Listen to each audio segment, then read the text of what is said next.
Okay, we've only got 3 more to go in the championship series. An 8-race one in the Asian Open, a 9-race in the European P1 Open, and then the Class R P1 Championship, which is the only 10-race one. So the 3 of the longest ones left to do, just about nearly. But we're gonna go ahead and get into that. So I actually needed to buy a car for the Asian RGTS Open, so I went ahead and just bought the Calisonic Skyline, which, you know, the car you see in the little video there, that's that one. So we got 9 races to go. Some of these are gonna be moderate in length. It's not outrageously bad or anything. Even the endurances, which are going to be the last thing left, they're going to be a bit long, but I wouldn't say any of them are like super long, maybe except for like the very last one, but we'll see when we get to that. Hey Elaine, hey, look at that. We get to start right at the front.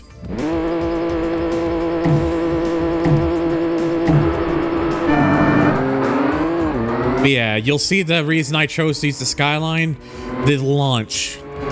This car is an actual cheat. They made this car all-wheel drive when it shouldn't be. They just based it on, oh well, it's Skyline, right? So it should just be all-wheel drive. No. The real car, like the road car, is all-wheel drive. The Skyline GTR, the Super GT or the JGTC car of the time. No, that was rear-wheel drive to comply with the regulations. So this car is a cheat, basically, because you also have the NSX and Supra in this, their respective versions, and those are still rear-wheel drive. So yeah, this car is a cheat, basically.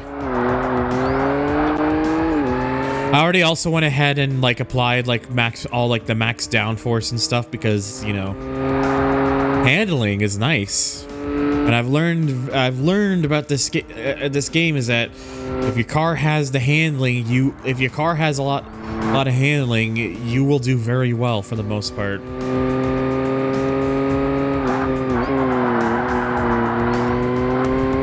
Oh my god, excuse me. I made sure to actually have a small thing to eat before I started streaming, so thankfully I won't have to like stop at any point to grab some of the. I actually have like, because it's getting very close to Easter, I actually been grabbing like, I actually have like a bag of like little like mini eggs and such if I just need a quick craving fix.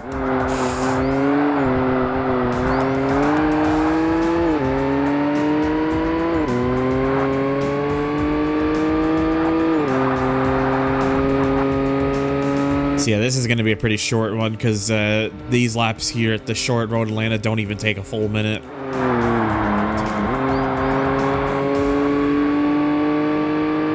Just 11 laps of this, and so yeah, that's going to be somewhere probably within the 10-minute mark.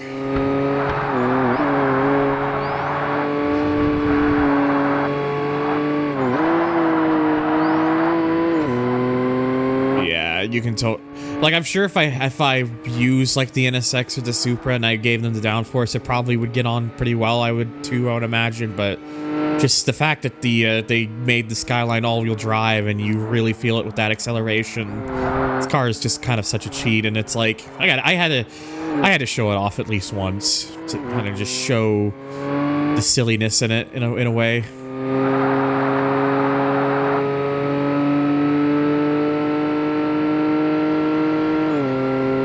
So how's y'all doing, by the way? Hopefully y'all are holding up pretty well and whatnot.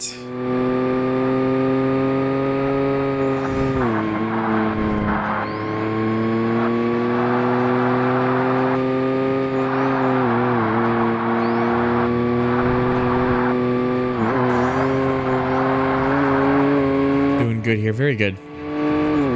SSDD.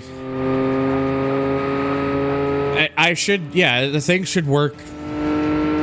I wouldn't know how to like flash like images or stuff over because I've never done that before, but yeah, like I've seen that you can use like an SSD.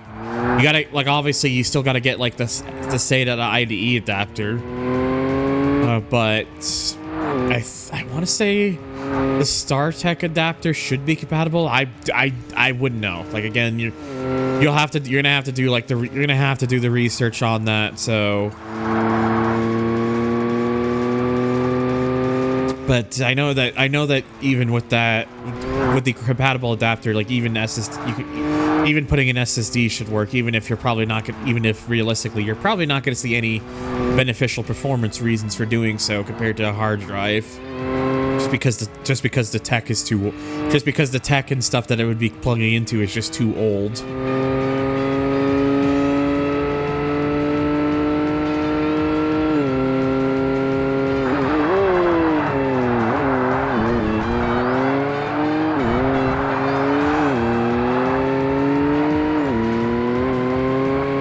Besides the whole headphone issue, is it like a case where, like, is your cord like adjustable on your particular pair of headphones, Sanok? Like, are you able to like move the cord around or stuff, or is it one of those ones where it's fixed into place?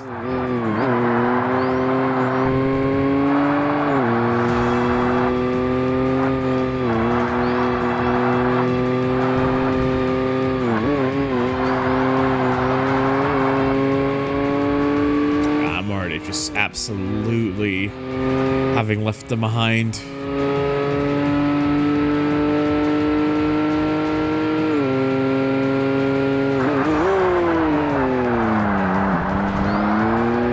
To be honest, this ironically, even with the all-wheel driveness of the Skylines aside, this is probably one of the more balanced championships in the game at this late in the game, just because of the fact that it's all the only Japanese cars in the GTS class are all built to the same sort of specs and configuration, because technically all from the same racing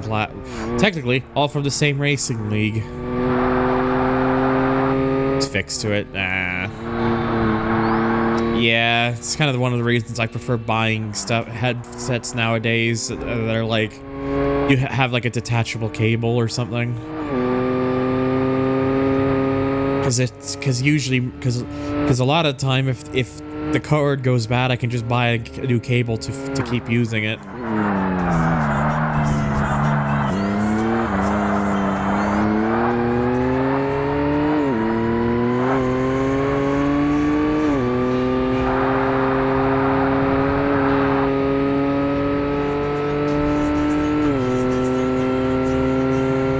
Thankfully, there's also just a lot of pretty good options nowadays in both headphone and headset department.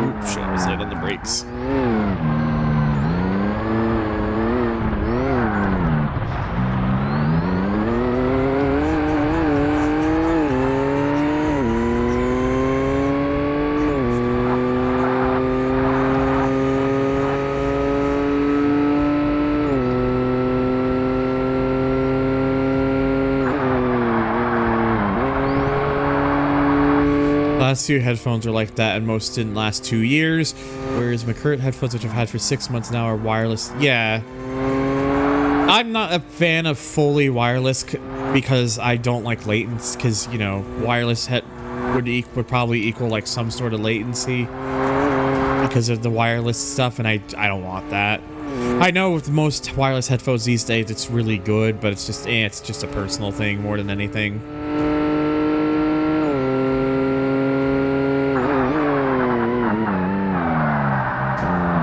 As much as you despise Shift 2, the menu... What is it about Shift 2 that you despise? Because I'm kind of curious. Not saying that you're wrong, I'm just curious.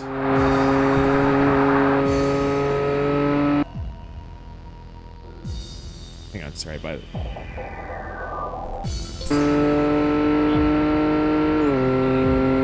For a while, I had to buy new earphones like every 2 months or so. Oh, dude, I was in the same boat at one point. There was a period of time where I just kept having to buy headphones and stuff because they just wouldn't fucking last, and I hated that.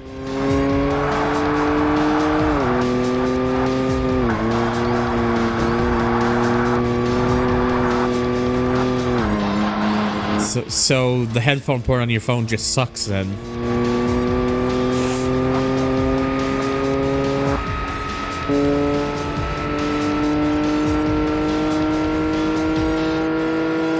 I have never heard of a Soundcore. That's new. That's a new name to me. Soundcore Q20.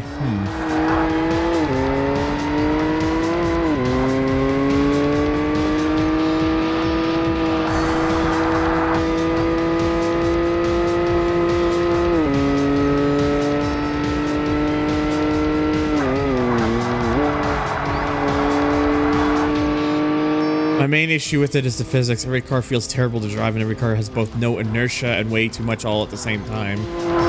Yeah, that game's physics are a fucking mess, honestly. Probably the biggest issue that game has always had. One of the issues I always have with the game's physics is how everything felt so delayed to react.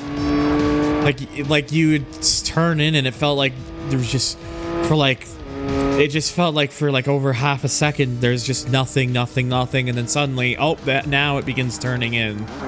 It felt like it had such a delay to it. It was infuriating.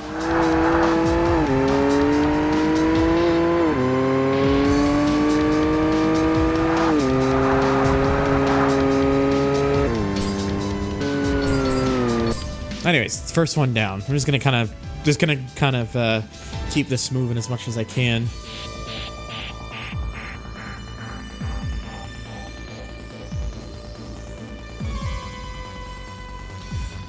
I wouldn't know. I've never had a Samsung phone. I've been considering one because of my TCL's been paid off here, and honestly, the TCL phone is not the best. Of course, it becomes a fucking Speedway next when I have like full downforce on. But whatever. I don't think it'll really matter too much. I can just draft off them anyways. Unless they just do that.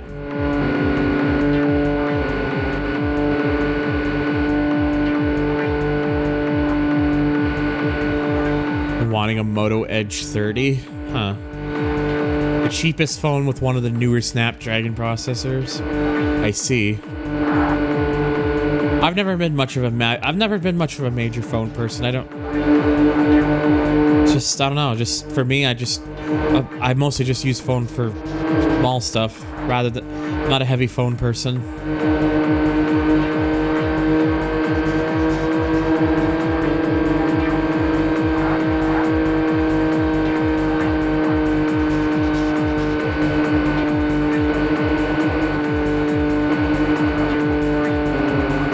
Oh, Jesus, that was a fucking swerve.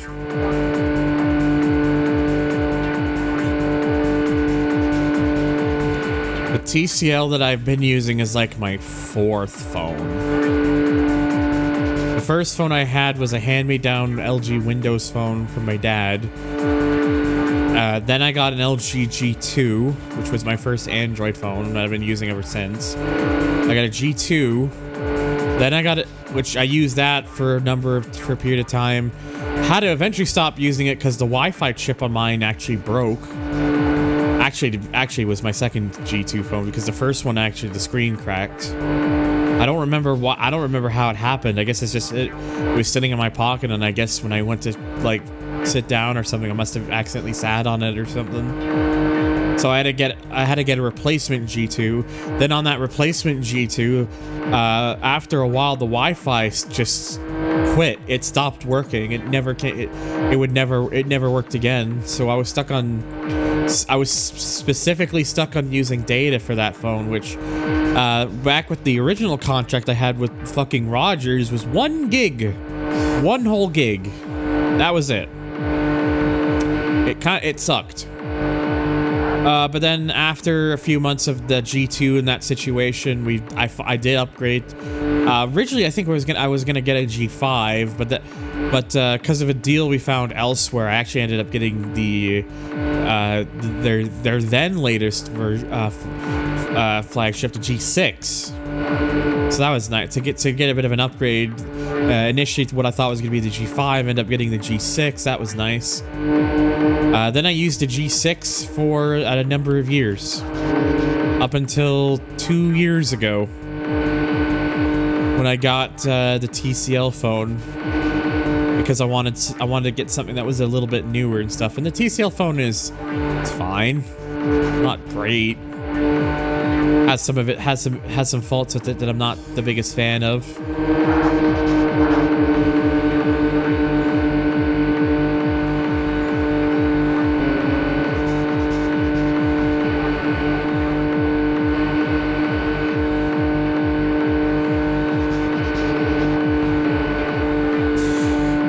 Fucking Supra's taken off, and I can't really catch it because I can't get a fucking slipstream long enough with these assholes.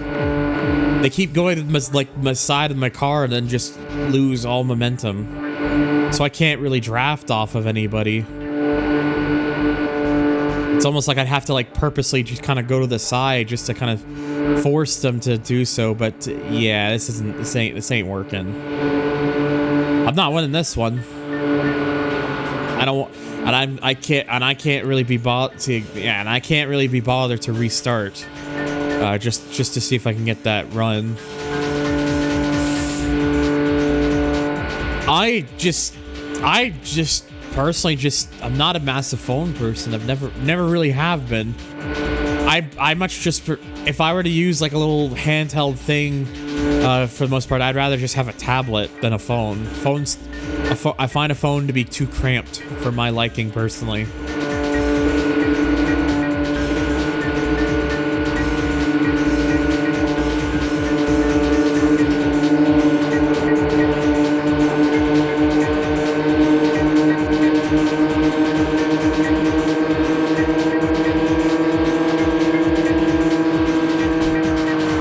Oh, that was rude. That was rude.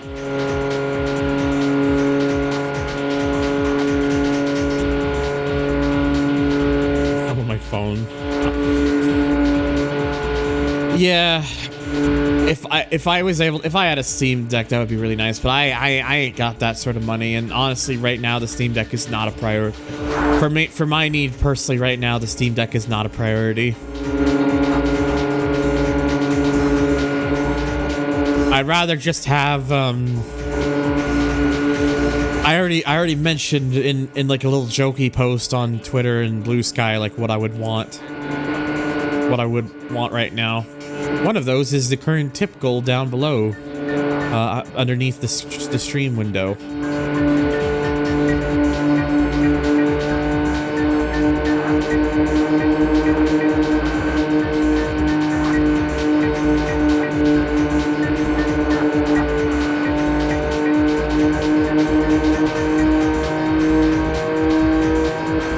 Gonna have to push them.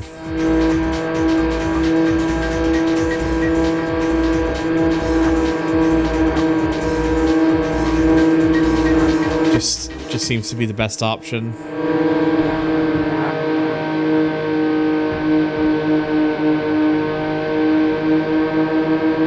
The tush push, yes.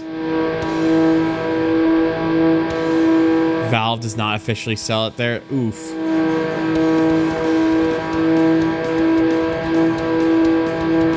Still cheaper than the new 3DS XL. I'm sorry, what?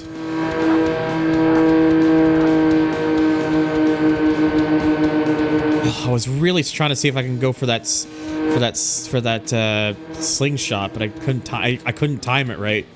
I don't care enough. I don't want to kind of be worrying. I don't want to be worrying about an event when this is 9 races long.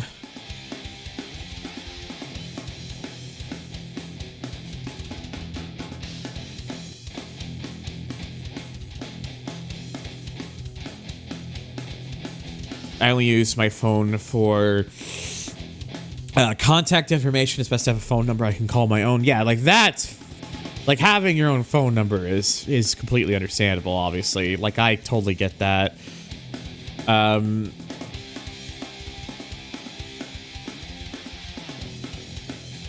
Text. Yeah. That's pretty much what I use mine for as well, Husky. So, funny story, Nintendo officially sold consoles here until 2015-ish, and then they stopped doing it then, presumably because the Wii U failed. Oof. So so they've never sold the Switch officially there either?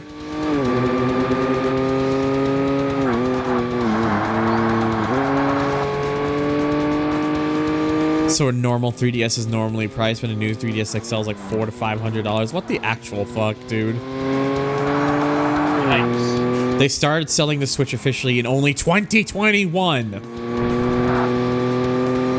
Brazil, what is happening? What are we doing over there?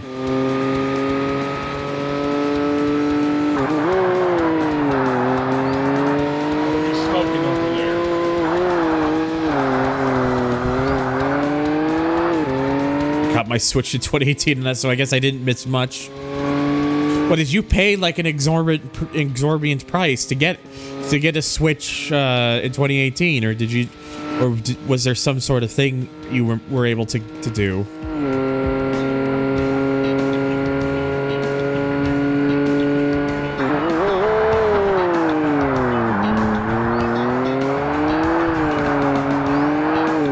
Kinda, but it also came with like a case and a Pro controller.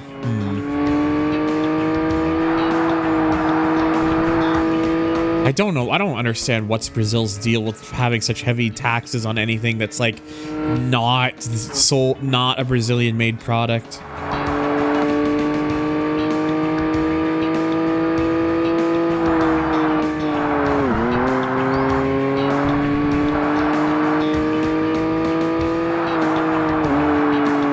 I mean, things are generally expensive up here, Acura, but you think we have it bad?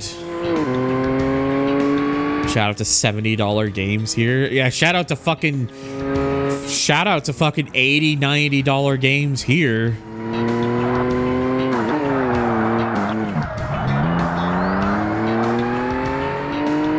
Here in Canada, shit's real fucked. I still miss the days when, like, the days when at the very most you'd have to pay for like a AAA title was like 50-60 bucks. At like the absolute most. Now they're more like 80-90. Stupid.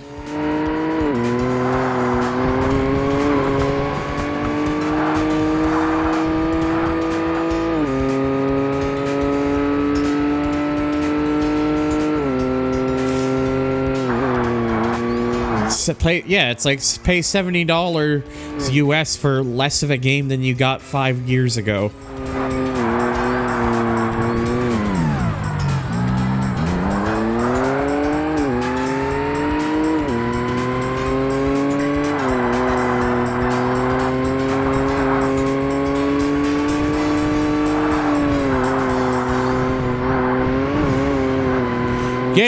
Games absolutely don't have to cost that much.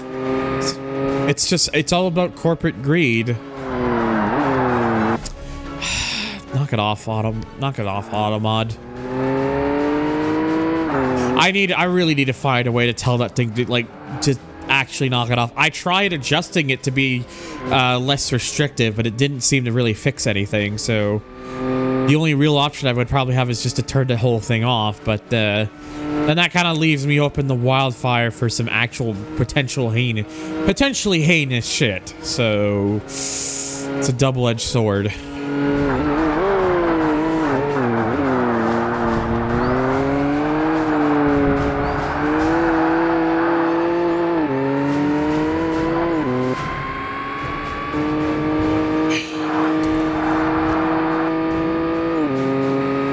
I just need, honestly, say this is gonna sound harsh.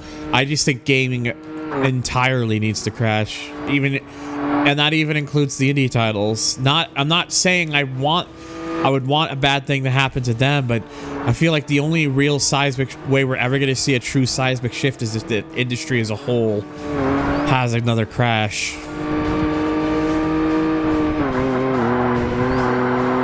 Maybe then companies will come out of it realizing, oh, maybe we should go back to making, maybe we should just make, maybe we should actually just have games that are good again and don't have all the live service, microtransaction, all that. How much can we make milk money out of this?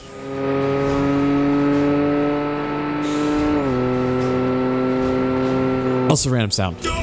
Action! I said random button. No. There we go.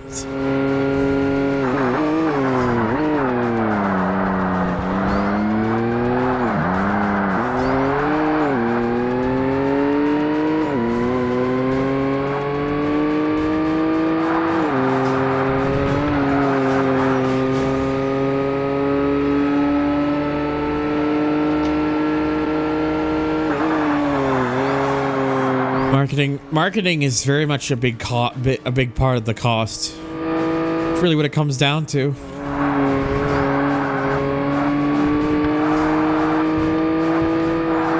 Shit, it's just things are just a mess. Like I do still want the PS5 for particular reasons over another, but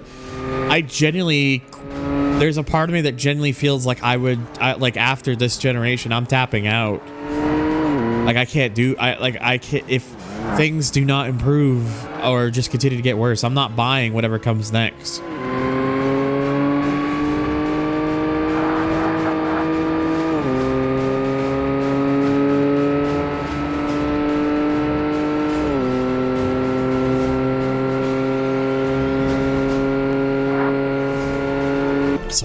Switch song.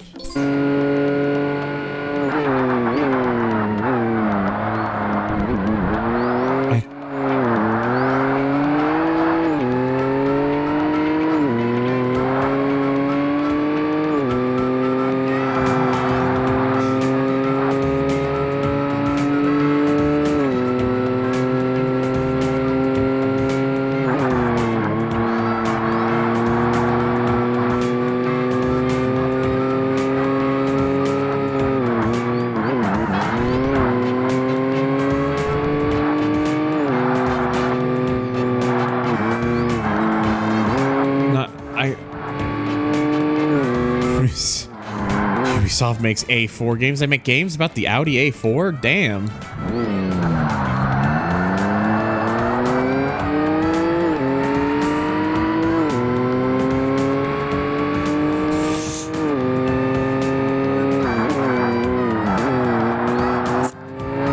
I wouldn't be able to tell you, Goldie. I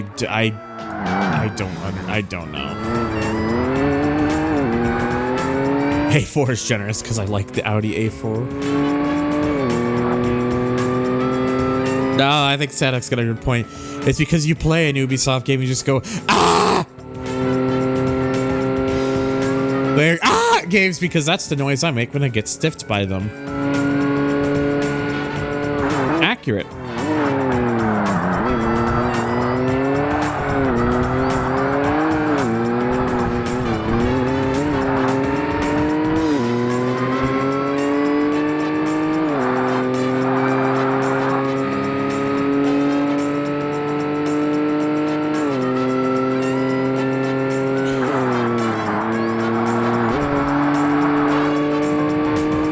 Quadruple A games will never be a thing. Yeah, like they could keep trying to tell us that it could be it'll be a thing. It's not. Stop it.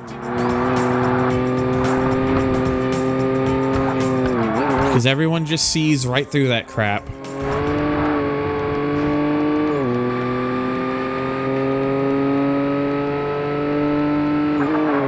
Oh, I'm sure Ubisoft or another studio would be demented enough to have to claim their game as being to claim their game as being a quintuple. I don't want to listen to that right now.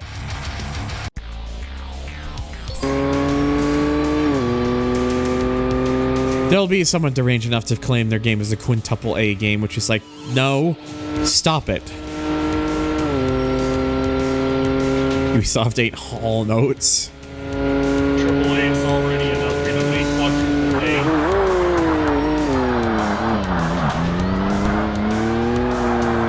A. This is a joke for you only. Why am I not allowed to have the and joke? Oh, excuse me.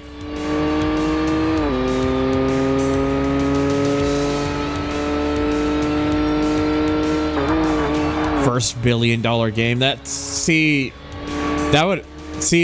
I'm pretty sure there's already games that have cost over $1 billion to make. I think we've already reached that point.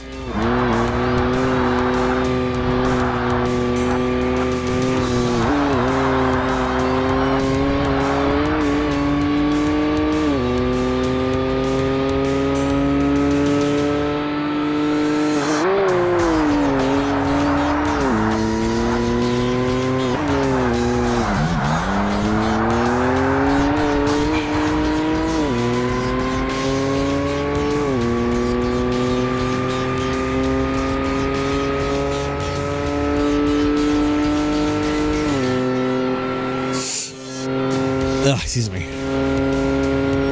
The Madden and FIFA games.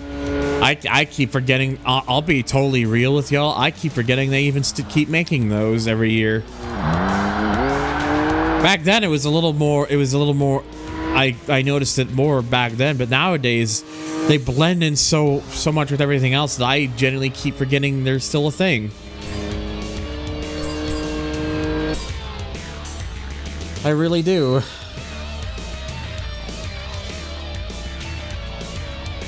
All right.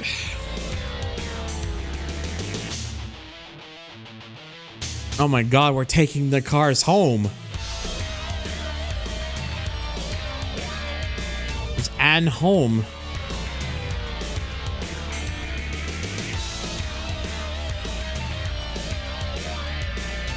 Ugh.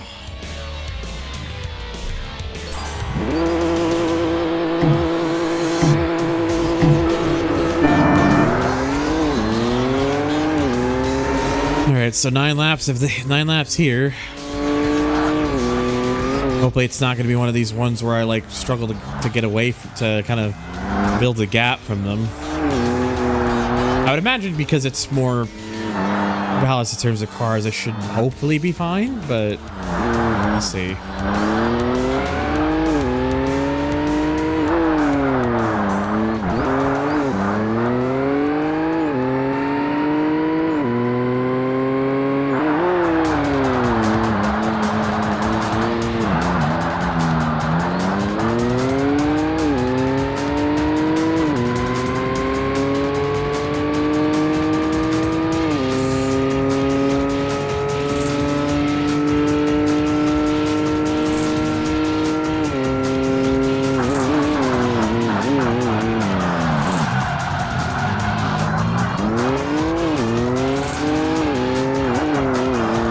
The cycle continues.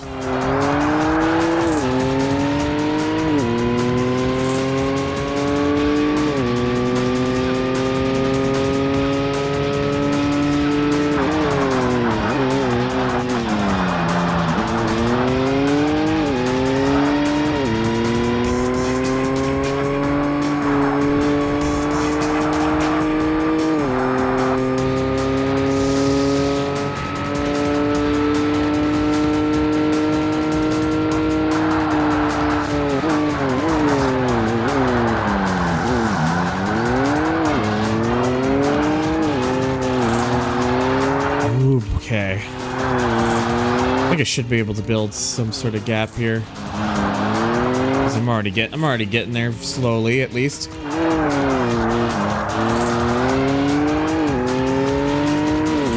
Oh, the track is neat. I like the environment and stuff. That's all good, but the one thing I really am getting taken away from this game is just how often this game's variety is just nowhere near as varied as I thought it was. There's a lot of events. You just do the same tracks over and over and over again. Like, it's so like this game at its worst, like, it wasn't so much a thing in the early stages because all the things are shorter and you only do so many laps of it. But when you really start getting into the nitty-gritty of this game, you start realizing just how the game loves to just pick the same tracks and events over and over and over again. The variety on the track side of this game is really something that I'm noticing is definitely limited.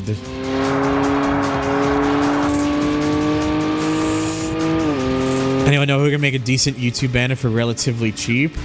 Not that I would know of.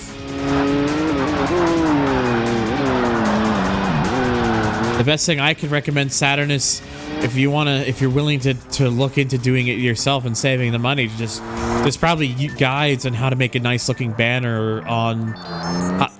There's probably video tutorials and guides to make something that you would probably that would probably look fine. I mostly just make my stuff, even despite how basic a lot of it is.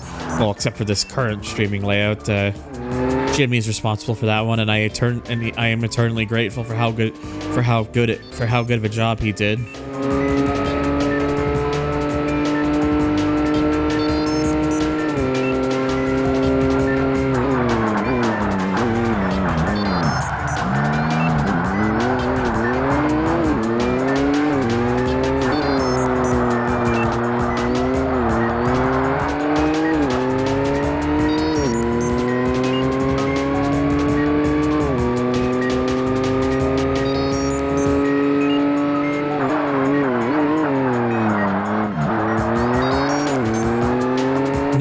No, that's totally fair, Saturn.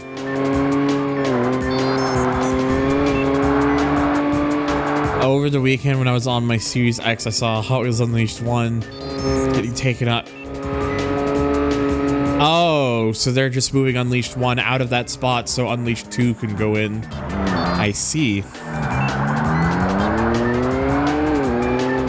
I wonder if it's going to be just a standard version of Unleashed 2 or will it have all the extra stuff as well? Because I know they did that with Unleashed 1 on the Game Pass.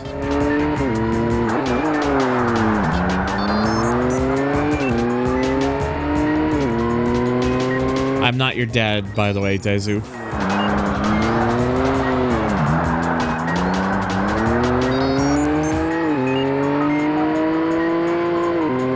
How many racing games even came out in 2023? Well, there was the Crew Motorsport. There was Forza Motorsport 7.5. I mean, 8. I mean, there was F1 2023. There was Hot Wheels Unleashed 2. Anyone else got any other ones I missed?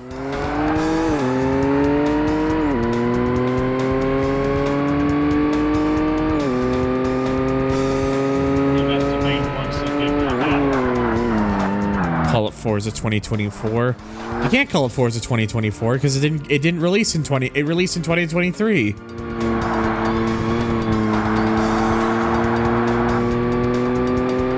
I already mentioned the Hot Wheels Unleashed sequel.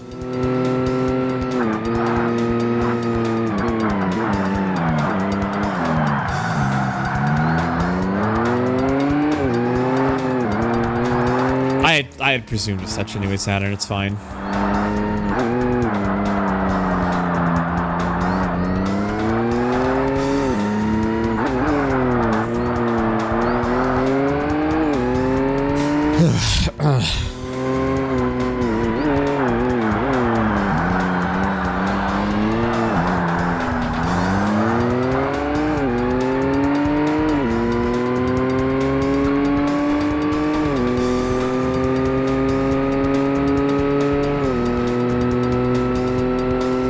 Yeah, that's fair. I'm kind of used to calling it Forza 2023 as well.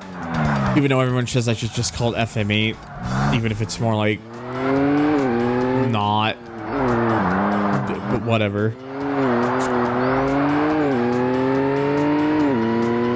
Might be my OCD. I kind of hate it when they release a newer game with no numbered sequel. I fucking hate it too.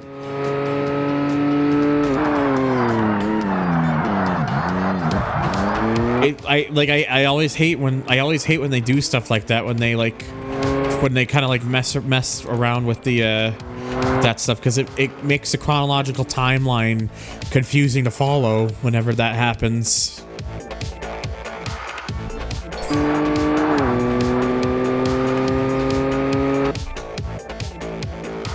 Forza Motorsport or Forza Motorsport? Gran Turismo 4.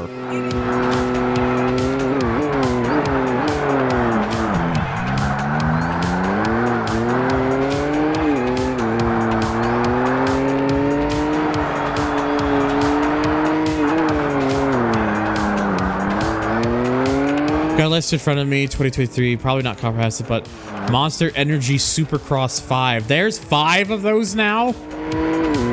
Lego 2K Drive, MotoGP 23, F1 23, Ride 5. There's 5 of those too, and F-Zero 99.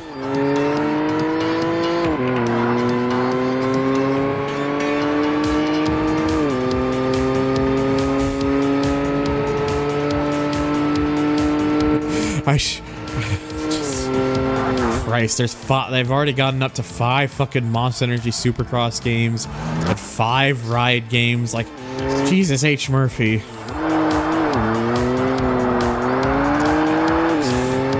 Wasn't in the Game Awards for racing games, was in the family game, so close enough. I don't even really pay attention to the awards because they're dumb. Especially as I learned, especially as this past year, the past year was anything to go by, and just how much of a clown show that was in terms of how that shit was run.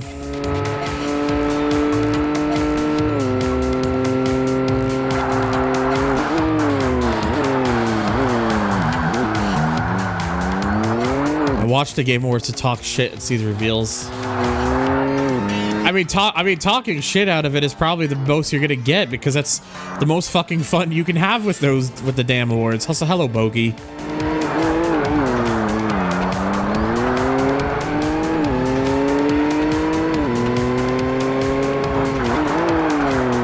Disney Speedstorm. I've never fucking heard of that. Race Manager. What is that? Like the F1 Race Manager or whatever? Built from the ground up, trademark. Hot Wheels is, oh yeah, EA Sports WRC. That was, I should have mentioned that one, but didn't. DreamWorks All-Star Kart Racing. Okay then, another probably half-assed Mario Kart ripoff, I'm sure. Oh yeah, EA Sports WRC is good. I like that game. I played it once before. It's a fun game.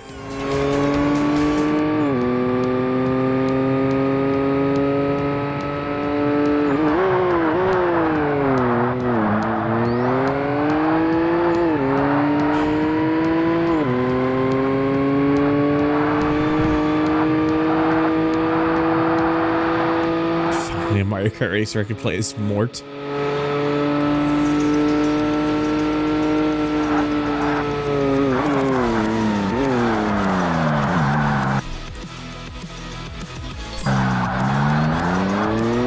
You should, Chris. It's good. Just remember, just keep in mind going into it that it's the game ain't gonna hold your hand.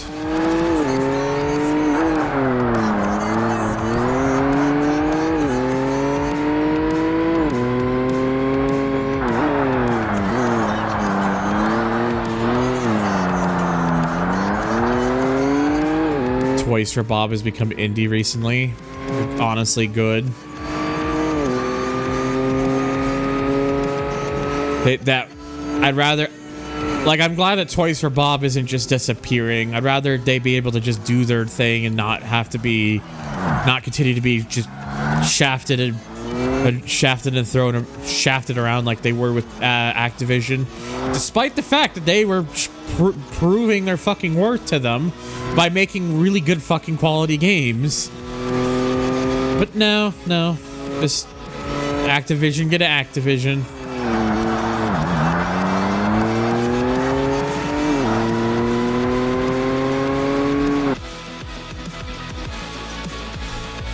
Shit's annoying that they just keep doing that. Oh shit. Well, fuck. Did not mean to do that.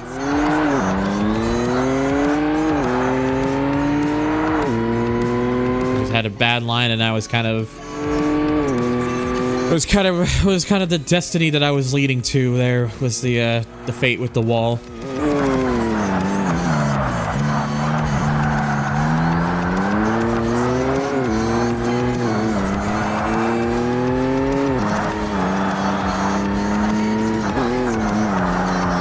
I'm just glad that I'm at least only got so much left of the game left to do, because it'll be nice to finally get this game off my hands.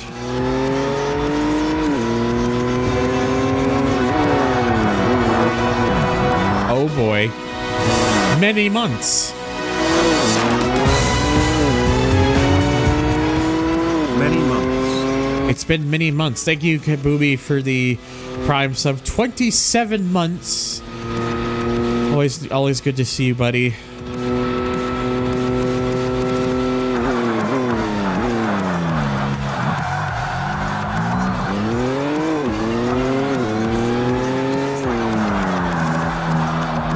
That's 24-hour racing for you, Sanok. I wish I could tell you.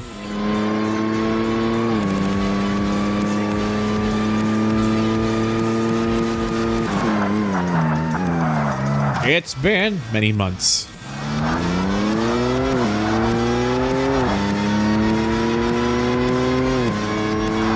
Oh. Nearly did it again, but not as bad this time. Also, dang button.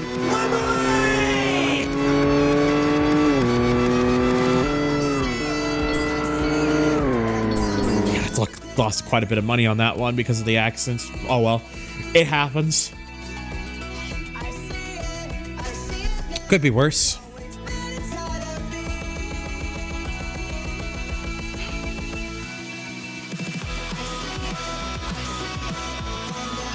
Yeah, no worries, Harp. Excuse me, guys, just stand up a little bit.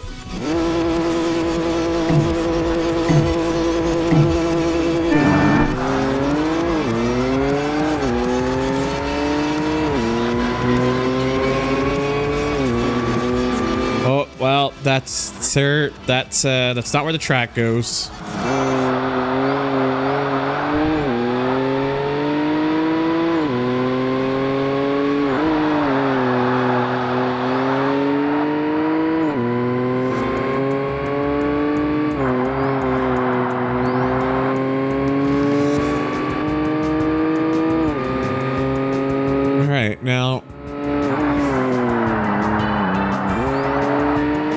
Also, I do believe the last race I just did was the halfway point, because I believe that was race number 4, so now I'm on number 5.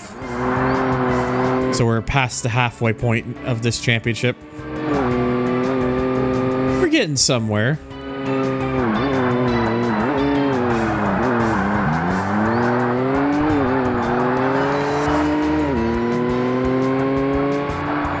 Because after this, we've only got 2 championships left, and even though one's 9 races and the other's 10 races, they are going to be both with P1 cars, so we'll both be having the fastest class of the game, so that'll be nice.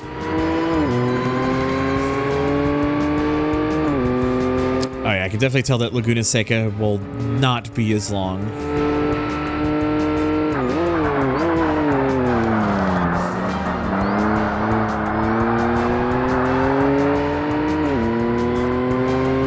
I'm guessing the tornado defense stuff is not on the it's not on the Wii and PS2 versions.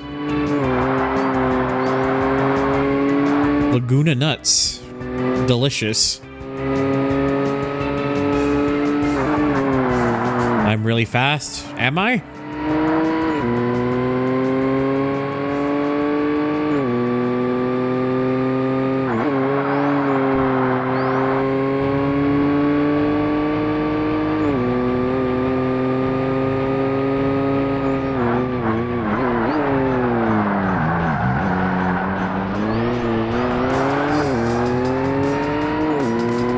Yeah, like I did mention earlier, earlier at the start, it is the birthday week, Dirk birthday week. I'll be 29. I'll be 29 this Friday, which is ironically the 29th. 29 on the 29th, the once in a lifetime opportunity that I'm only gonna have once in my life and never again.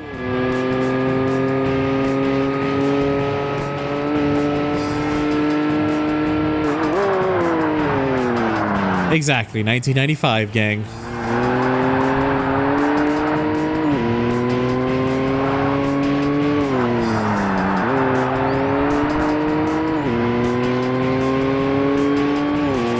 Ask me how I know. I imagine I can get an idea. Like I said, I probably will do a stream on Friday because, you know, it looks like I'm gonna actually have Friday free, so I'm not sure. I'm still not sure what exactly I'm gonna do though.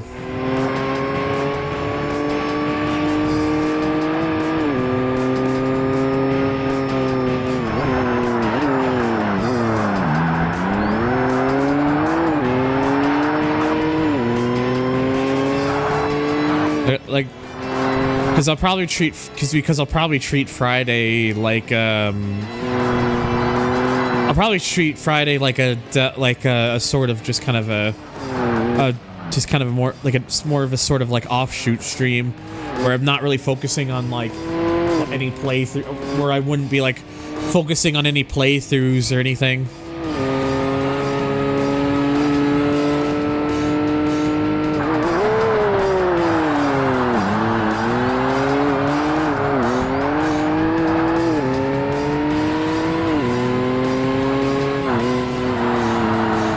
Enjoy the dinners.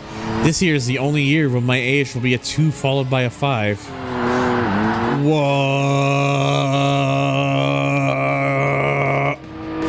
Be 24 on the 24th next year.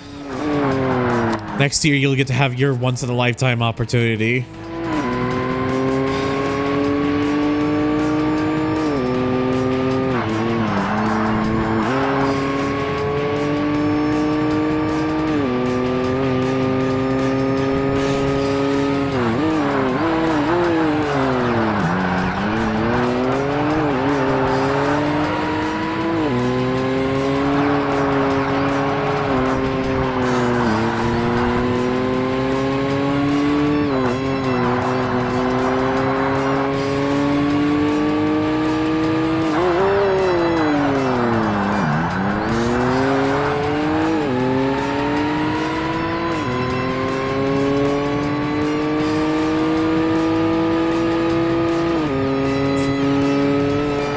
Have you resetted your modem, NFS?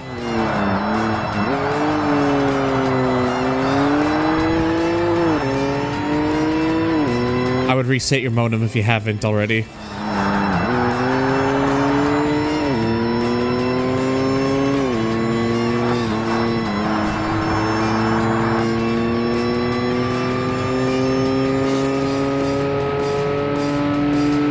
Oh, you have, okay. Alright, well, hopefully your internet starts behaving later, hopefully.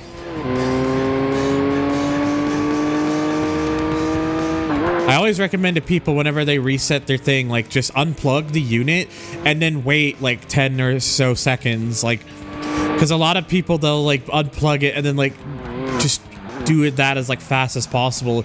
It's better to unplug it and then wait, like, several seconds to let everything just fully shut down and just reset itself. That way when you plug it back in, it's had time to, like, actually, you know. I find that tends to work. That tends to work best.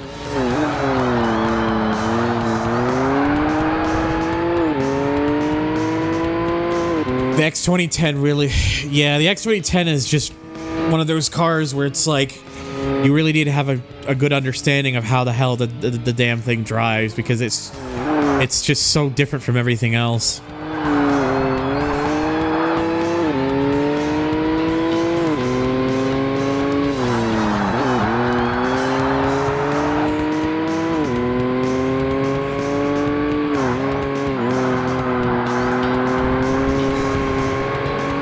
Surprised I'm not actually losing them.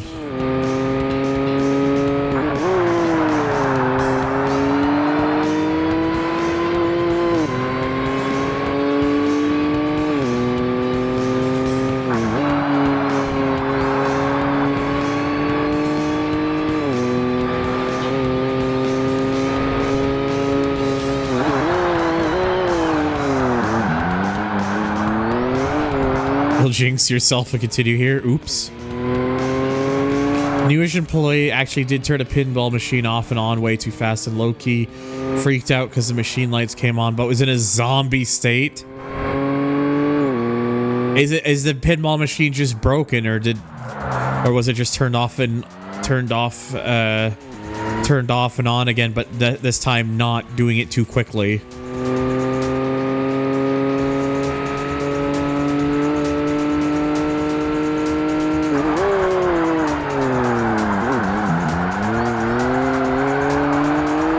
Turning myself off and on.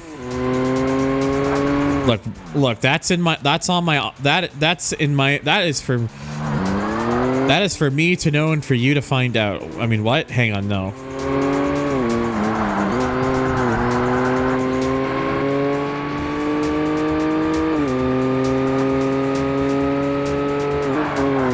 Yeah, but only after 8 hours.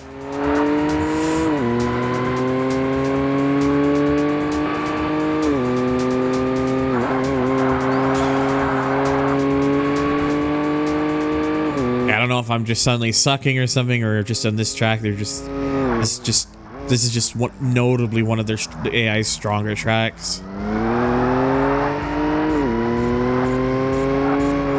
You have an 8-hour cooldown. The fuck is this perk?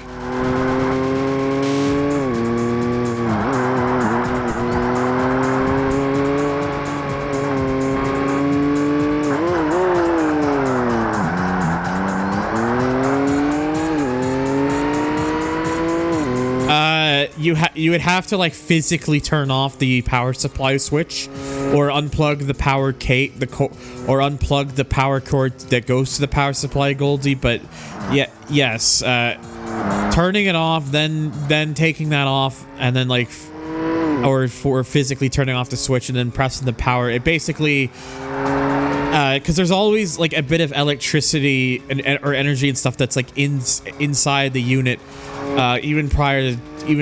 just prior to, and pressing the button a couple times allows the computer to fully deplete itself of any remaining energy, because there's no power for it to continue operating. So when you press the button, it attempts to fire up with what energy's left, and then just immediately shuts itself off. And that's because there's no more, because it's basically run out of any electricity or energy that's left. That's why they say they mentioned to do that, because that's like a full proper shutdown of everything. Gets rid of anything remaining that's left over. Bleeds the system dry, basically. I love Winterstat. Forgot I had this on my computer, isn't it? I used to use Winterstat, but I got tired of how slow it was. So now I have something better. It's called WizTree. WizTree is much faster for navigating stuff around and whatnot. That's on the computer.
If only I could have driven like this on the regular, and then maybe I would have won this race. Oh well, like I said, multiple races, so I'm not gonna worry about it too much.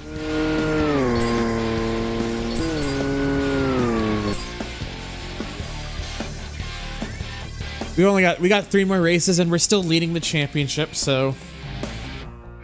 Ooh, yes, there we go. It's one of my favorites.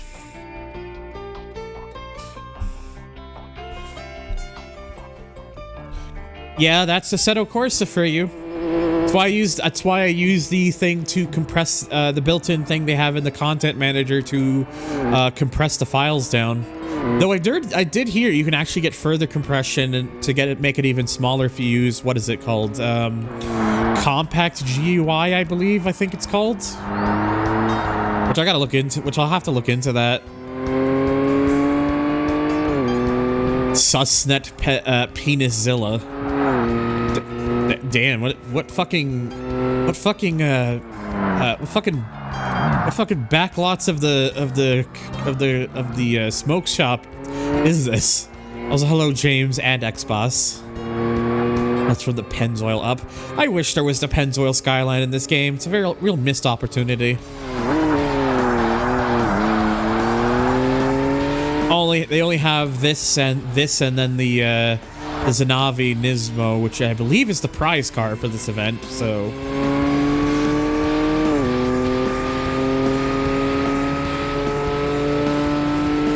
Built from the womb up.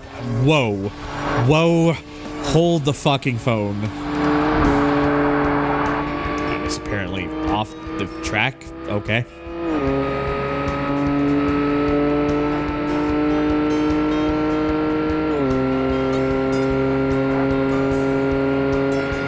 Best sky. What? The Calsonic one? Or just this body style in general? R35 specifically? Isn't that the GTR? Fuck.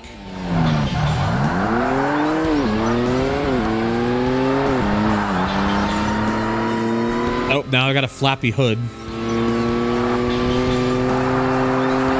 Oh, right. Yeah, it's fair. Look, I mean, I'm just as biased because I also like the R34 the most out of all of them.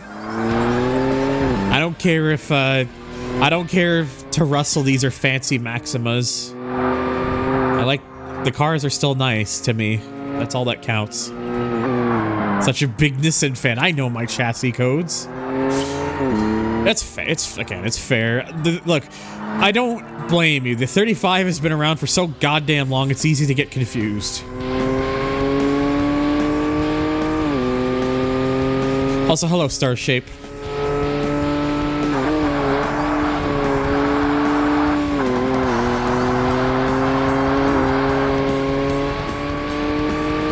As Eden said, the R35 is the GTA 5 of cars. I'd ask him right now, but he's probably working out at the gym after he just finished his session of San Andreas for the day.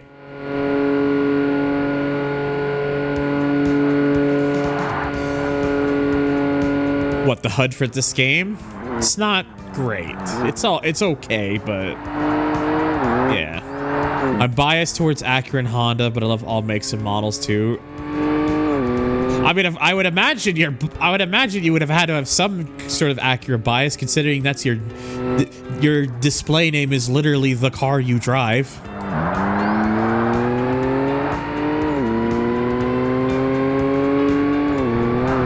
Living in an alternate timeline where the R36 came out as an all-electric crossover. Oh God, it's gonna happen, isn't it?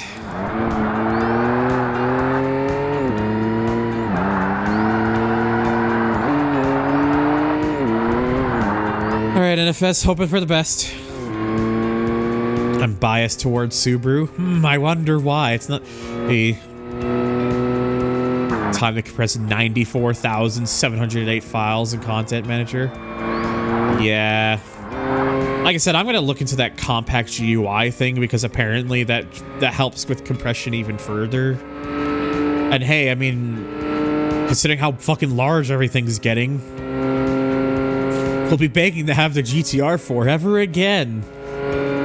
And it all comes full circle. Endless cycle. I feel like a Skyline crossover might happen, but the GTR stays as it is. I mean, it's possible.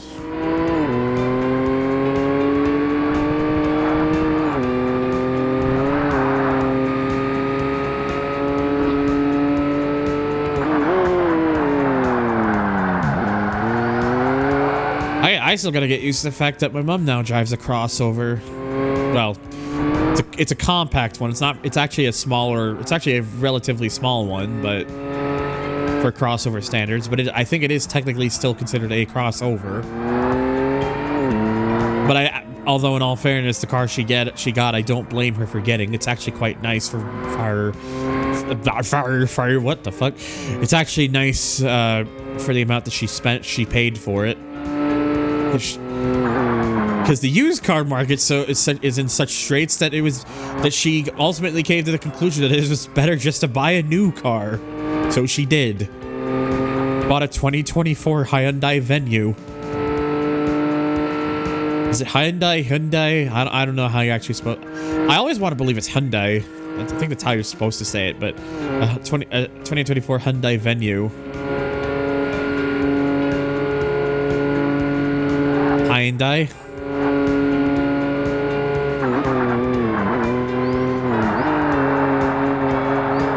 So it's Hyundai.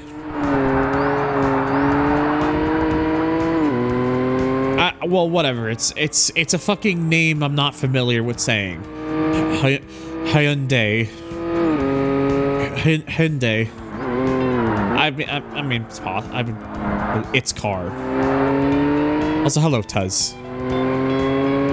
Car. But well, look. Anyway, I go with Jesus Christ. I go with Hyundai. It seems like everyone has like a different way of how they pronounce it. I always you would just say Hyundai. I'm so used to saying it just like that, just Hyundai. I say Hyundai. But yeah, 2024 Hyundai Venue. That's what Hyundai South Korean car manufacturer Venue. It's a small for crossover standards. It's pretty small. I think they're actually called CUVs as a result. No, not the Kia Venue. Was there actually a Kia called the Venue?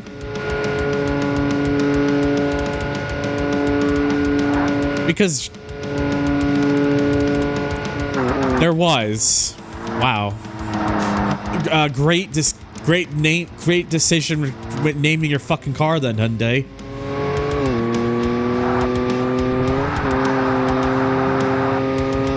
Is it Kia or Kia? It's pretty sure it's Kia. I think that one is cut and dry. How about the better name of compact utility motor?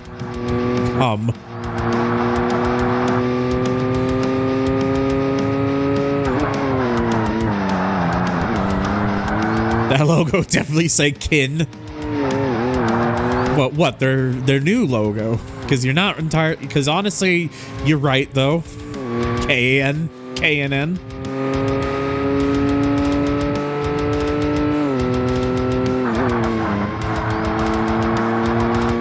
What even is Kia? South Korean manufacturer of cars, just like Hyundai. Also, dank button. Why? What even is Kia's new logo? Hang on, let me grab it. I will post it so you can have a look.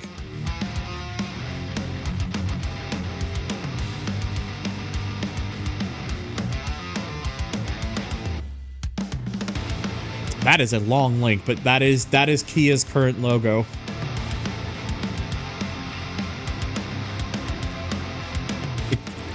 It does kind of just look like Kin. K backwards N.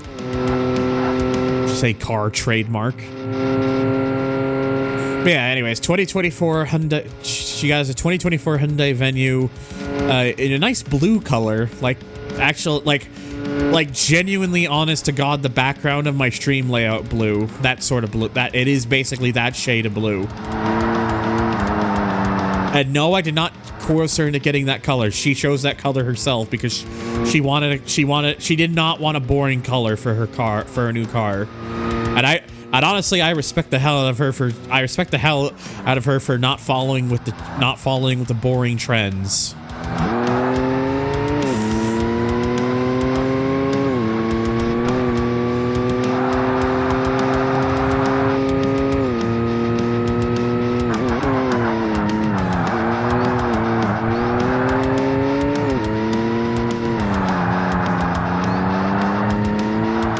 What is their current logo? Why is it? Okay, yeah, I wouldn't know. I don't know what. I'm not. They just wanted. I guess that's just what they wanted to do. Oh shit! Fuck! Came up to pass on a something since you are after all GT person as much as I am. What are you talking about? I'm not here playing GT7 though. I'd rather, although I wish I kind of was, but you know, no PS5 right now. I can play it on PS4, but I'm spoiled. Some of my street has a blue VWT cross. I have not heard of that. I'm looking this up. I've never heard of that before. T cross.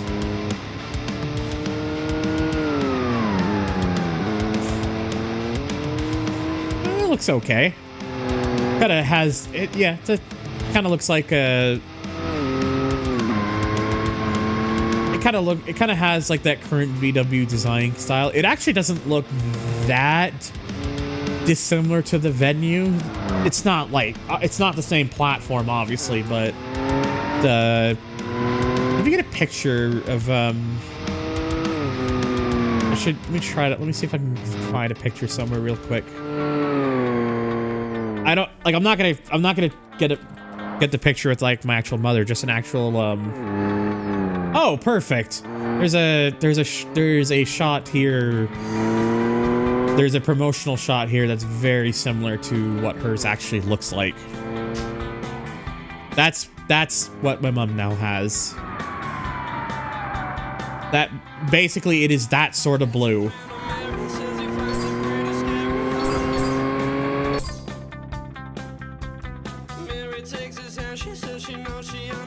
Don't worry, one of these rumors about a PC release will be real. One of them! And, are they doing hydrogen? Simufer are organizing a one-off event recreating the classic Gran Turismo experience, Japanese cars around Route 5. What? Is this on like... Is this like on a Gran Turismo game of some sort? Because I'm not really familiar with Simufer. Assetto Corsa. Okay. I've never really done any sort of like actual like online racing stuff in Assetto Corsa before. I mostly just get onto Assetto Corsa just to take pictures and shit.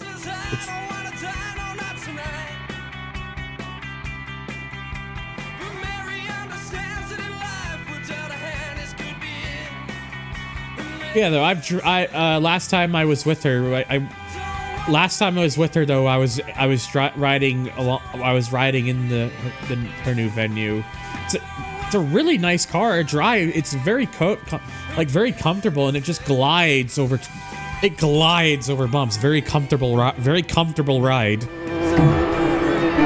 And for only being like a car with like 120 or so horsepower, I think it's either like around 120 or 140 or something. I can't remember. For being a sort of vehicle with only that much power, it feels surprisingly alive. Like it feels very peppy in a way. Yeah, it's not high. It doesn't have a lot of power, but when you drive it, it feels like it has more than it actually does. It's actually quite good for that. But it's just a really nice, really comfortable drive, and you know, she has her phone hooked up to the little like touch thing in the middle with like Apple CarPlay and whatnot. So she's got like that all set up with her iPhone. Yes, because my mom uses iPhones and such. Same with my sister. My sister also uses iPhones. I'm the weird one in which I use Android phones instead. Main reason I don't use an iPhone is because it's impossible to get a flagship one because I can't afford to just purchase a phone outright, and iPhones are just mad fucking expensive. Also, more limiting in what you can do with certain things compared to Android phones.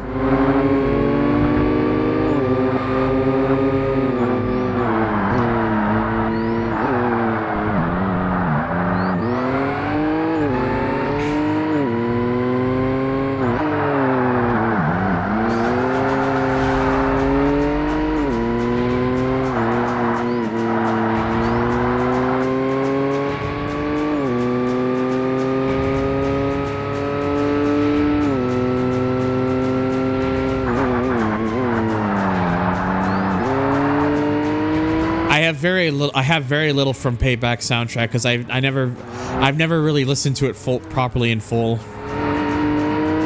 There's a lot of stuff from like 2015 and Payback and Heat and Unbound that I've never fully listened to. I'll need to fix that at some point to see if there's like anything more that I want to add from those games or not, but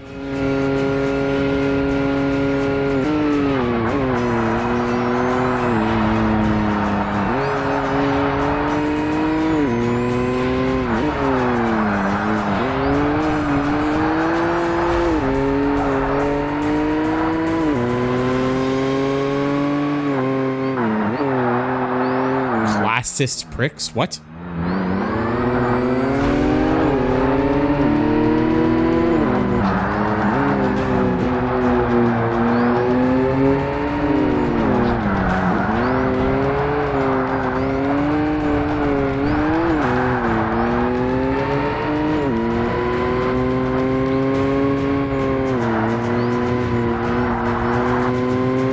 Welcome back, Saturn. Oh, those who act all like high and mighty because of oh my god, you couldn't get an iPhone. And like, oh, well, it's like, who fucking cares? It's a phone. They both do the same thing technically. Who really gives a flying fuck? Not a big fan of We Have Panama at Home. Bathurst.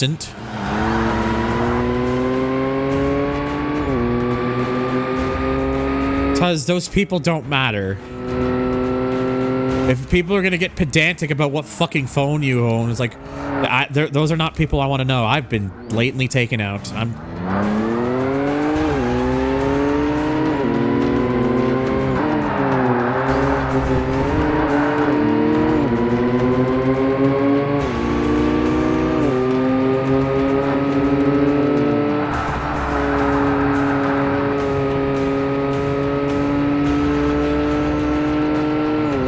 That Zanavi better hope I not get back up to them, because I'm coming. I'm pissed.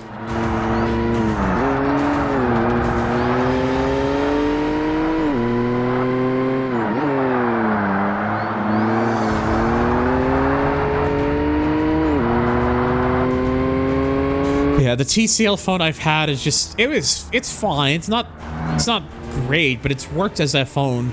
Never really used the cameras that much on it because, you know, photos are whatever. They're fine.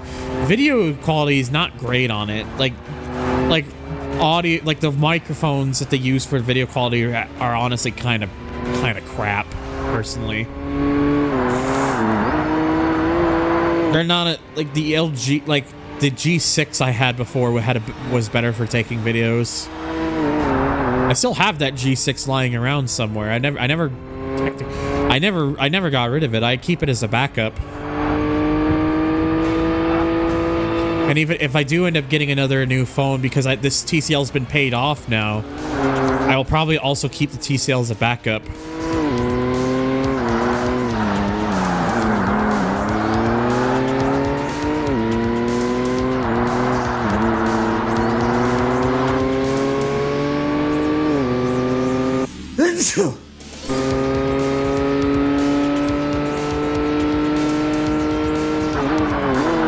Thank you.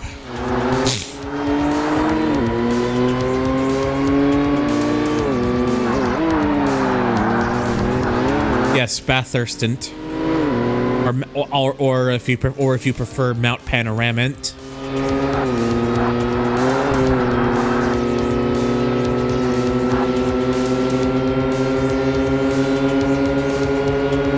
Mount Scenic View.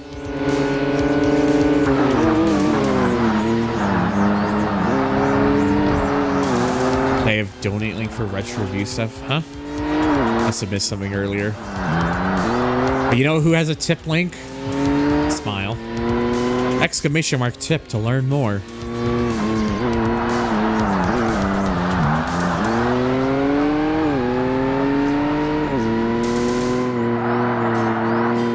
Actually, oh, I was about to say, damn, the timer was right on cue. Then I realized, oh wait, it's because Xbox typed it. I didn't see that at first. Yeah, tip link. I always leave like the 3 big commands at like the end of all my stream titles. So like I'll put like exclamation mark throne, exclamation mark tip, and exclamation mark Discord. Those are all commands that you can type into the chat and come up with the respective things.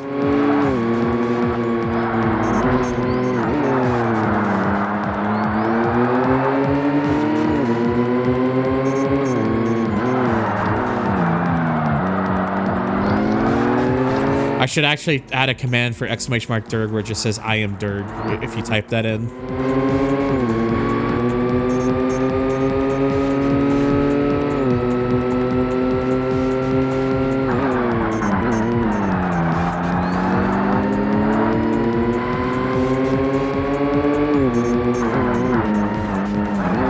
Also, I like how the throne one popped up twice. Because it was the first time was Xbox typing in the thing, and then the second time is just the auto time, like the timer that I have set for that command. Now a third. I mean, look, I mean, again, it's my birthday week. If anyone wants to spoil me, you're welcome to. Not that you have to, or not that I ain't gonna, or I ain't gonna force you. It's just there. It is an option. Smile.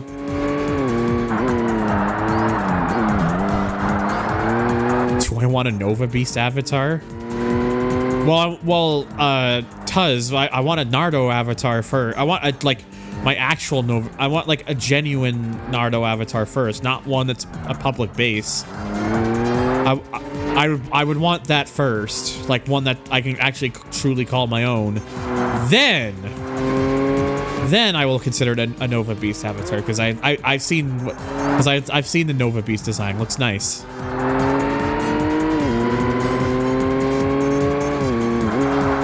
Derg Day this Friday. I will like I said, I will probably do a stream on Friday to celebrate the Derg Day. I still don't know what I'm gonna play though. That's the only thing. Nova Beast is another VR chat, like kind of like furry avatar thing. Like steady progress on the randomizer race script. Nice.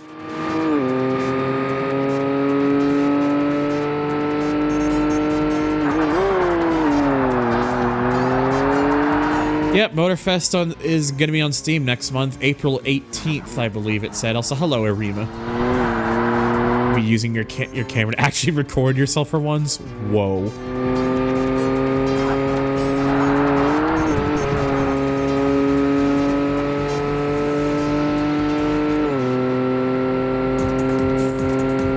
Really is a foreign concept.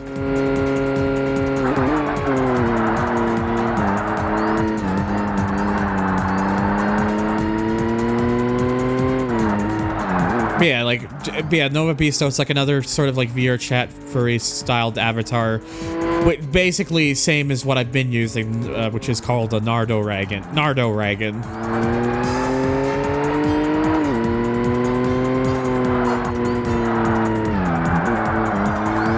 Rowdy should have a vlog of himself, T Kanji, and me from Barcelona up soon. Interesting. Oh, random sound, by the way. Damn it! That was technically a dank buttons. And I hope I did get to cats earlier from 15 or so minutes ago. I can't remember, but here it is just in case. Oh, no, stop! Damn. Anyways. Can we get a random sound that isn't a dank button? The first symptoms of catching the olds. No? Are we just... Is it just all dank from here on out? There we go.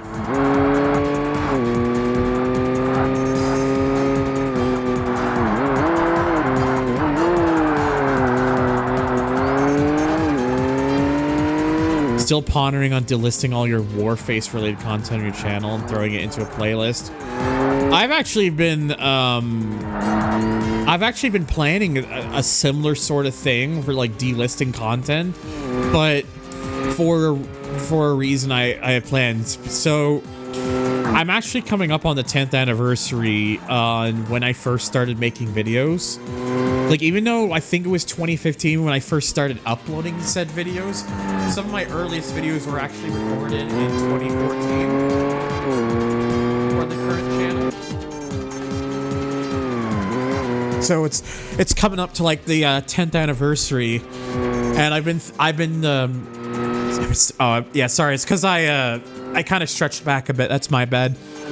I was saying, like, because I'm coming up to like the 10th anniversary on some of my oldest content, I'm thinking of slowly like delisting a lot of my old videos, because I used to do stuff in like in the old Let's Play format where it was like multiple parts and everything that were fairly short in comparison, and it seems like on YouTube it's better to just have the long form stuff. So I'm thinking of just slowly delisting a lot of the old videos I did, but taking those videos and condensing them into one part, to one or two parts. Just re-upload them as like a full on sort of single video thing where everything's just in the one video. Because that way it also just declutters, like when people look at my channel publicly, it also just declutters a lot of shit. It's kind of the reason I'm thinking of doing that.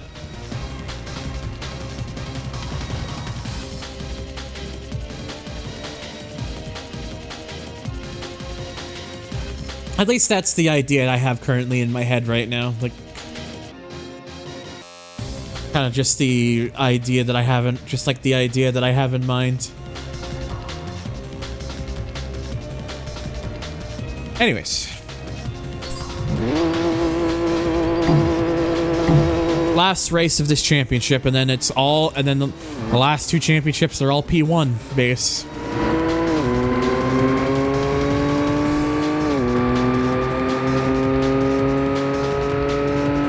Y'all can still hear me, right? Like, I don't sound like I'm still cutting out or anything.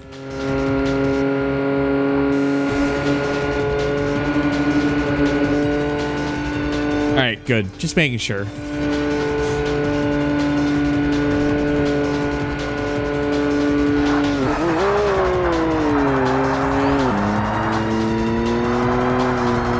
Yeah, like I said, I'm gonna start just condensing all my old videos. Just so like if people want to go back and watch like a lot of my my old stuff, like oh geez, if people just want to watch a lot of like my old stuff, they can just go to those singular videos. Like, I'll still leave the old videos up, they'll just be unlisted and in playlists. But I think just condensing it down publicly will make things look a lot cleaner and just kind of gets more to the point. Also allows me for a lot of my old videos to kind of cut out a lot of like, not like everything, but cut out like a lot of like outdated stuff, like, you know, the old HG Central like title cards and such. And I can get rid of those, and then like and then like anything that relates to like old websites that aren't around anymore. Like when I first started off, I was uploading video. I was kind of promoting my content, but on a website called GameAnyone.com. It was something that Rhino used to use early in his videos as well. Like, it was just like a massive thing for like showing off like videos and playthroughs and such. And I remember like my Demolition Racer No Exit thing, the first playthrough I ever did, went over so well, even when I was uploading it, that it actually got a featured article. There was a featured mention about it, like, because every now and then, if there were any notable playthroughs or anything like interesting that they wanted to highlight, they would make like little posts about it, little thread posts about it, like on their main page, and then link to the person's playthrough. And my Demolition Racer No Exit thing got picked up by that and was put into that as a result. At least I think it was Demolition Racer No Exit, the very first game I ever played on video.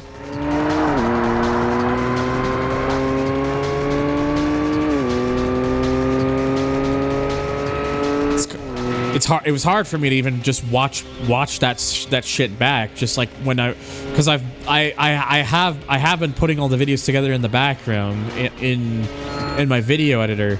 That shit's just hard for me to listen to because 19-year-old me with shitty microphones. Like the first 3 videos of that 8-part series for Demolition Racer No Exit was with a with an original OG HyperX Cloud headset, the very first HyperX Cloud. And it's not a great mic, but it's serviceable. And then I tried to replace it because I ordered a Antlion mod. Like I heard like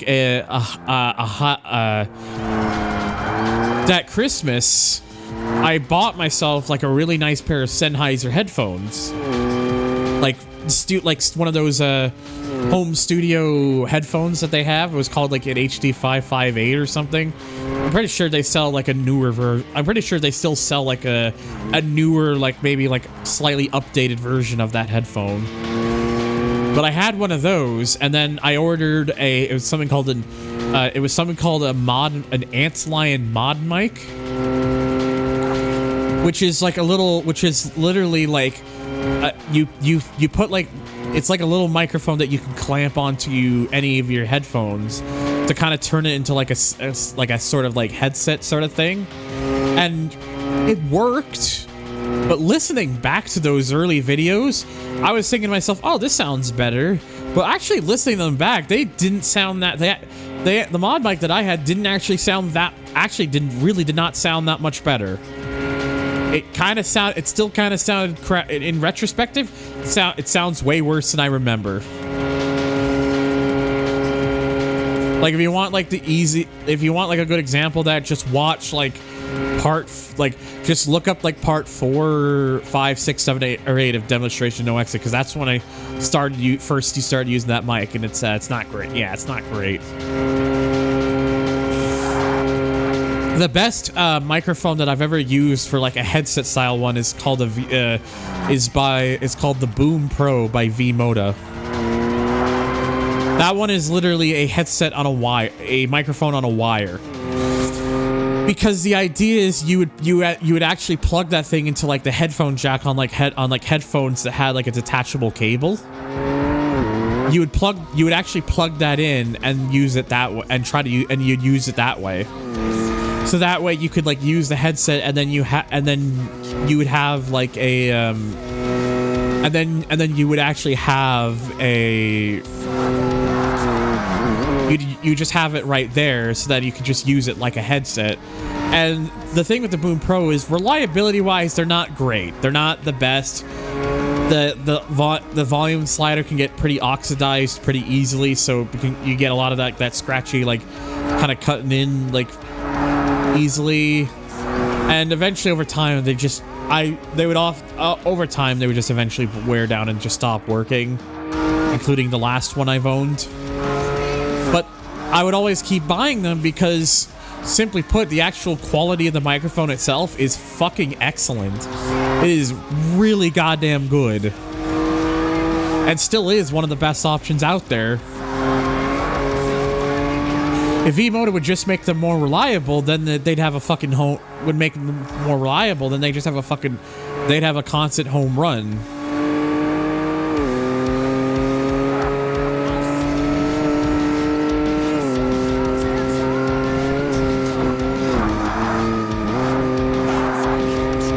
But yeah, so but nowadays, like whenever I stream, I'm just using a desktop microphone. I'm just using a USB-C type. It's like a cheaper, like Fi-Fi microphone. It's not really anything special. And then I'm using like filters and like settings and OBS to kind of adjust the sound around a bit further, so it has a little bit more of that broadcasty like sound that comes through really well in streams. And even though I lost my old settings, which were echoey, but it had a really good like broadcast-esque sound that I thought was really good. And unfortunately, I just don't remember what the settings were, so I'm not able to replicate it. But everyone tells me that the current way I have my microphone set up now is pretty good, so I just leave it. And I think even now it sounds fine, so I'm not complaining.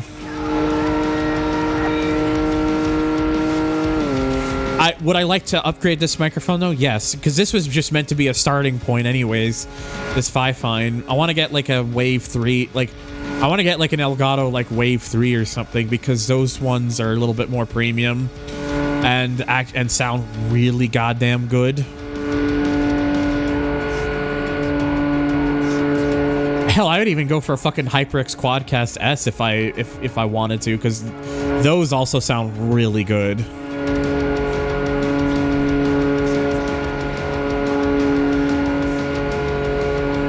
And I know, like, if I really just wanted to go, like, really step up, I could just get, like, the Elgato Wave XLR, and then get, like, the little XLR mixer thing that Elgato made for it. But honestly, just even something like a Wave 3 or a Quadcast S, I think would be a nice little jump.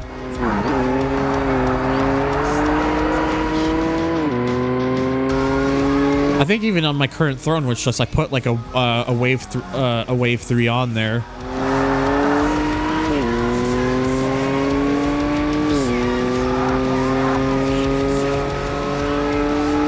But I'm happy with this, with what I'm using right now, because it works, and y'all seem to enjoy the sound of it, so that's fine with me. So long as it's definitely better than the shit I used to use. You have the basic bitch mic. What is the basic bitch mic?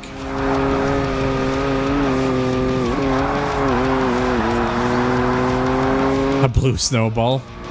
Look, a blue snowball is a very good like lower rung entry point. At least for the time. Like, I would actually ironically say this Fi-Fi mic that I'm using, a lot of people actually buy this one because it's relatively cheap and sounds the way that it does.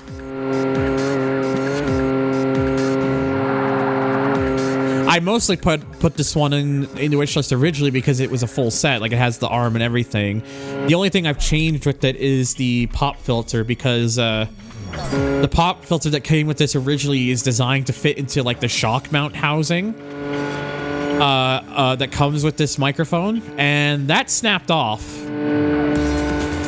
So now I have a pop filter that you put over the unit, and then it's like a windscreen. Well, not a windscreen. It's not like the sock thing that you put on some of them. It's one of those ones where you slot it in the front. You slot it into like the things, and then like little plastic like little housings, and then there's like rubber bands on the back of the unit.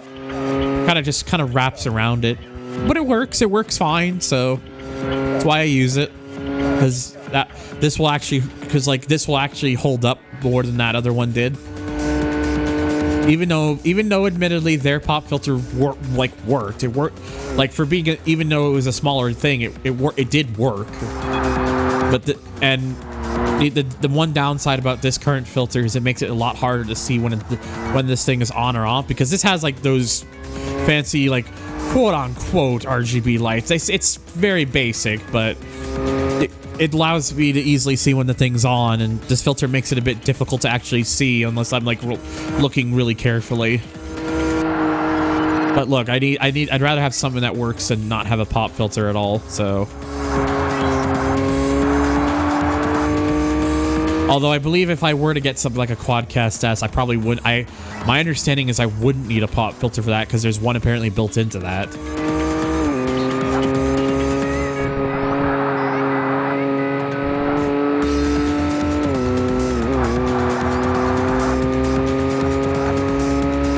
Oh yeah, I remember the red LED. I used to have a snowball. There's a brief window for like a couple months in 2016 where I was using a snowball. I think one of the reasons I stopped using it is because at the time I just did not have I didn't have a viable setup for it. I think that's the reason I stopped using it.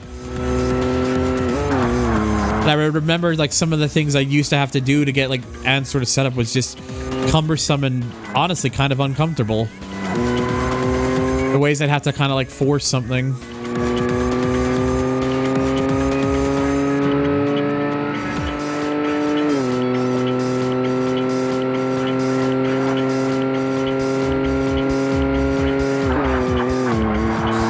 But yeah, but that shit's all in the past now. It's like things are a lot different now, obviously.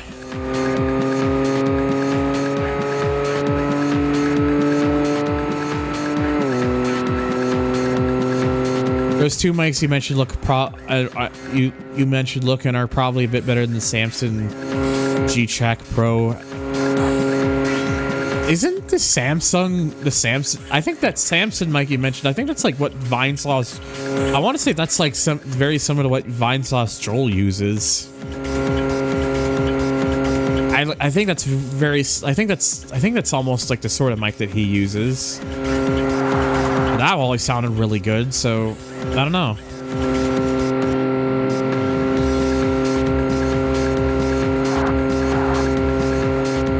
Haven't used it much. Fair.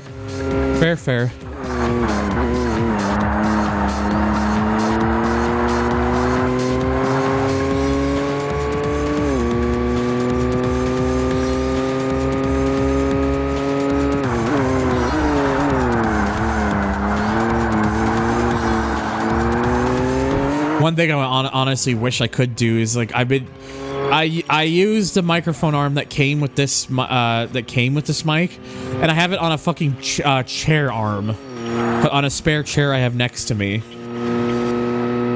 which works. But I think maybe one day I probably should switch that out for like a proper mic stand, like a proper like one of those like mic stands that you would use like on like a stage or something.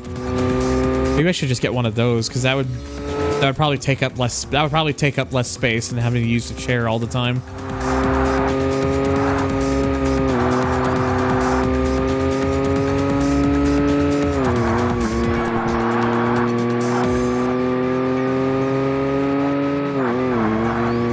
But I use it on the chair and not my desk because that way it keeps the arm from getting in the way of like the monitors or anything.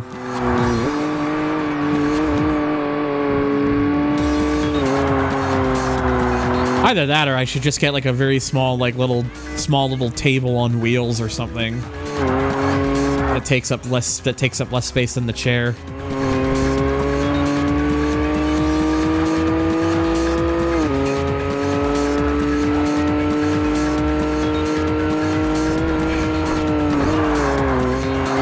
Yeah, the Nordschleife in this game is like, what if we made the Nürburgring but just extra wide?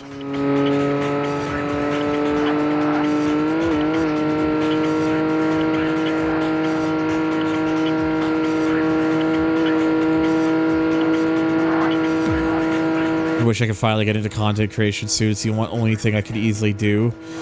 I mean, it's one of the reasons I do like the sort of like, I know these days I mostly focus on live streaming because I just prefer, because, you know, live streaming, I prefer to live stream these days than just making like videos because I just don't have the same sort of patience like I used to anymore. But,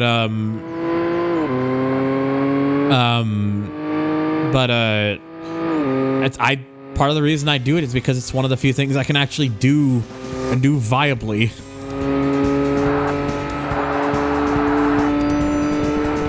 put this side by side with GT4, the difference would be night and day. Yeah, the GT4 Nordschleife, and like you look at that and be like, yep, that's the Nürburgring. Even to this day, it still holds up well, like you mentioned.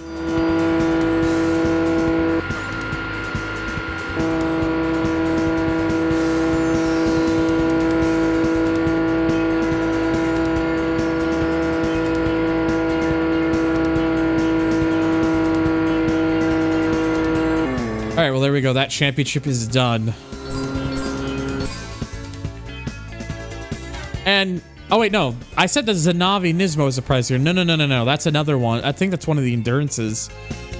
Because the actual prize card for this is an R390. The wrong R390. Because they say this is the 98, but the 98 was not a short tail. The 97 is the short tail. The 98 is... This should be a long tail, but someone got that wrong. You know what's funny is they tried to correct it a bit by actually adding the livery of the 97 in Forza 3, and specifically Forza 3 because Forza 4 just disappeared again, but they still kept the fucking short tail. Like, what?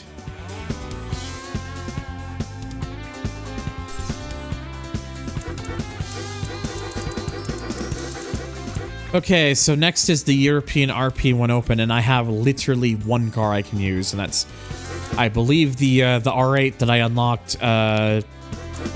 unlocked elsewhere, I believe. The Johansson R8.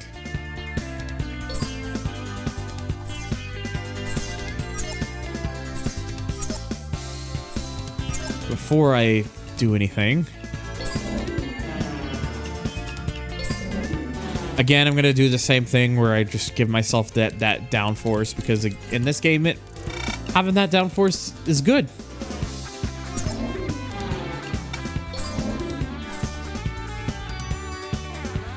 So yeah, the GT1 I have as well is better than this according to the stats, but it's also not a European car, so I'll have to just use the R8. The R8 I think should be fine. I can't see how the R8 would be any problem personally.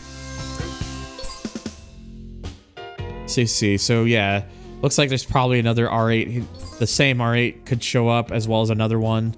V12 LMR, F1 GTR, Nylon GT1. Pretty interesting roster. All right, and then this is 9 races, and Alpine Ring is interestingly the first one. Also, this championship does not have the Nordschleife. The Nordschleife does not show up for this one, which is interesting because it's the first one in a while at this later stages in the game where the Nordschleife does not show up in a championship. Do I really want LMP1s to run around Nordschleife? Oh, the game's gonna make me do that anyways, just later. Ooh, I get to start in the front for this as well.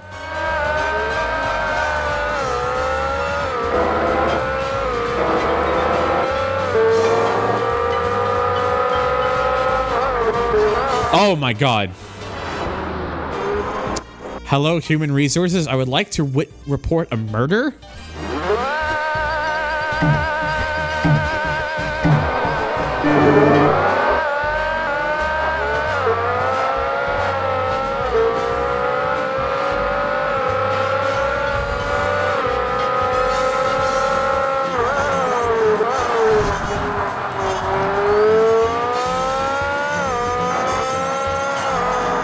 Alright, you gotta try to break free.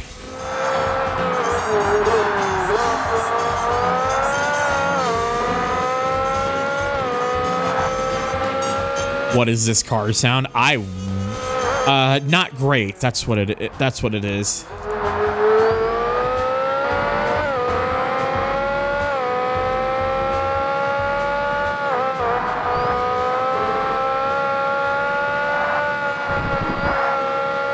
Sounds like a boat.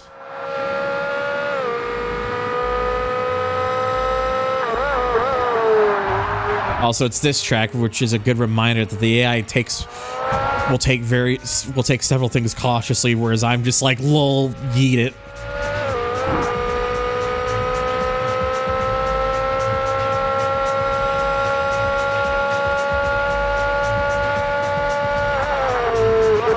Yes, it's the return of the clip that just loads forever.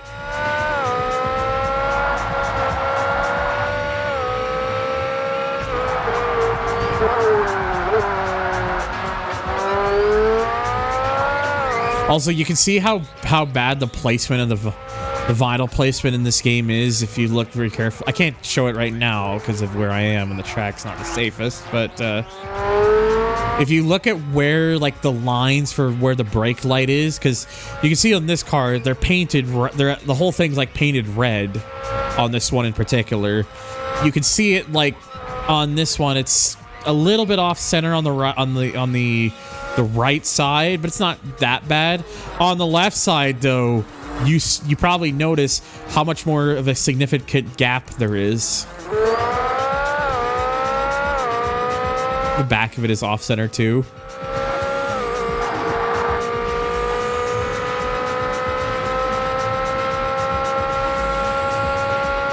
That's probably the best way I'm going to be able to show it. I don't want to focus doing that too much because I need to build my gap back up.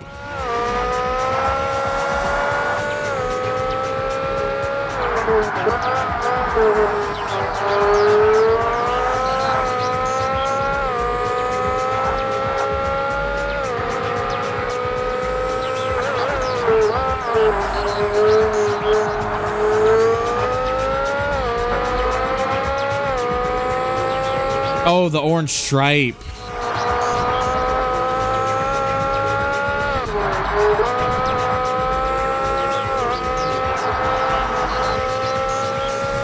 Oh yeah, you're right. It is slightly off center. I can't unsee it now. Jesus Christ, car. Can I get some grip, please? Thank you.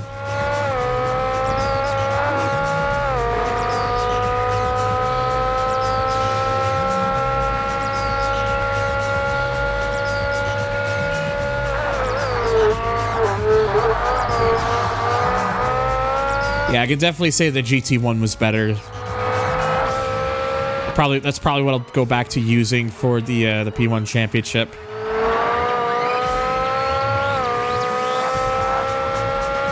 Not to say that this is bad. It's not. It's just I can definitely tell by the way the GT1 drives in this game that the GT1 is better. Or sorry, the car that's now coming, the Gran Turismo 7 in the next update, Smile.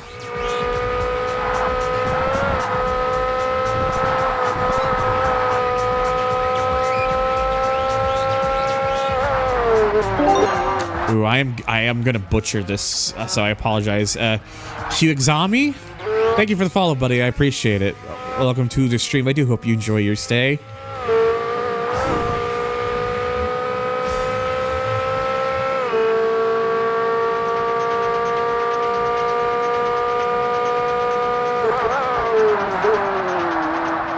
The Toyota GT1s.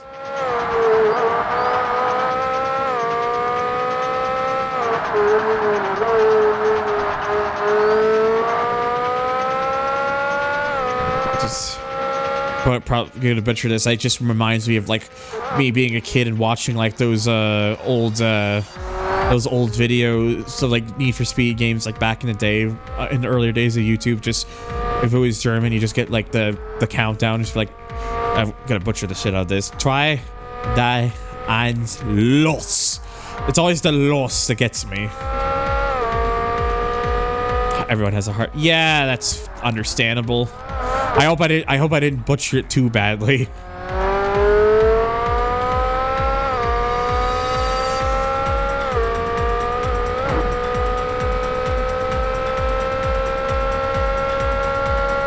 I believe this is a real livery. This is this game I don't believe has fictional fictional race cars, well, for the most part, but I believe there is an actual Golf R8. I believe this is real. It's not a factory team effort. It's the Johansson team, I believe. It's based from a Google Translate phonetics thing. Oh, so kami. Okay. All right, that should be easy for me to remember than just saying kami.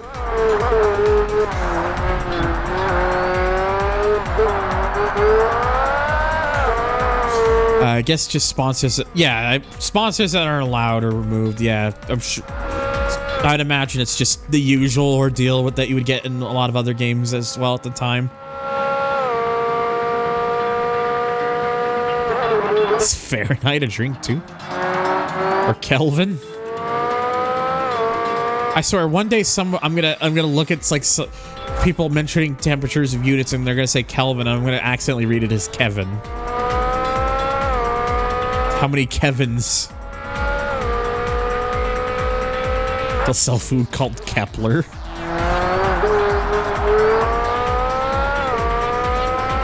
Oh, I mean Sanok. For years, I kept saying Sanic or Sanok, but it's Sanok. You told me it's Sanok.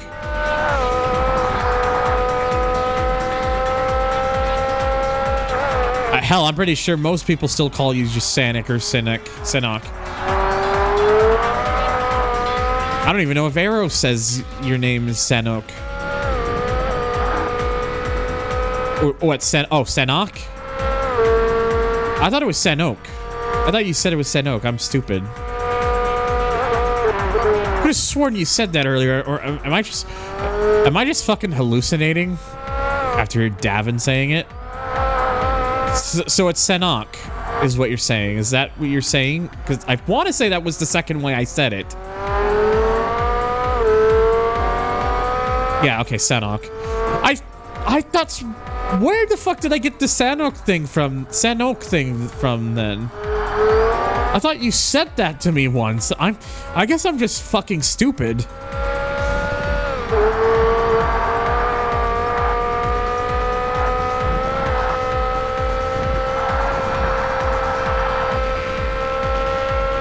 That maybe I mean I don't know. I'm just gonna say I'm fucking stupid because that's more funny.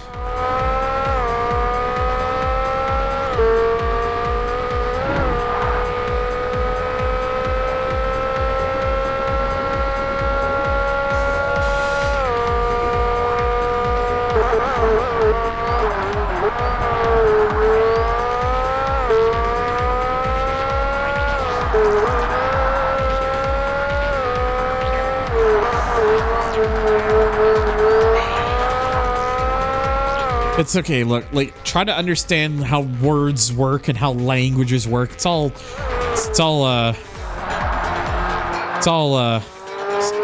bunch of hullabaloo.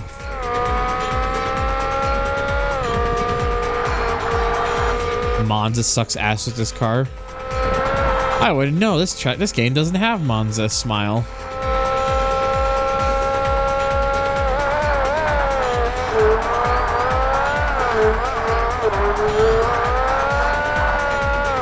Oh, with this AI, that's definitely a good thing.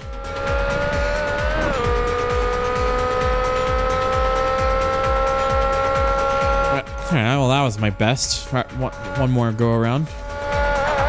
This game does not have the Pescarolo C60, or any Pescarolos for that matter.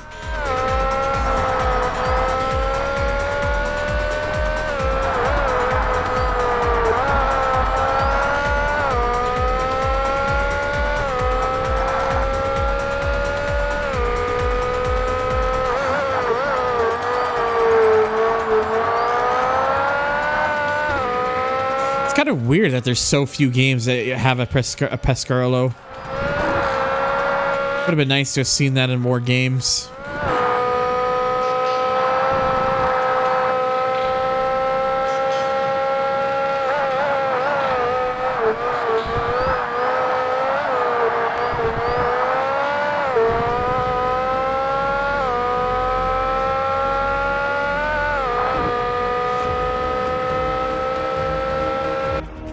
Well, there we go. First one down of 9 to go. Would you believe that after this, we then got to do a 10 race championship? Whoa.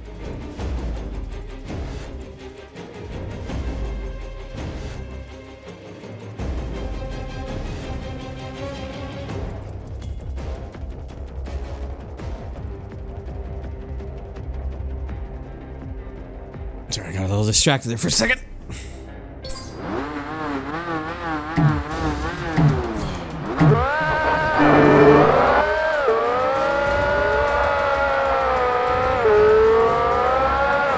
Oh.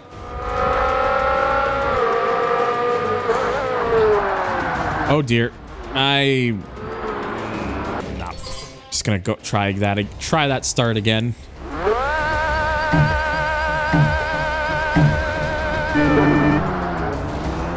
Okay, second gear start is a bad idea. Don't do it.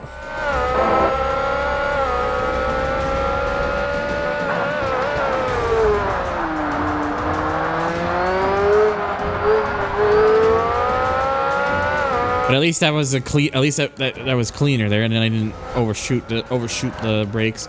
Yeah, because the GT1 has like super good brakes. This not as much. This doesn't. The brakes in this are fine, but not as good as the Toyota.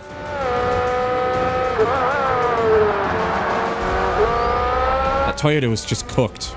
I'd argue that Toyota was something else.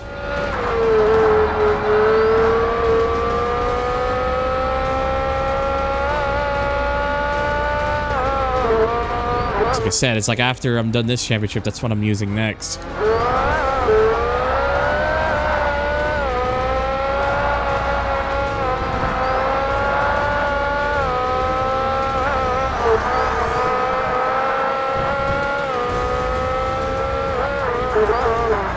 Have I ever put...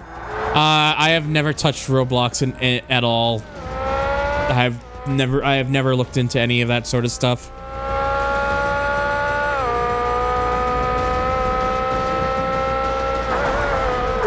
Yep, this is in Monterey, California, Acura.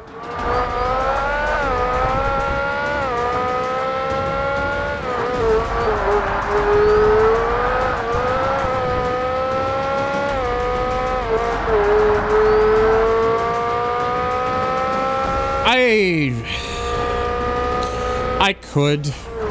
Always been very kind of hesitant because if anything to do with Roblox is like one of those things where it's like, I don't know if I should be doing this, but I know it's kind of got a bit of a following for certain things, so maybe one day I'll have to just say fuck it and have a look.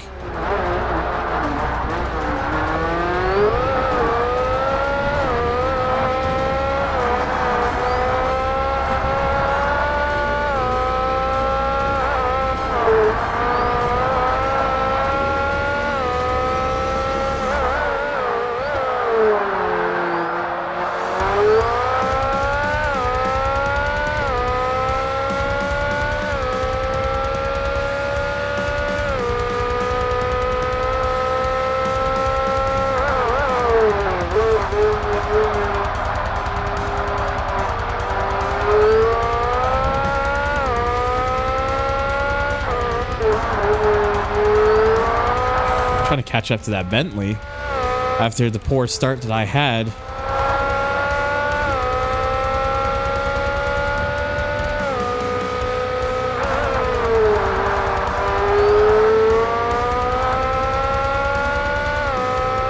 Trying really hard to kind of like build some sort of to kind of get close enough so I can get into slipstream range.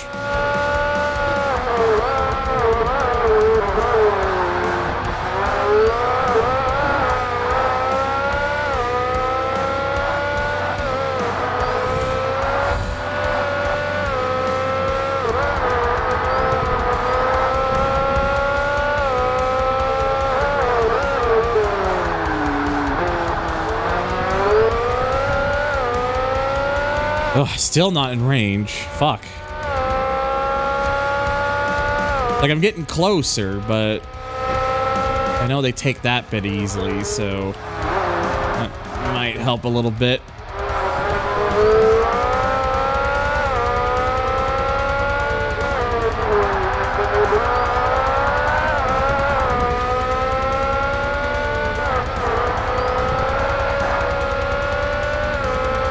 Come on. I see it like blinking on and off. I'm getting very close.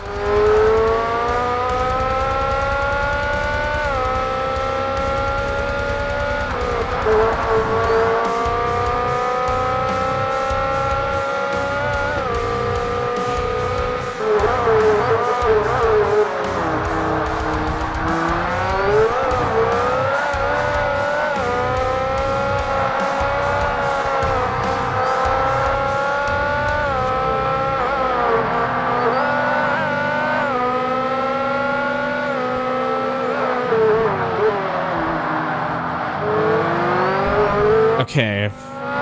I am within range now. I am within the slipstream. Oh dear. Kind of did not predict when they were going to slow down there for that. Shouldn't these cars be banned already because they're too loud? Is there really any sort of, like, in all seriousness, is there any sort of update to that whole stupid thing about the noise levels at Laguna Seca? Is there any, like, sort of follow-up to all that?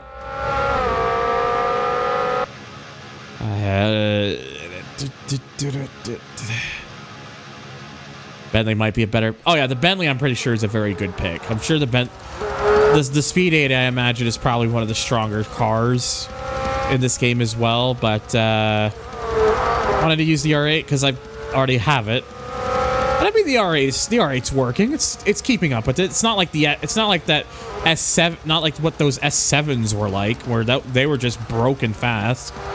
Like the Bentley's quick, but it's not like I'm right with it. So, and also I'm kind of slight skill issues here to be totally honest, like what just happened.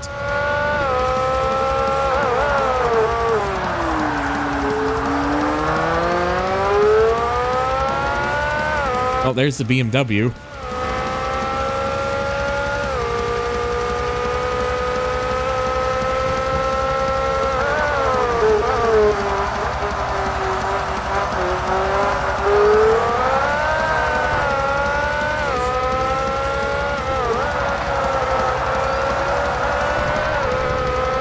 Let's see if we can get right back into the range of the Bentley.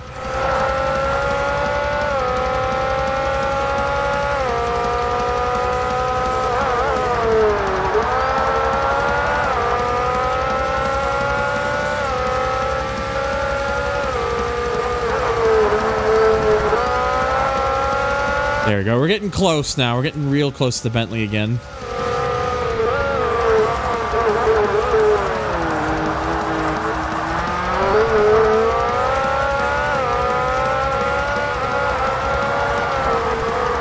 Ugh. No. I lose so much just from going over that.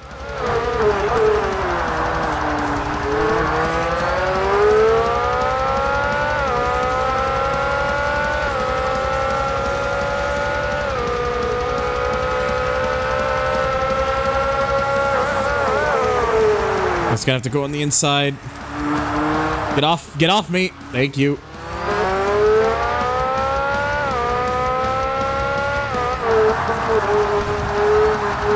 Appears to be a settlement between the residents of the country over the contract lawsuit has been dropped. Good.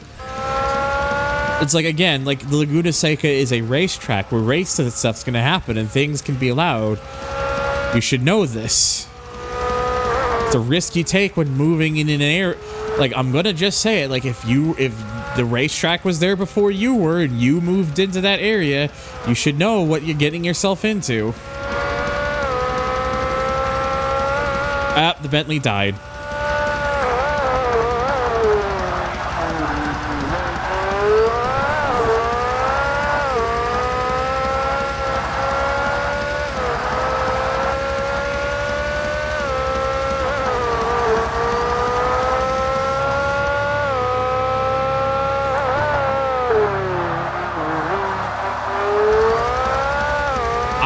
I'm not sure. Oh, BMW's gone wide.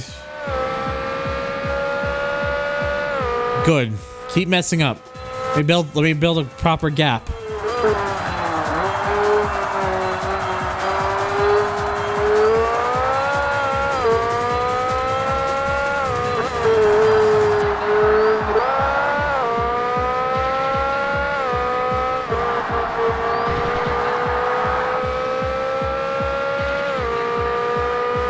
There we go. Now we're doing good. We're doing pretty well. Oh, the Golf livery, in my opinion, is one of those liveries that it works on nearly any vehicle you put it on, because it's simplistic and it looks nice. It's like, can't really ask for too much more, honestly.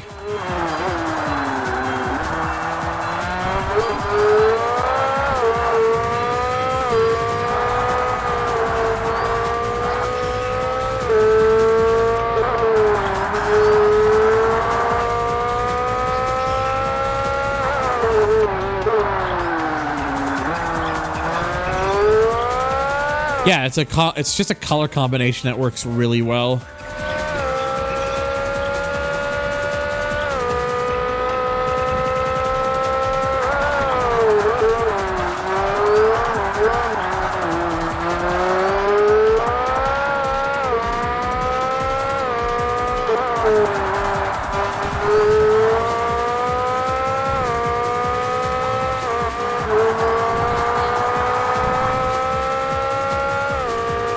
I'll 100% this game when Zemu runs it well. Whenever that is, because it's hard to say. I associate this track with Dodge Viper 99, with the Dodge Viper and Nissan R290 because of their GT2 licenses. That makes sense. Also, hello, Big Billy.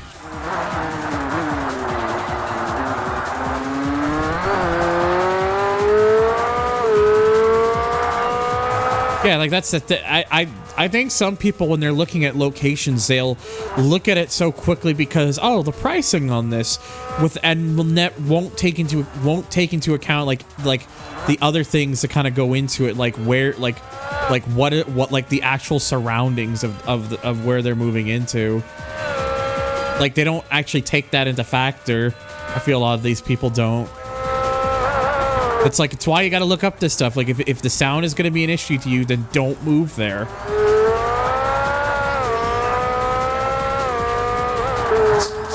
It's why people need to, like, look this stuff up before they end up doing it and then getting all mad and shit. It's like, at that point, that's just on you. If I lived near a racetrack, I wouldn't be complaining about how the sounds were, because I you know, people who want to race drivers who want to race their cars need to do it somewhere where it's legal to do so. And if we end up closing all the racetracks, and guess what happens? That the street racing scene will fucking skyrocket, and then shit on the roads will become a lot more dangerous. It's that fucking easy. Why we need these racetracks, because without them, everyone's gonna be pretending it's Need for Speed Underground.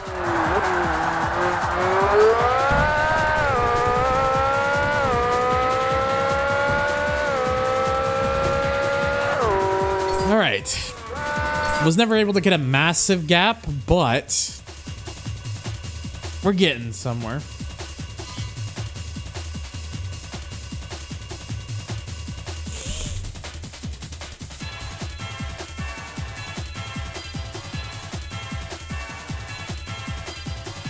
I got an annoying itch. All right, Road Atlanta.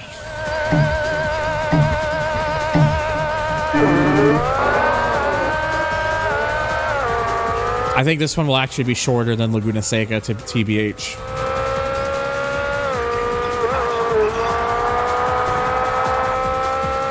But at least I think it will be. Oh my god.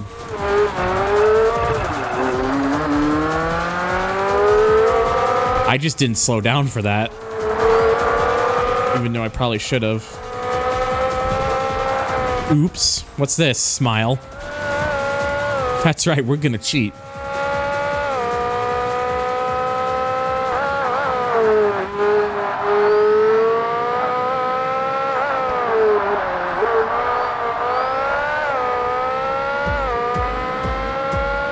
The Billy Mitchell method, or as I like to call, or as I prefer to call it, Saturn, the silly Bitchel method.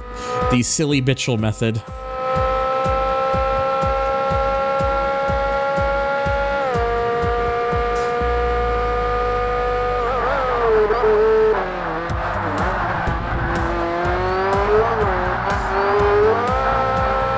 Yeah, it's the appropriate thing to call him, silly Bitchel.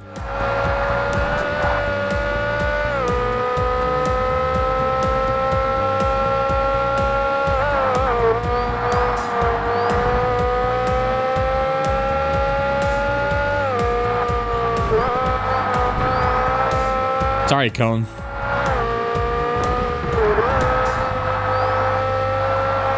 Yeah, Road Atlanta, there's something about the way this track is where I can just take those sections so goddamn quickly and still be okay. It's this is like one of my strongest tracks as a result. You're familiar with Billy Mitchell, world video game champ? He could probably do it. So I gotta find a way to harness his power. And I think I found a way. That's right, we're gonna cheat.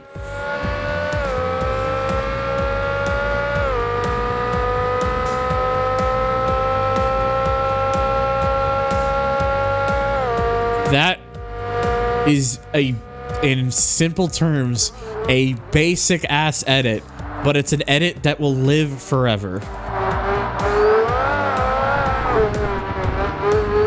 Inserts Game Shark.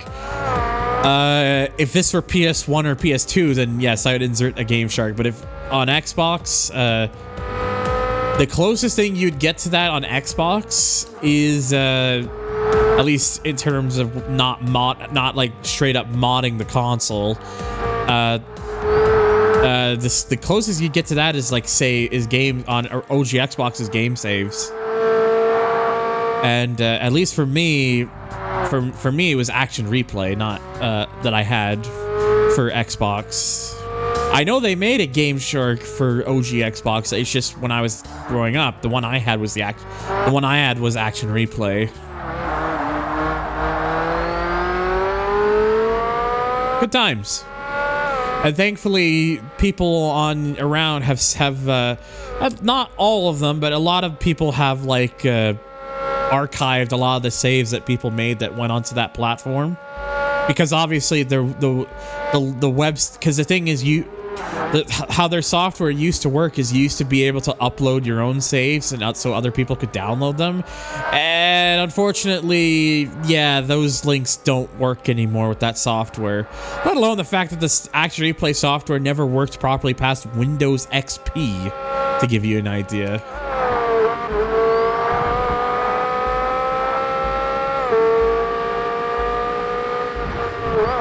But thankfully, there's nowadays there are other sites where people can post saves if they wanted to, and also like a lot of like the official saves that the Action Replay team made, and a bunch of community saves have been turned into a software thing you can download if you have XBMC for gamers on your OG Xbox. So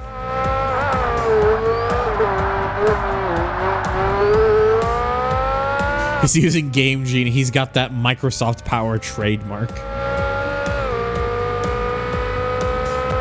Game Genie, or isn't that like, if I remember correctly, Game Genie was made by Codemasters. Yes, that Codemasters.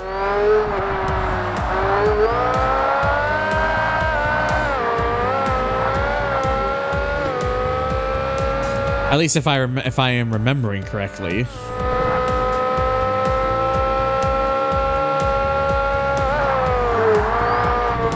Back when the name was accurate. Action Replay disc. I did have the Action Replay disc as well, of like the PS2.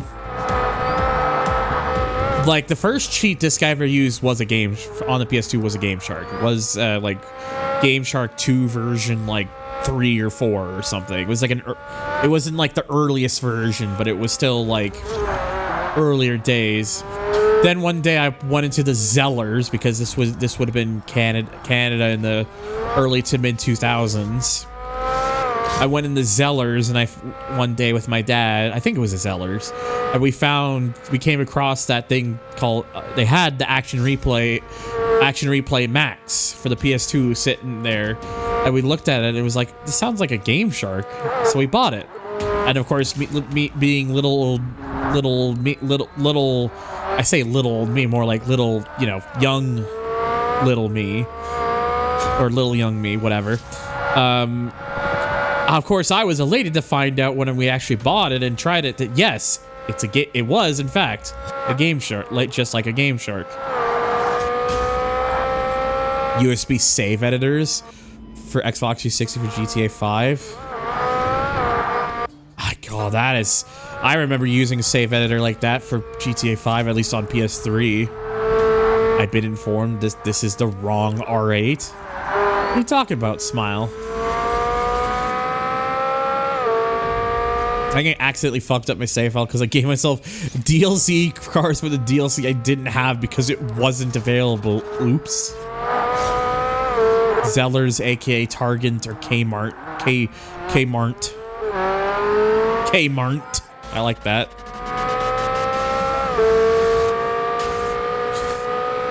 Oh, you tried to give yourself the fucking Liberator. Oops.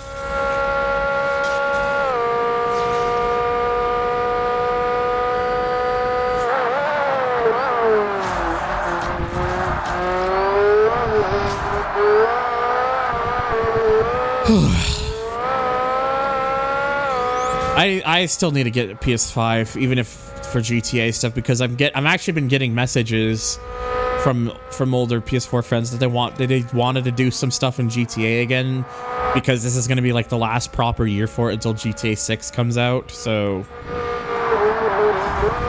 they want to actually like do all that stuff, and I'd rather not force people to have to go on the fucking PS4 version because of me.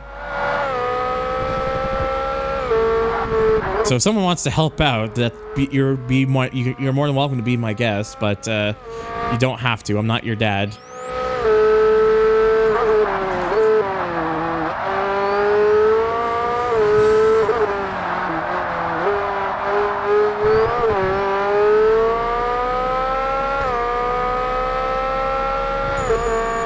If you want more context, it's just it should be the throne link at I would say an ! Throne, but the auto timer linked it already, so it's just there. And besides, remember, it's the Derg birthday week. It's the birth Derg. Smile. Yes, I am kind of playing it up for the. I am kind of playing it up for the haha funnies. Can't you tell? Just typing it in quite literally. It didn't fucking work.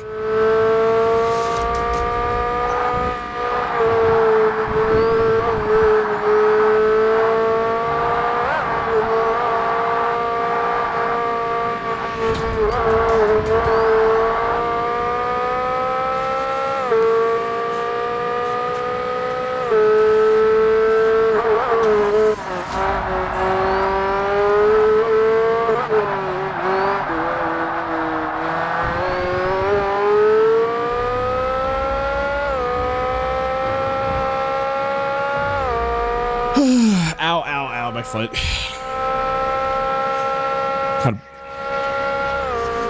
Yeah, like I said, it's like, don't actually do that if you're not able to do that. Like, I don't want to force anyone to do anything. It's just there for those who, for some reason, really wanted to. Just wanted to.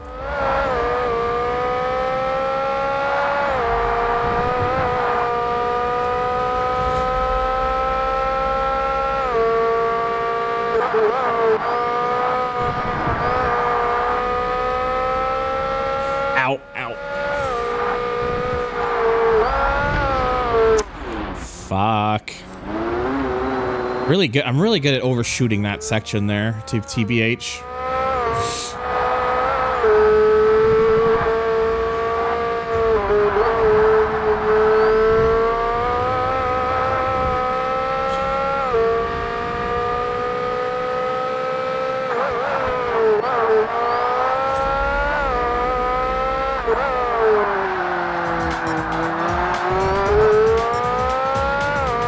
Negative 18 G's on that grass deceleration. And a very nice turn 10. I feel fine in the car. Doesn't feel like all my joints and bones and muscles have all been badly warped. Not at all.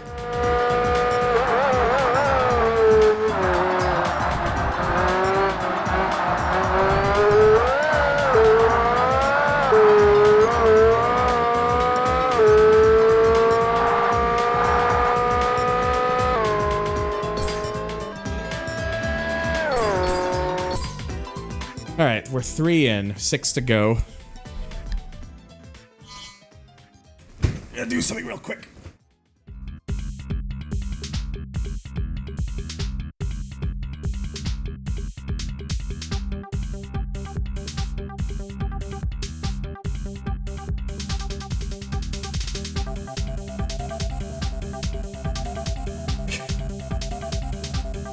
Grass so sticky it'll drain your bladder. Damn. Damn, this grass is so firm I no longer have to piss.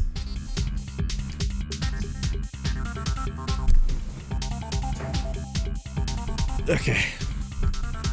Shout out to the Toyota that broke your ribs after driving it. Ow. Why is this loop only 40 seconds, Masanori? I need Masanori need more. Yeah, it was admittedly an short loop. Danny Hamlin doesn't need grass to empty his bladder. He just willingly pisses his pants, smile.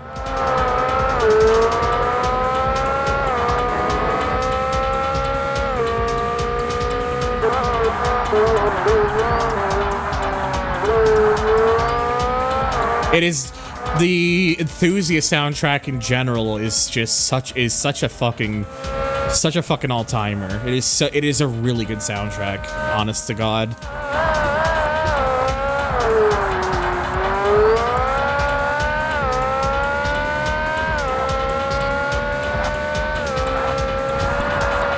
He's so real for that. He's a real one for just pissing his pants.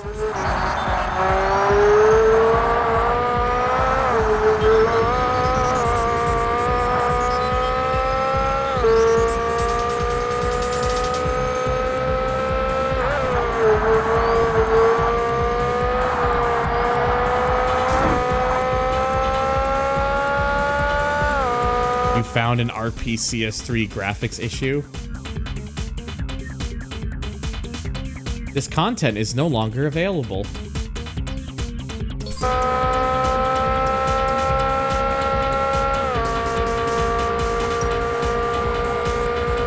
Thank you, Discord. Very nice. It's in Gran Turismo. Let me have that. Let me quickly look here.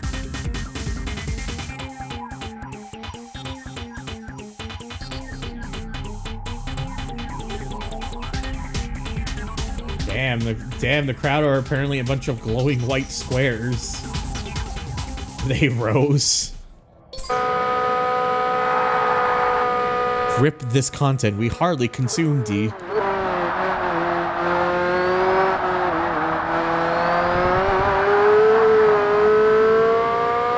Whatever graphical glitch, the emulator window just changes to that text. Yeah, just sorry. The emulator is sorry. There is no more content left in the emulator. Smile.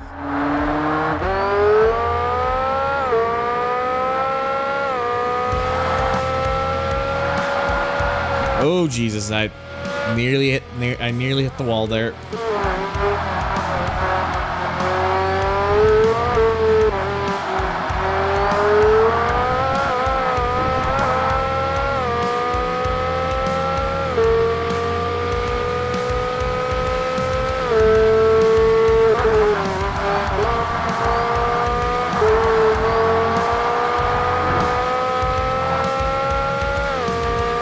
Oh my God, excuse me.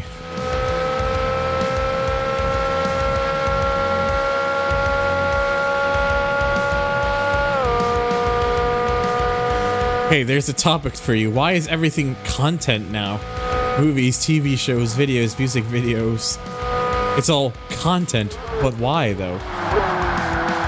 What is this world that we now live?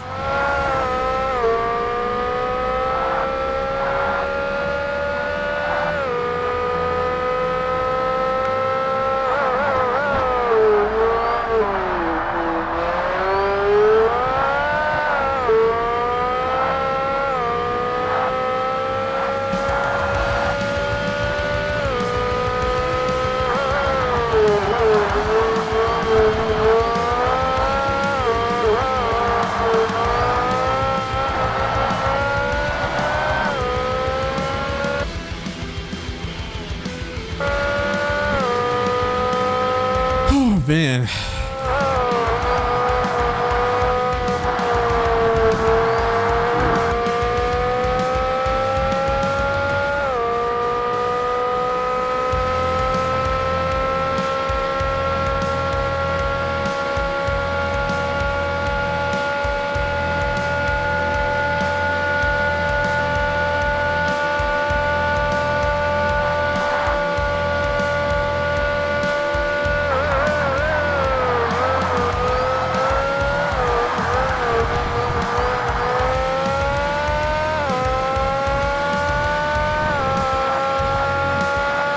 game crashed. Oof. The shiny crowd was a sign that things were gonna break.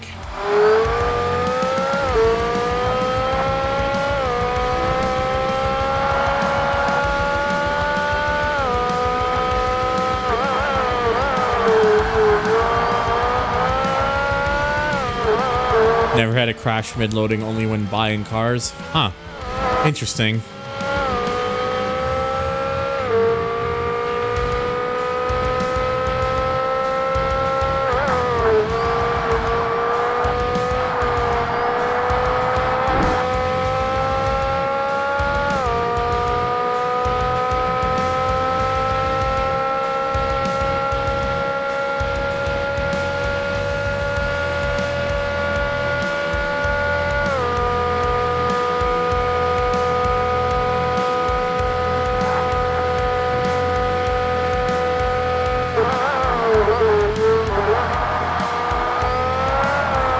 Shiny cube forms from the planet Complex String have returned to their place of origin, taking the game along with them.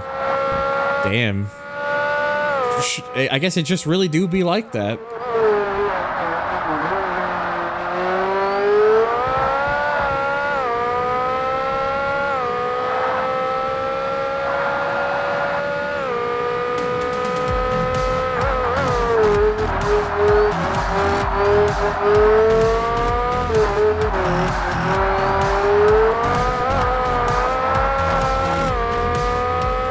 Are the rally events in Complex String so much lore? Look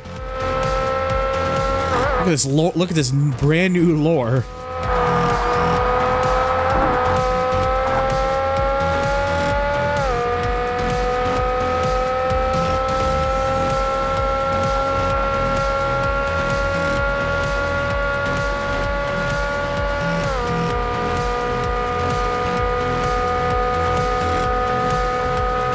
Ooh, just squeaked out a new best lap.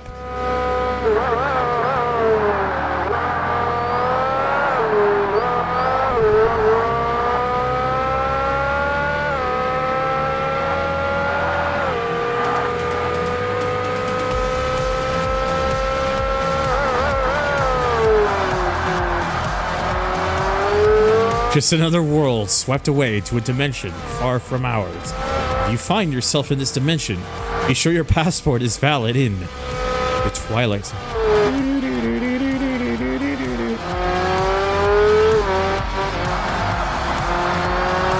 Oh, I fucking watched like old episodes of Twilight Zone every now and then. It is an interesting trip, to say the least.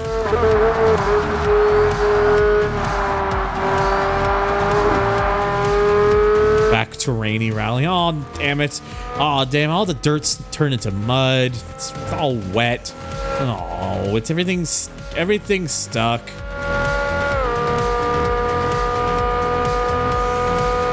Night Gallery also with Rod Sterling.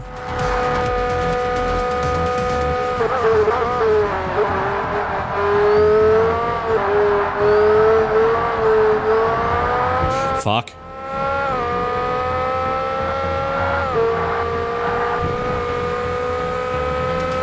You may have cheated goals in the Red Bull Challenge. That's right, we're gonna cheat. Honestly, I wish I was good at like cheating, because I remember like way back in the day, people would just fucking find ways to break out of the track and do the laps that way.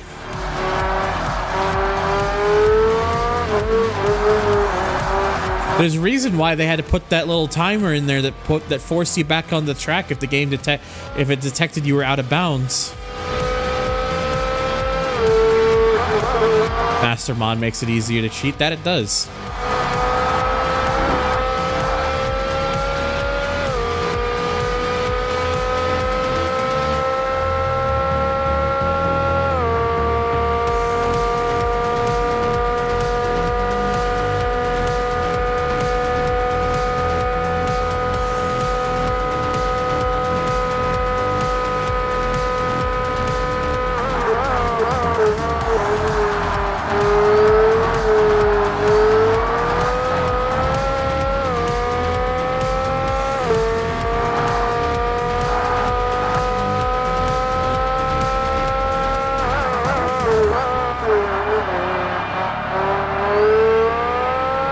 The efficient way being pressing start 3 times.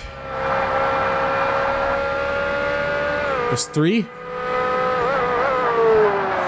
When I eventually play GT5, I'm probably going to do something similar. Like, I'll probably still see if I can at least get, like, a bronze or something, but those ones are just so ridiculous. I don't know if I really want to try and, like, sweat my way to see if I can get a gold.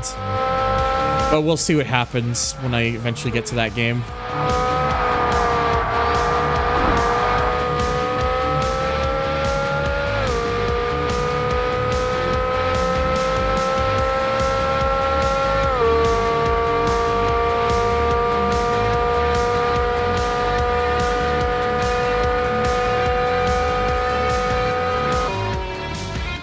Best lap on that last one. Whoops. All right, we are doing good. All right, what's next? Ah, full New York. Let's take these P1 class cars onto the fucking streets of New York.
I sure love when the game just hooks up the cars if the rear quarter panels touch and just kind of just forces loss of control and stuff. That's always fun.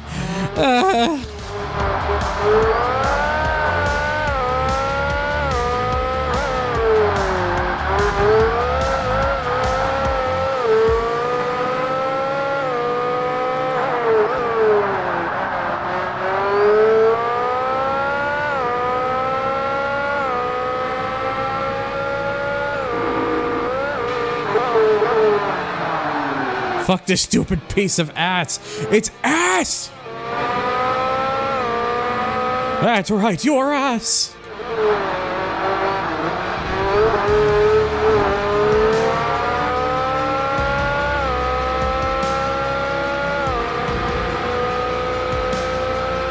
NASCAR special events were quite difficult to gold. I just say that. Only difficult events I've experienced in GT5 so far. You'd have to tweak some settings for the car in order for it to have a chance to get gold.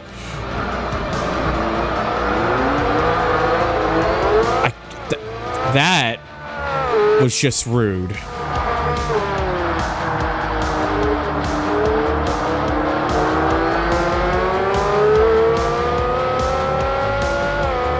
That was just blatant what just happened there.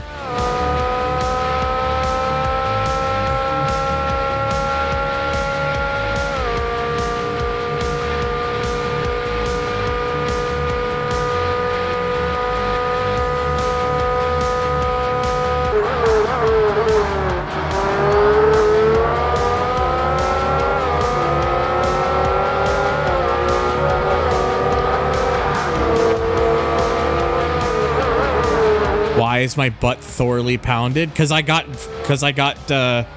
someone slammed into my car as my brakes. As their brakes, I mean, sorry. Sir, that's not where the corner goes.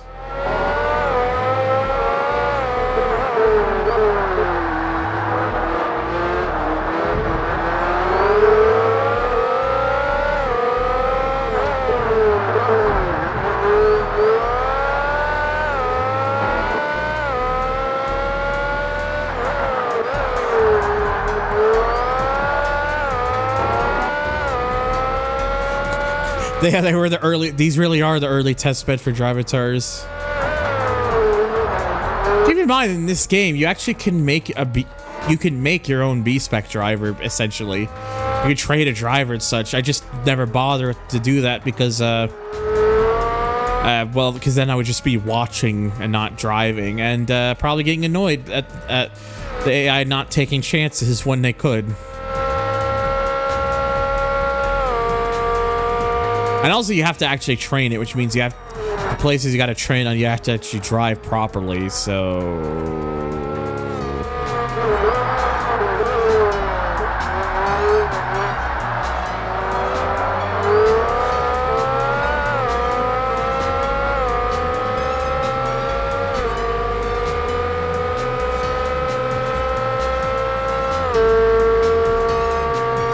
I gotta see if I can catch back up. I'm still annoyed about that. Still annoyed about getting a pounding in the ass like that.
Damn it.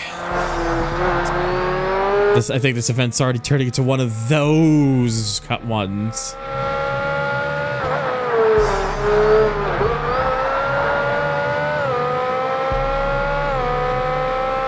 Yep, it is indeed the Johansson Motorsport. All right, hello, Wesley. Imagine the traffic nightmare in New York for an event like this. Oh, they would, like, the amount of havoc it would have caused if they closed, like, all this parts of New York down for a race. That'd be a nightmare waiting to that would just be a nightmare waiting to happen.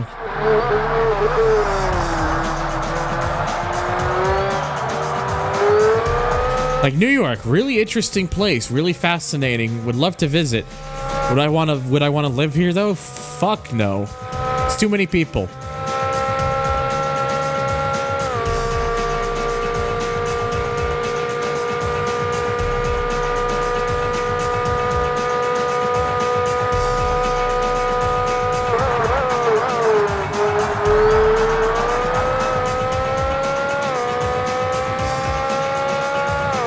Nobody wants to live in New York, not even the rats.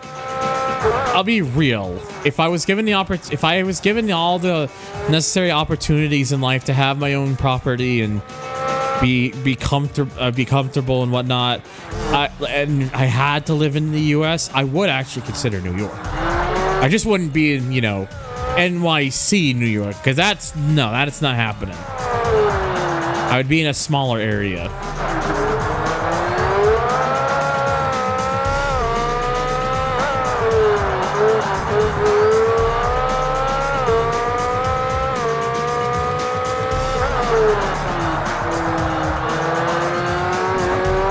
Damn it. I'm struggling to catch up to these two because I think the problem is there's the R8 behind has been slipstreaming off the Bentley. What about other cities? Depends.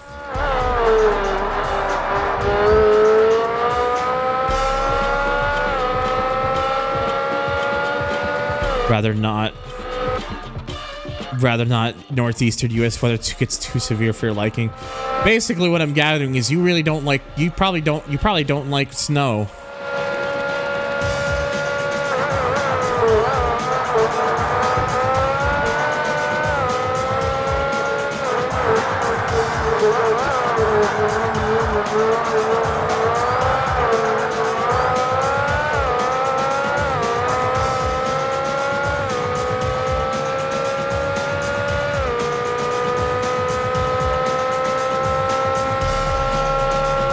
snow, threats of hurricanes, too close to water. Fair. It's not like where I moved, I'm not really near major bodies of water anymore, but me being in an area where there's lots of farm fields and forest and trees and such, I have to deal with wildfires every year. And the air quality is significantly decreasing whenever that happens. I would honestly rather be closer to water, personally.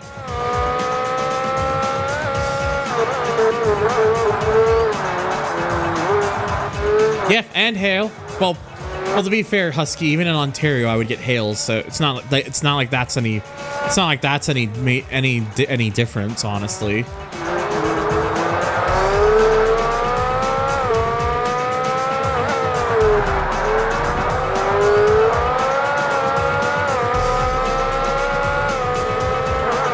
When the nature of the piss filter. Whoa, the nature's like, whoa, the nature filter. It's like Need for Speed Most Wanted 2005 on PC. Smile.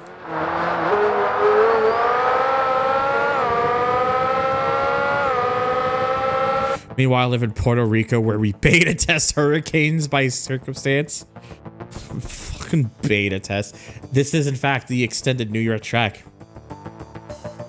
Yeah, it's the hail at times can be bad, but it's again, it's never really been like seriously bad, but yeah, I get what you're saying.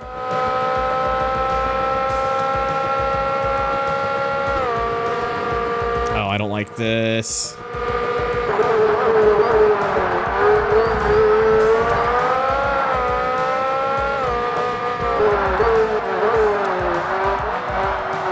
Trying to see if I can snipe that Bentley. I am in its slipstream. Yeah, that Bentley is quick.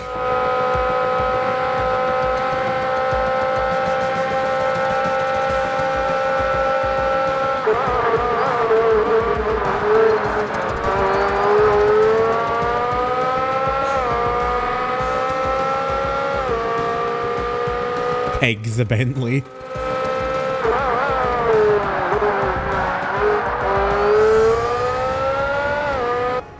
Hang on, sorry, I gotta deal with an itch.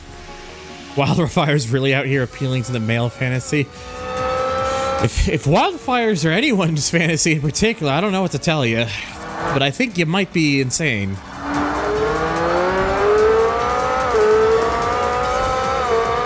I think you might be one of those people who looks at situations and really says, yeah, we sure do live in a society. Fuck.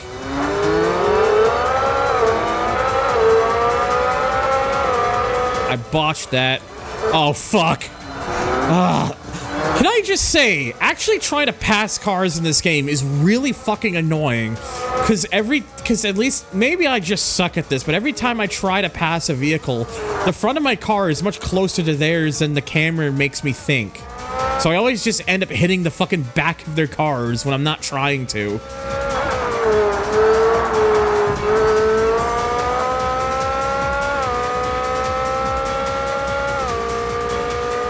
Now, targeted arson, on the other hand.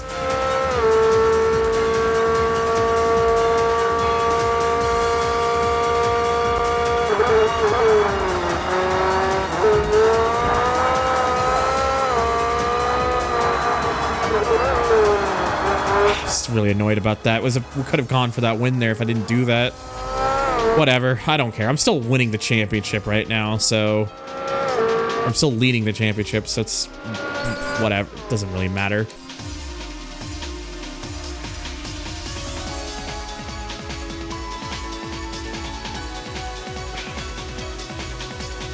All right, Maple Valley next.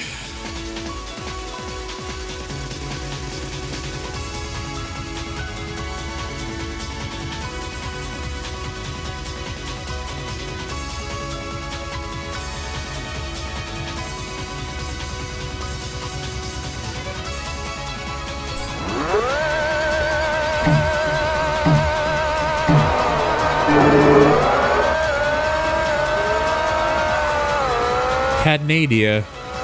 Hello, kayfabe.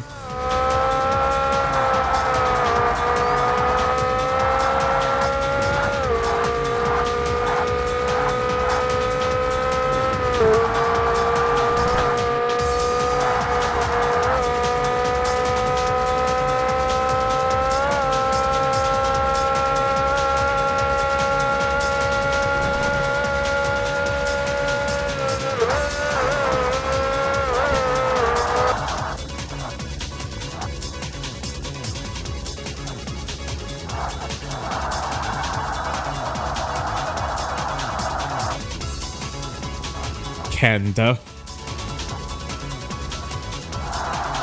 All right.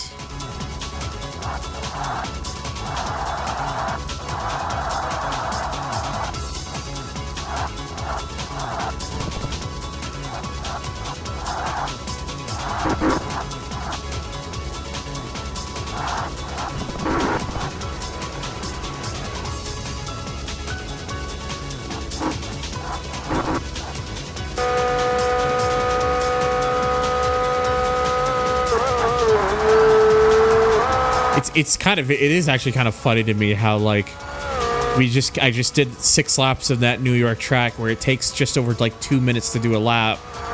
Then the immediate next track is Maple Valley where I only have to do 1 additional lap, but lap times are like cut down by like over 40 seconds a lap at least.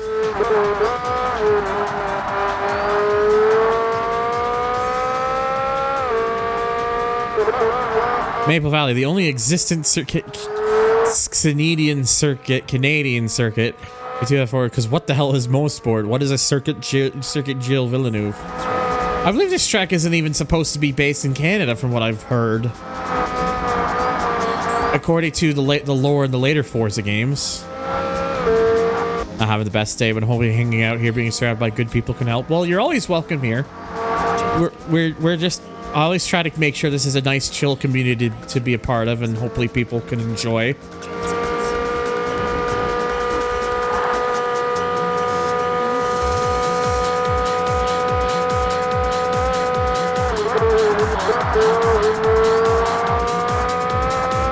High-speed circuit, go burr.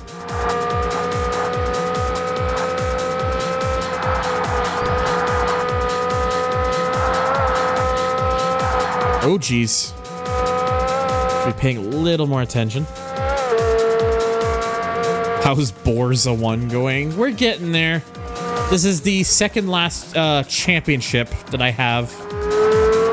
I've only got 1 more championship after this, and that's all endurance races after that. Which, to be honest, in this game, the endurance races are not that bad.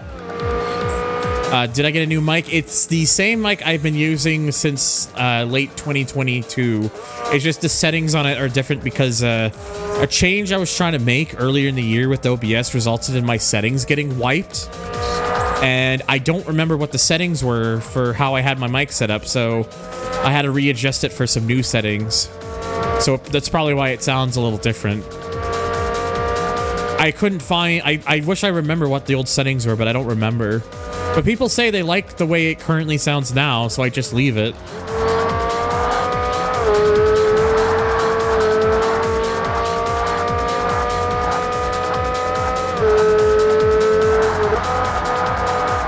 That's good. Well, I'm glad you like it too, but yes, hello, K_ers. I'm gonna guess I just say Kers or something.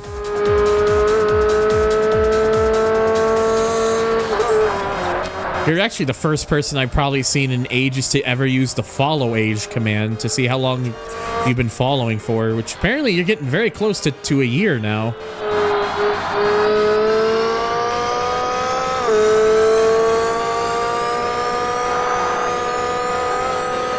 Yeah, if anyone's curious about how long they've been following, just type !follow age.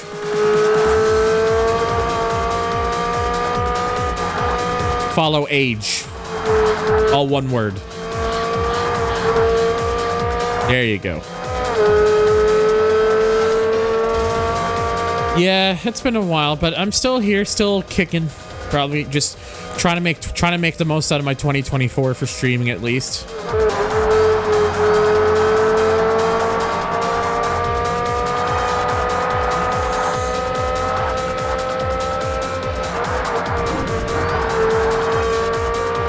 So yeah, so we had Husky for 1 year, 5 months, and 11 days. Wesley for over 2.5 years.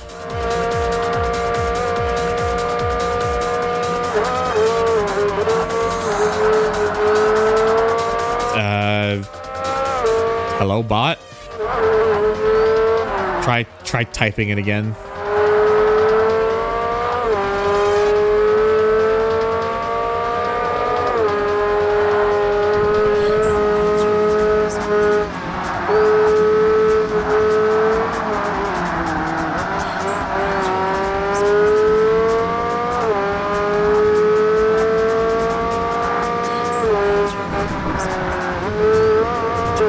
Yeah, some people have been here for a while. Some people are more recent. It's always interesting to take a look at that.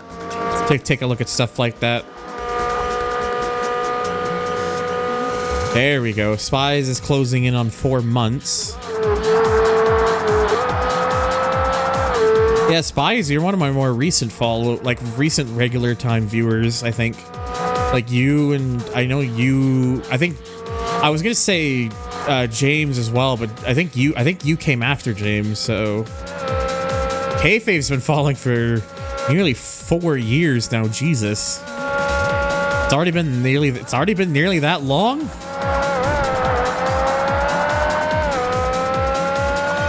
And for over half a year, although we've known each other much longer than that.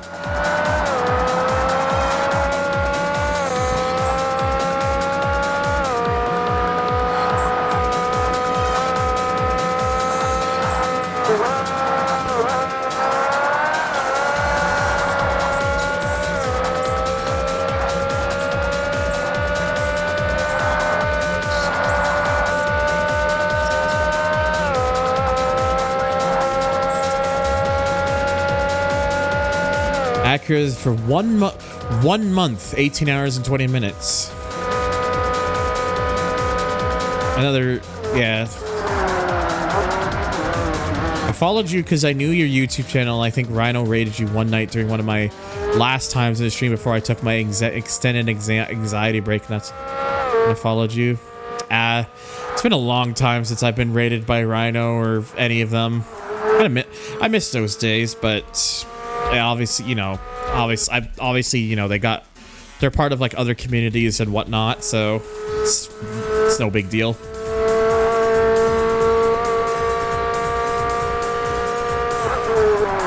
Look, the fact, like, I'm just appreciative when anyone raids, to be fair.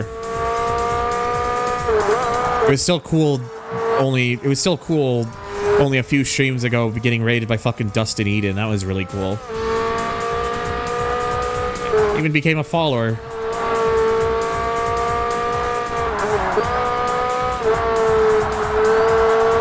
Because it's always cool when someone I watch and enjoy their content becomes like someone who I get to interact with in some capacity or another.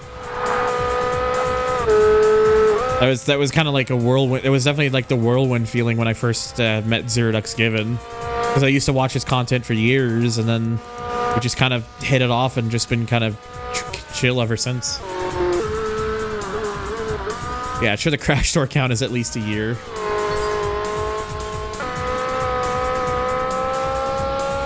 I'm actually curious about something. Would this work if I like typed someone's name in, for example? Let me just put in like Turbo's name or something. Okay. Oh yeah, you can. Oh, I can actually check out other people that way. Oh, so that does work. Interesting. I just used Turbo's name as like just as an example.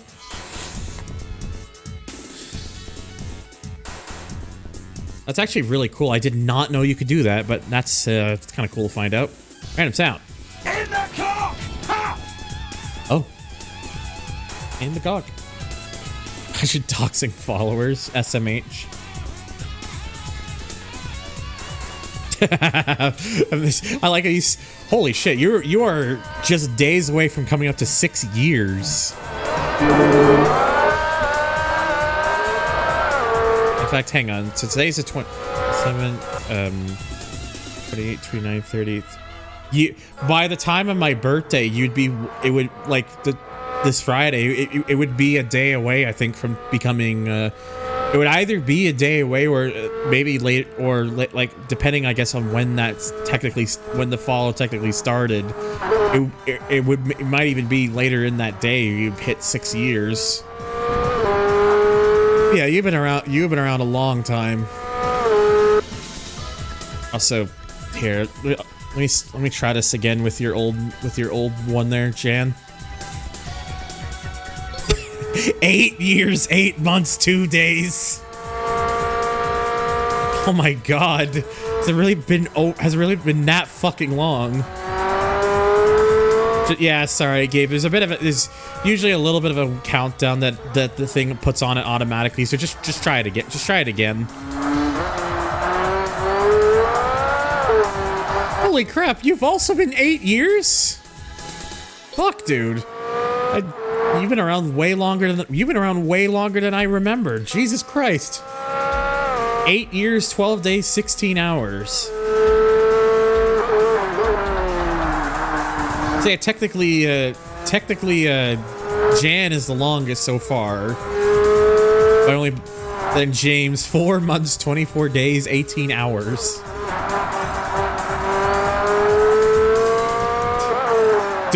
We'll get there one day. It'll just take some time.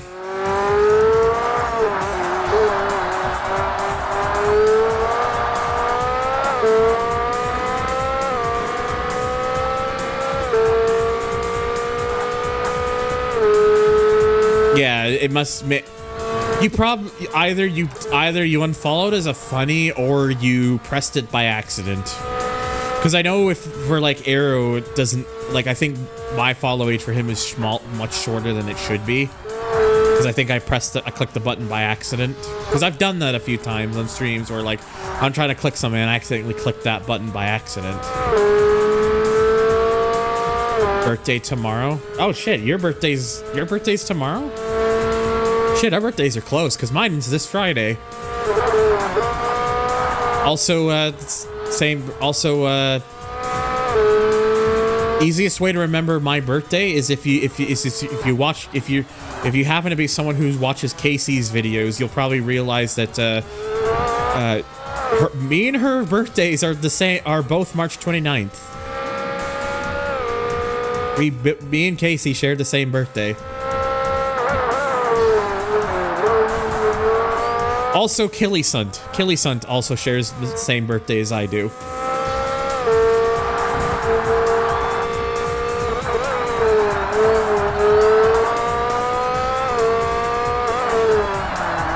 Killisunt's someone who raids every now and then. I know he doesn't really play like cars or anything, but it's, you know. Yeah, me, like myself, Killisunt, Casey, you all have birthdays on the 29th of March.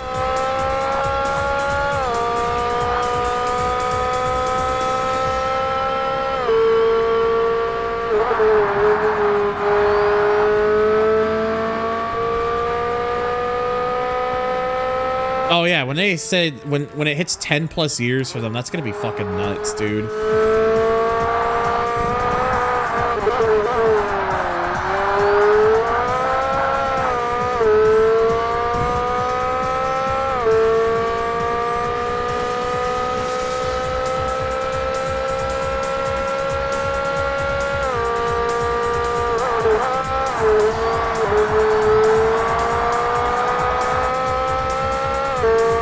The 26th birthday is just 6 months away, the 23rd of September. Interesting.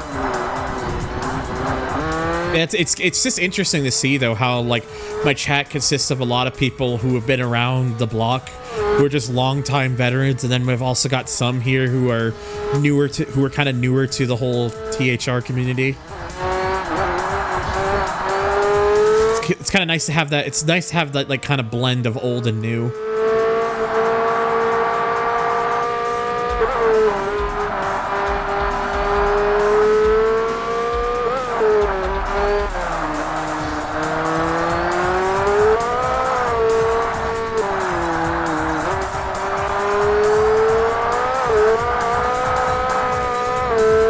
But hey, look, so long as people are enjoying my content, enjoy being here and watching, that's all that matters.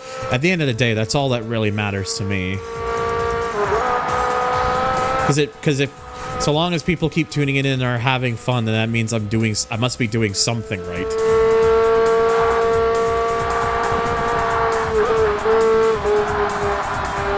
Hello, Warm. Doing okay.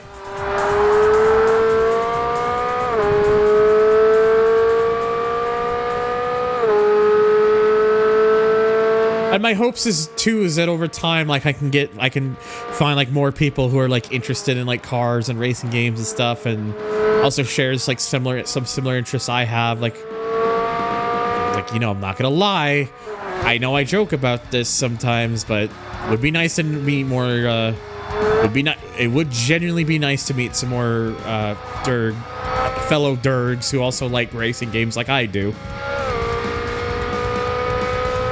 It would be nice to find more of those sorts of peoples. I stumbled upon one on Blue Sky not too long ago, which was kind of cool. I think they did follow, but I wasn't live when they followed, so at least I mean here on Twitch, mind you. I only found out because I opened up OBS later on. I was like, oh, that's new.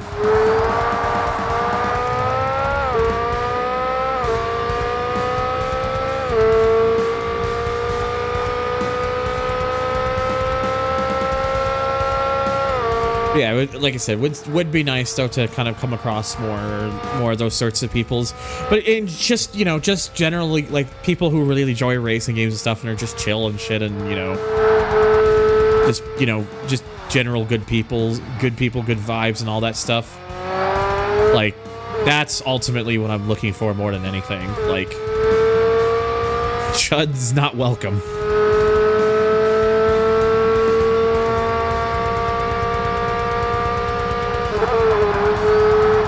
And the thing is, ultimately, it is a bit of a grind, and every now and then I won't there is even deep down there are feelings sometimes of sometimes like I might get like that a little bit of like jealousy, seeing how like certain people I watch and whatnot, sometimes seeing how some of them do, but at the end of the day, it's like it's always going to be different for everybody. So.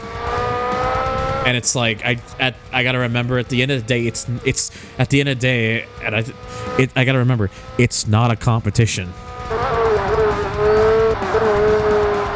and I shouldn't treat it as such. I just gotta because at the end of the day, the people who tune into you, they're not watching to try and create like numbers or make you look bigger. It's just because the majority of people like watching genuine, honest people, and that's what I like to.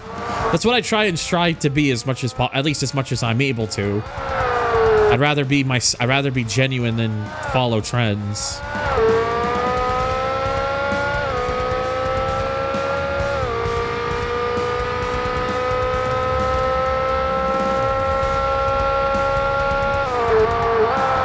But even despite that, it is always cool. It is always cool seeing acknowledgement from those who are kind of bigger in the scene, or generally people who've been supportive, like and such. Like again, like I've had two larger scale raids before. Once from Kuru back in 2018, and another only a few streams ago from Dustin Eden.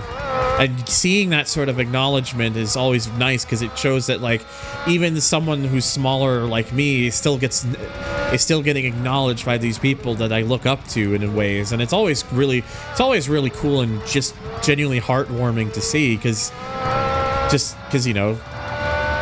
people I genuinely like and enjoy watching their stuff.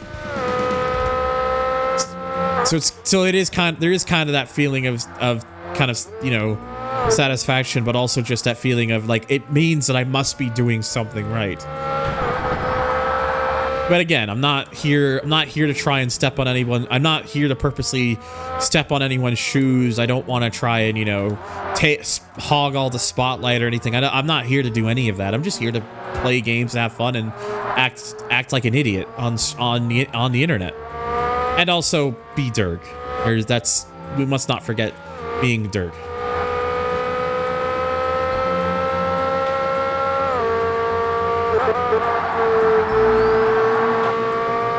What if they want to be stepped on?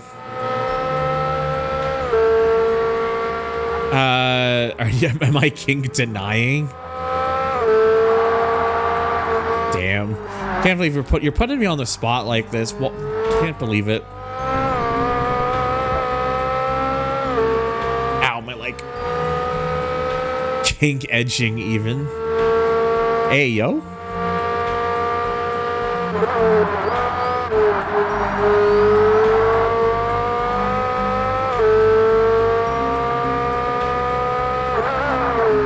Yeah, like I said, it's just, you know, just at the end of the day, I'm just trying the best that I can do to kind of hopefully reach out to people and just, you know, whatnot.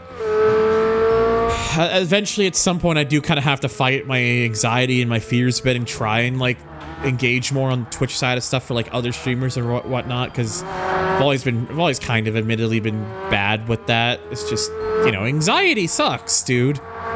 Being too afraid to approach people sometimes because of my own fears of how some people might turn out and whatnot, but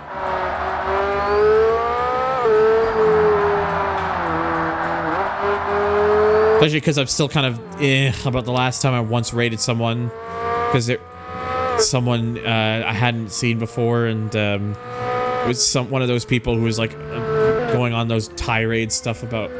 I feel like it was kind of maybe half joking, but that's kind of like a tirade thing involving like between like Forza and Gran Turismo, and I'm just like, Jesus Christ, dude, that's not why. Like, it's like, who cares?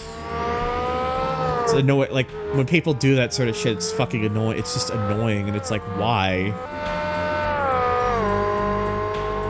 So it's always that sort of thing where I just have to, it's, you know, being cautious, but at the same time also just wanting to be able to kind of expand my horizons a bit and come across new people and stuff, new people that I can potentially befriend and whatnot, and find new members who want to make this like a bigger like community or family or all that sort of stuff.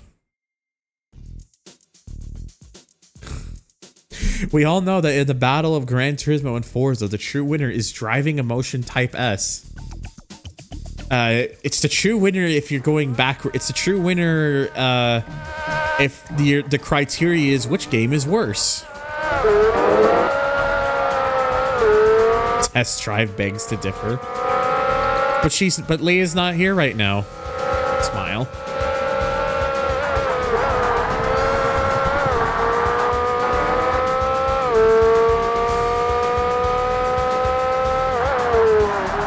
Big rigs, it's our winner.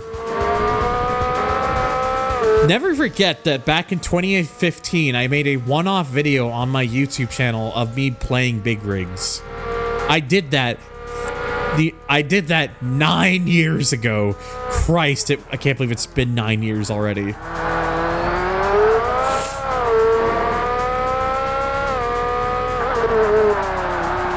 Test Drive 4, the video game of champions. That's more like the video game of CBT torture, because that game is literally just oh whoops, you crashed, well you've already lost, good luck shit-idiot.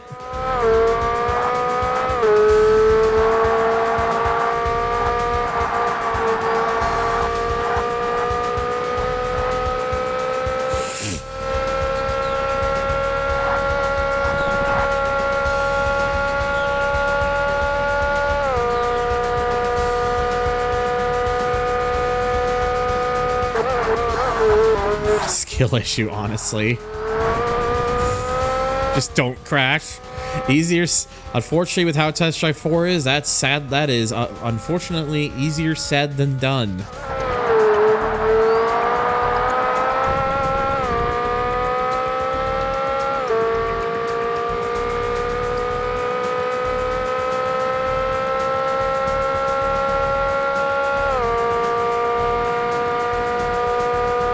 Just remember the traffic spawns. Exactly. So it's what you got. It's just what you got to do. Clearly.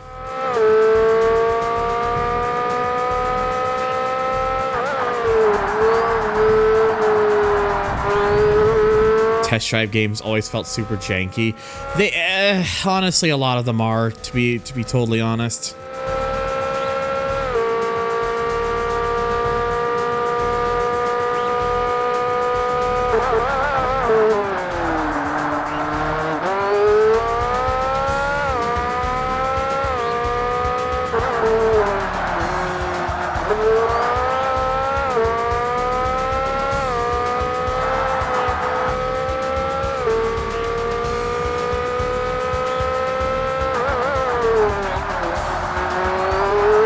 Are the TDU games janky too? Yes, they are. Oh, Jesus Christ. Me trying to like read that caused me to go off the track like an idiot. I chose a terrible time to read that comment. That's on me.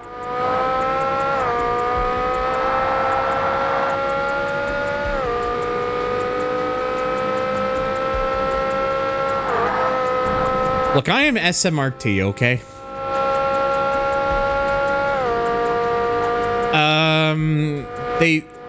I wouldn't necessarily said, well, they pumped them out like candy as much as Electronic Arts did with Need for Speed back in the day. And they only really did that for like 3 years. Because there was Test Drive 4, then there was Test Drive 5, and then there was Test Drive 6. And those were all 1 year apart from one another. The exact same thing that EA were doing with Need for Speed. And then Pitbull wouldn't make another Test Drive game until 2002. And then that was the last one they did for Test Drive. Test Drive 4x4, or sorry, Test Drive Off-Road 2, as I think you're referring to. That one is kind of, but not really them. Like, the engine and all that stuff is theirs, but the team but it was Accolade, like Accolade Studios in US that kind of did the job of like porting it into like the off-road game. Code develops, yeah. Like, maybe, like, you know, there might be some involvement, but the reason I say like not really is because they're only really mentioned in the credits of that game. Whereas Test Drive 4, they have like the little graphic, and they have like they're in like the copyright screen. But in Off-Road 2, they're not mentioned in the copyright, nor do they have a graphic of their image. The image that of their logo that they were using at the time. That doesn't appear in Off-Road 2. It's only mentioned. They're only mentioned in the credits as so it probably is a co-development, but I suspect that Accolade's US studios had a lot more to do with that. Also, Test Drive Off-Road 3 was I believe that was specifically complete, again, uses modified version of their engine, but I think that one was like extremely just mostly just the Accolade, then by that point renamed to Infogrames North America. That team was strictly responsible for it. It's just the engine, like the main assets and stuff, but that was about it. They really peaked with their last game, SMH.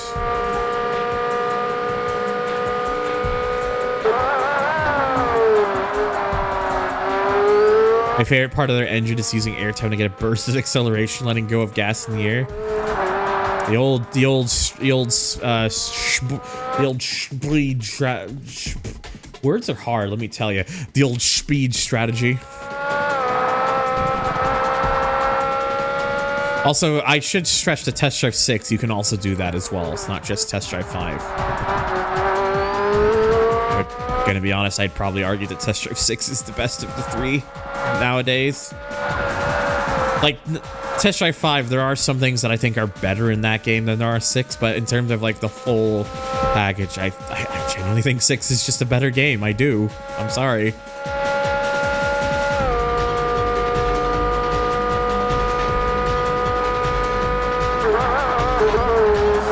My main thing with Test Drive 5 is having Test Drive 5 is better if you play it on PC. Because the physics are nowhere near like ice. Like, the physics don't feel like every car is on ice whenever you have to slow for corners and shit. And like, the Masters Championship in that game is not bullshit. Compared to on the PlayStation.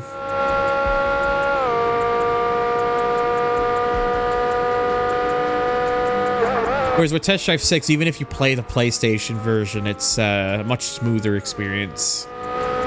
Well, minus the frame rate, but that's unrelated.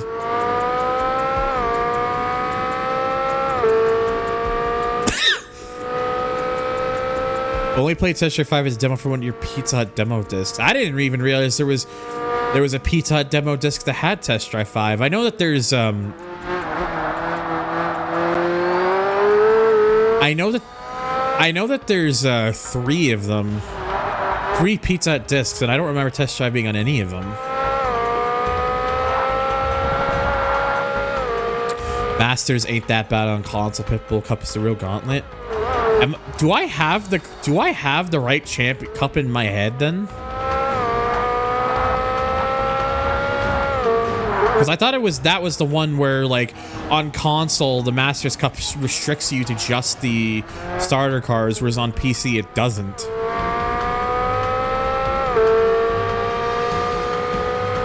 Because what I'm referring to is the championship where you're given 10 cars at random and you have to use every vehicle at least once.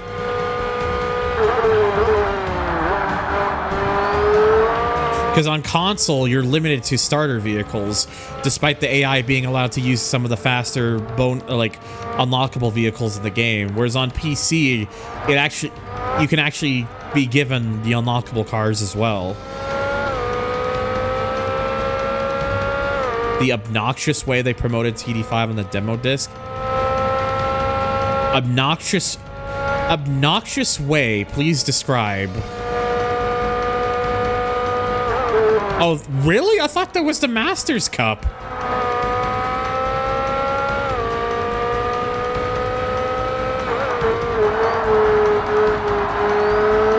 I could have sworn that one's the Masters Cup. Masters puts you against the hard AI, but you aren't inherently punished for finishing second. Oh, so the Pitbull Cup is one where you have to win.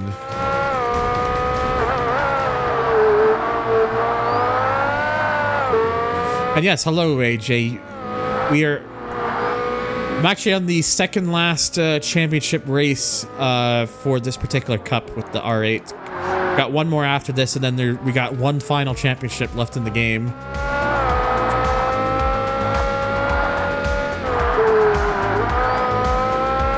Oh, I know exactly what you're talking about, Slayu, because I have played that demo. I have to get back to making those demo disc videos I haven't done in a couple years, but Interactive Sampler Volume 8 has that demo. Has the Test Drive 5 demo on it, and it has like the slides where it's just random sound effects, and then the very last slide is just wall of noise.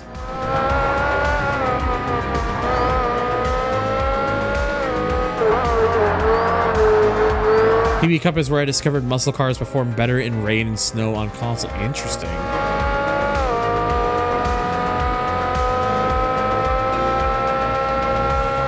Yeah, if I didn't go off the track like an idiot, I would have won that, but yeah. We've got an 18-point lead in the championship. I think we're fine. Just a hunch. I think we're gonna be okay.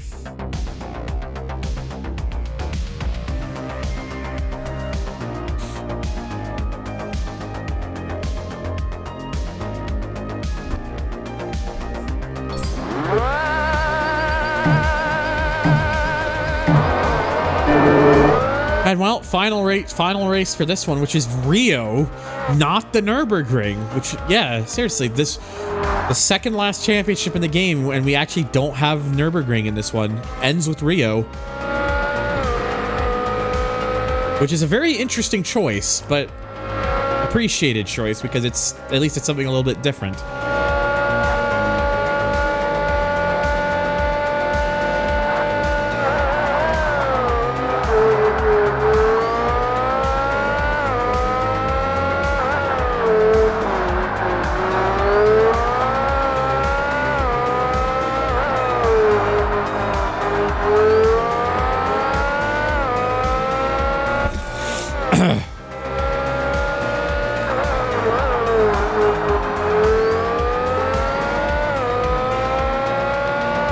This is real ALMS core hours right now.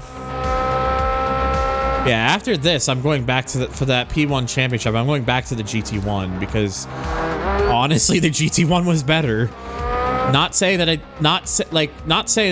don't like the R8. I actually fucking love the R8. It's one of my all-time favorite race cars, but in terms of this game, having driven the two, I believe I would definitely say that the GT1 was better.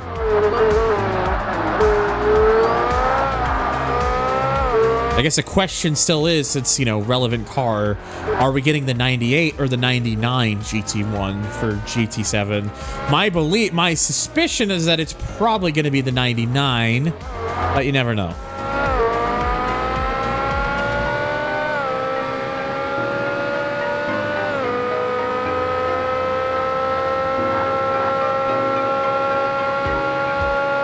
I just mainly suspect it's going to be the 99, probably because that one's easier. Was probably easier for them to be able to track down and scan compared to the 98. Though could be wrong. Though who knows?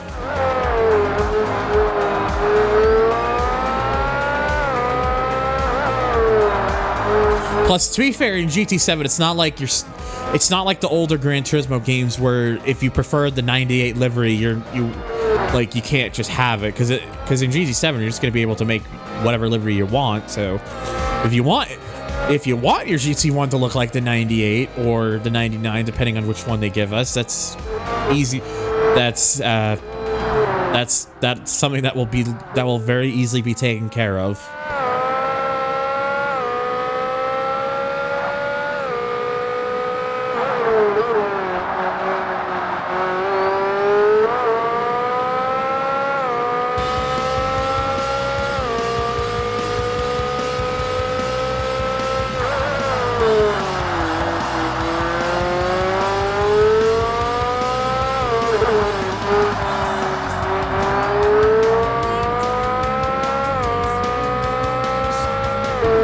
Already been going for like I'm looking at the local recording, mind you. Can't believe I've already been going for nearly 3.5 hours. I still have one more championship left to do after this.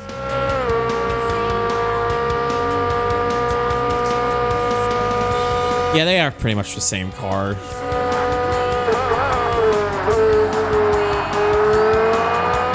I wouldn't be surprised if maybe there are slight cosmetic differences between the 98 and 99, but it's probably not significant. That's the time for when I hit the for when I went live, Husky. I'm talking about the recording timer, because I record these uploads so that when they go on YouTube, they're higher quality. That one is just over 3.5. Because it's not counting the countdown timer for when I started streaming, and then like a little introduction. I do that just that way people on YouTube don't have to sit through that every time.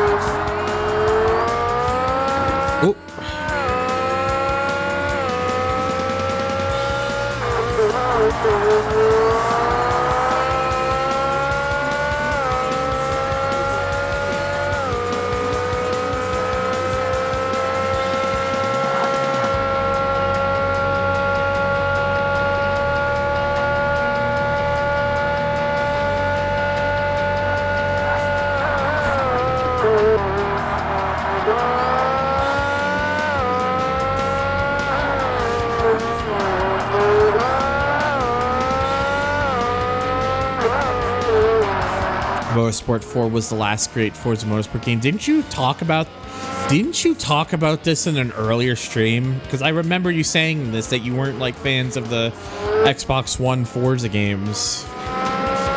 Pretty sure you mentioned this before.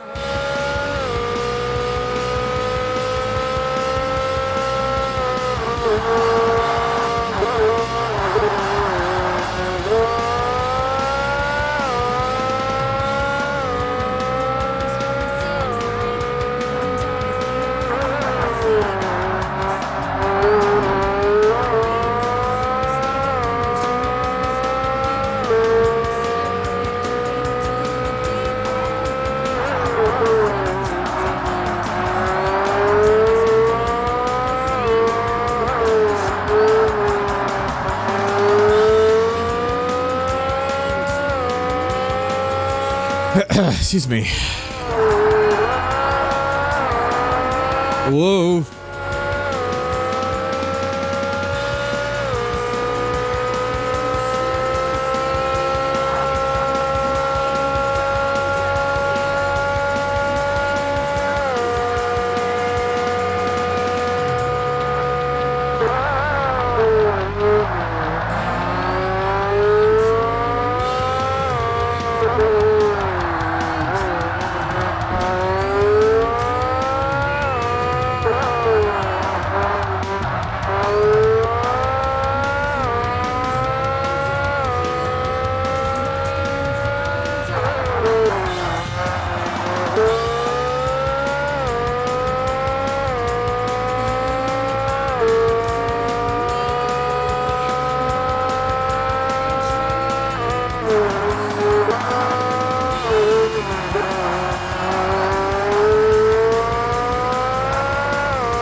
Yeah, we'll play FM4 eventually. Just after I'm done FM1 here, I'm giving myself a good break before I go to the next Forza.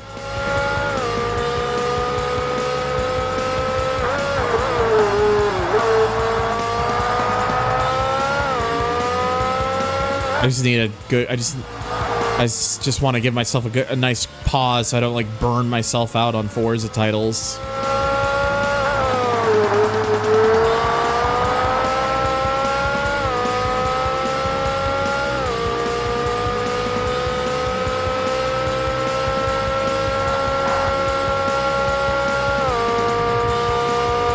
Yes, I know this, Worm. You've told me this before.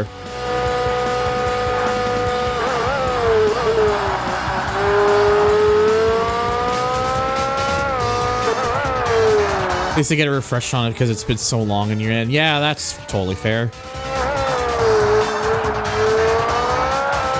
I never got to experience the Forza 4 during its peak heyday years because I had a PS3 during that time.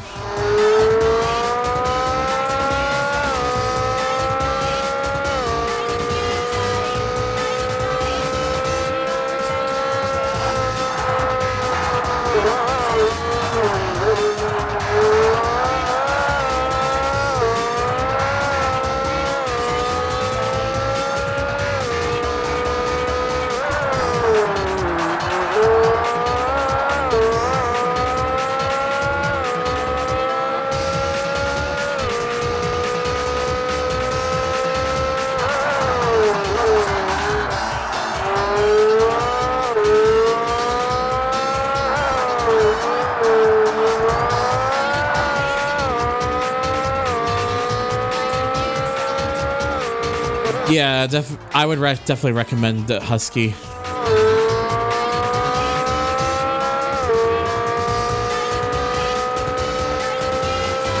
Excuse me.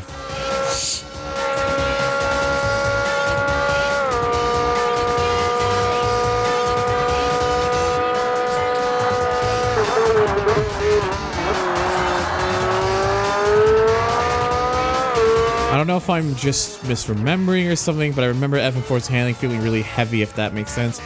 FM4's handling does take a little while to get used to. It does kind of feel a bit heavy, but it's one of those games I feel like you get once you kind of re-memorize yourself with it, it's pretty it's all right. At least if my bad memories also we're still remembering correctly or not.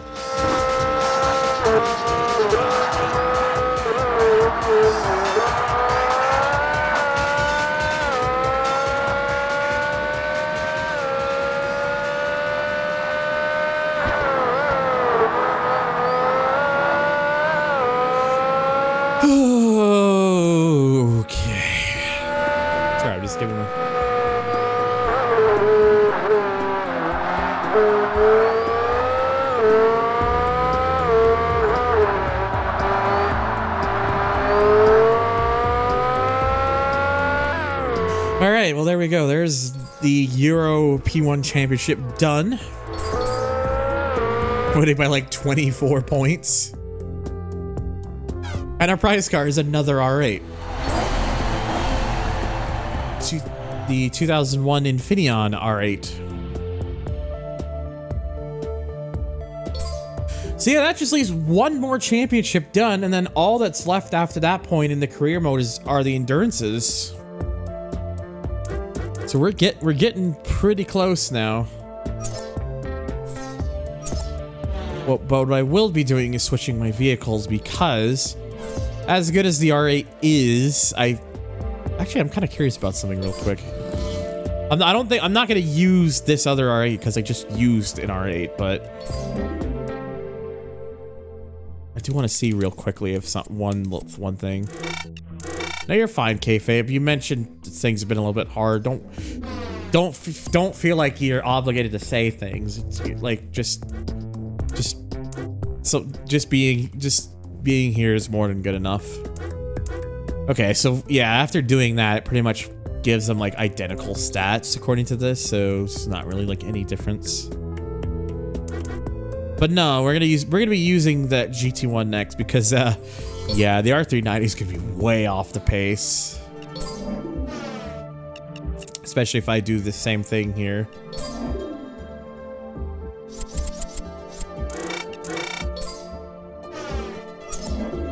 I just want to see after I've done that how much of a difference does it make. Oh, it doesn't make much of a difference.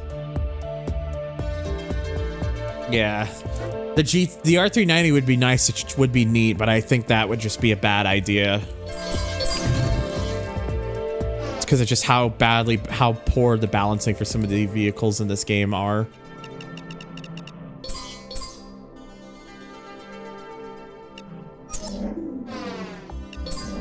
Especially just, again, comparing the GT1 and just how much more absurd its stats are in comparison.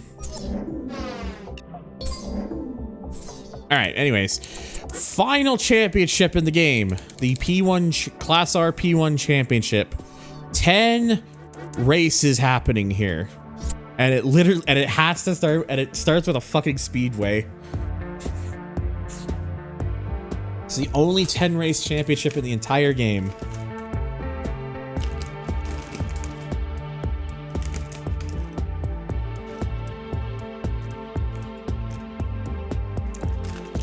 I'm not sure, Jan. It could be placebo. I have no way of really confirming or not. All right, since we're on the speedway, I'm gonna want the default setup.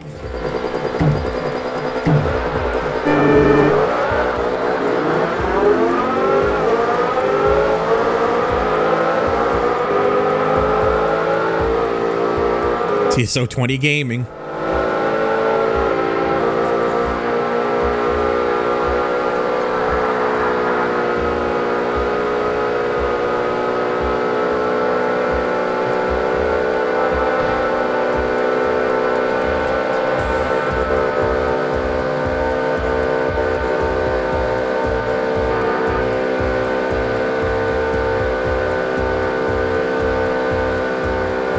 It's just really fucking funny that the very first thing you do in the P1 championship, like the game's last championship, is these cars on a fucking oval. It's just funny. It's just really amusing to me.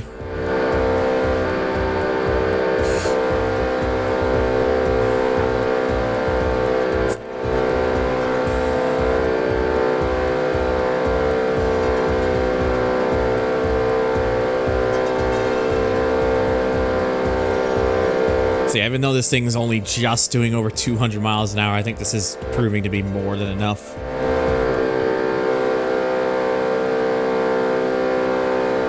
With 10 laps, this is basically the Sunset Peninsula 40. It's very good. GT5 Indy 500 ass race. It's like it's Gran Turismo 5 like the wind.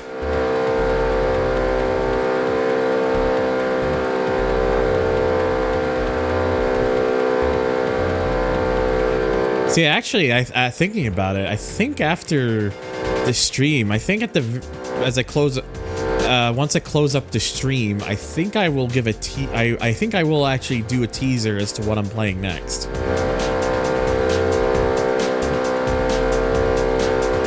Just to kind of give everyone in the know-how. A couple of people already know because I've talked about it off stream, but once I've done this game, I will mention what I'm playing next.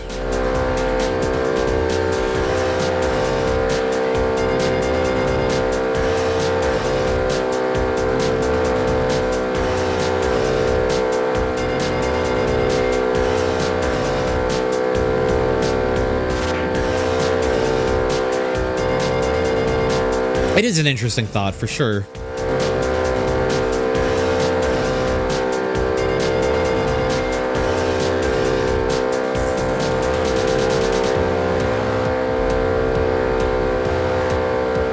I have played them both, yes.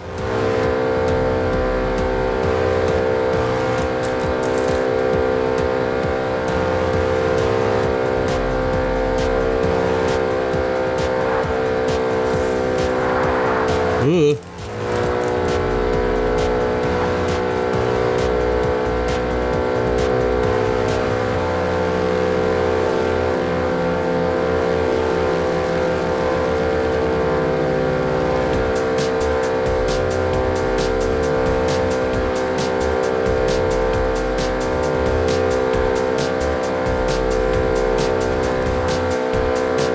Well, banter.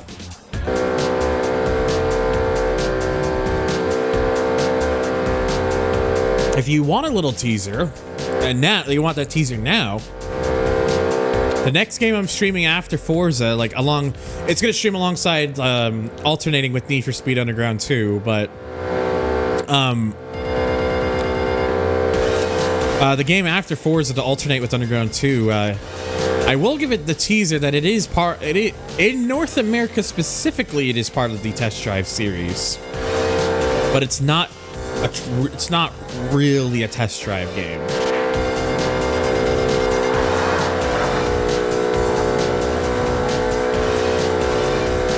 Soon trademark. But I enjoy both TDU 1 and 2. They're both fun.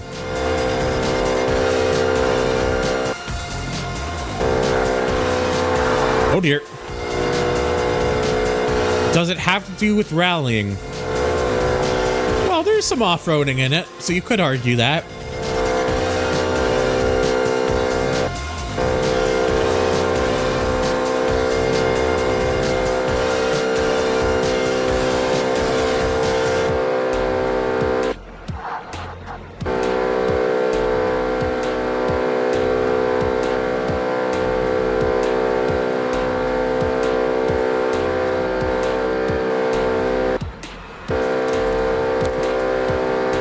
Again, I'm still curious if the GT1 and GT7 we're getting is going to be this one with the 98 livery, or if it's going to be the 99.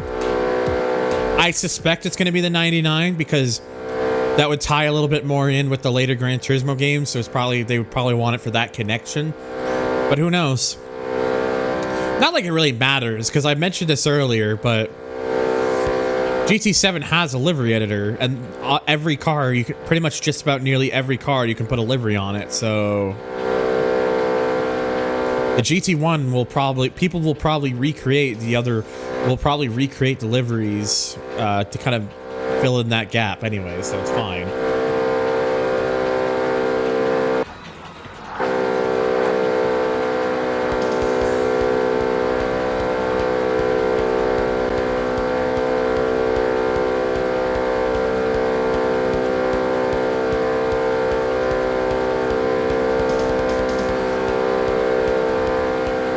Well, Husky,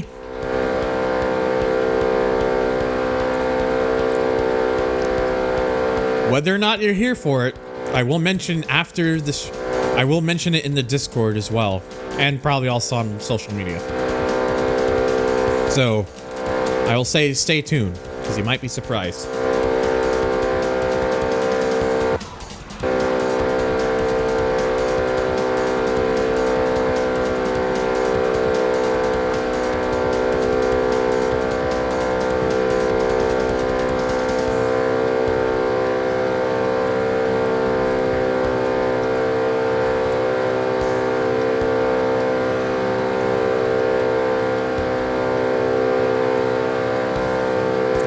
Is it though? Is it really though?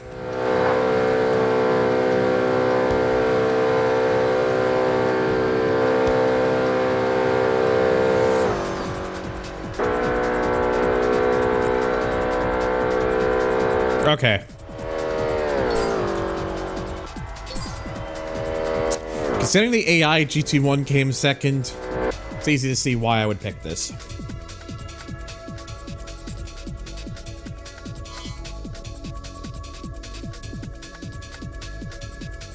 Yeah, basically what Husky said is kind of why I was going, is it really though?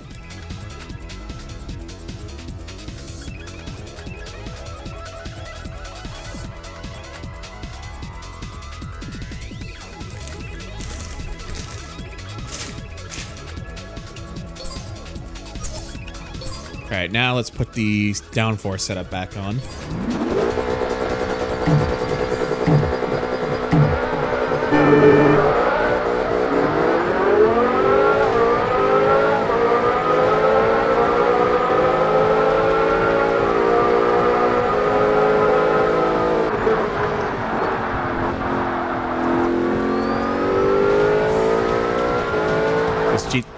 GT1, thank you GT1 and your superior brakes. This generally is one of the best. This car, the brakes on this car are generally really fucking good. It's much stronger than the majority of vehicles, even compared to that R8 I was in the previous thing.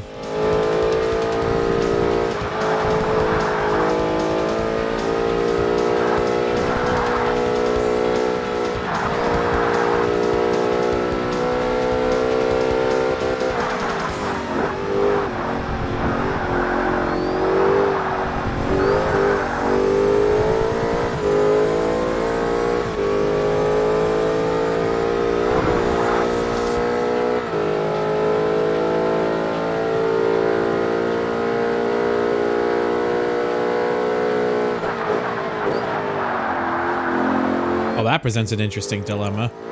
Could a sub 1 minute lap here be possible with this car? Could I actually do it? Well, I guess we're about to find out. What's my opinion on the new Pagani Utopia? I don't really have that many opinions about it because I haven't seen a whole lot of it. I know it's a vehicle, obviously, but I don't have a whole lot to go. Truthfully, I don't really have a whole lot to go off of it right now.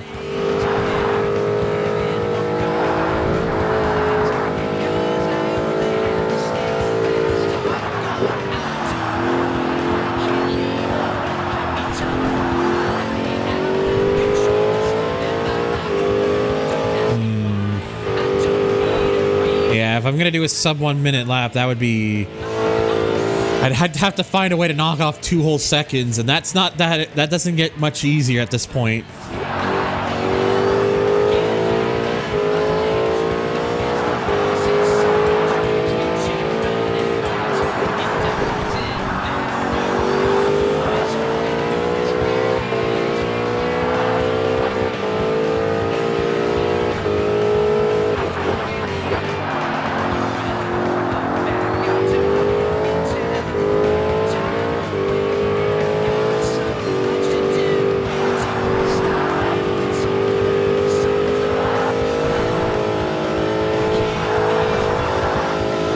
Yeah, basically what Jan said. Pagani equals yes.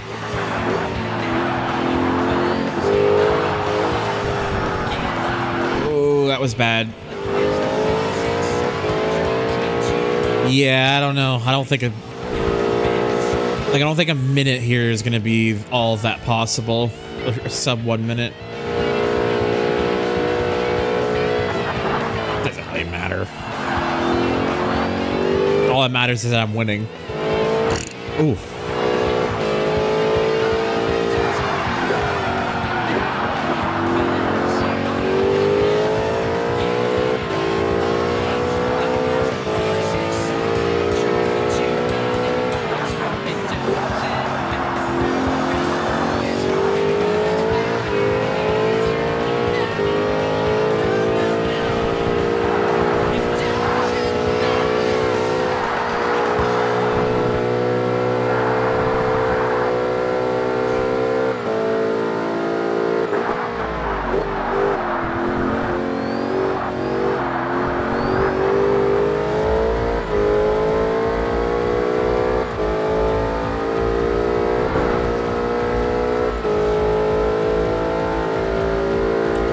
Yeah, I think we pretty much have our like sort of idea of like where this thing can usually kind of average around is the 102s, low 102s.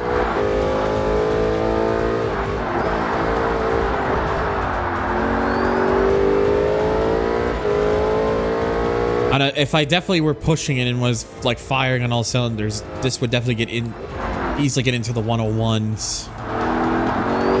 But I don't think a sub 1 minute is I don't think a sub 1 minute it would really happen with this thing unless like I was just somehow god of driving, which I'm not.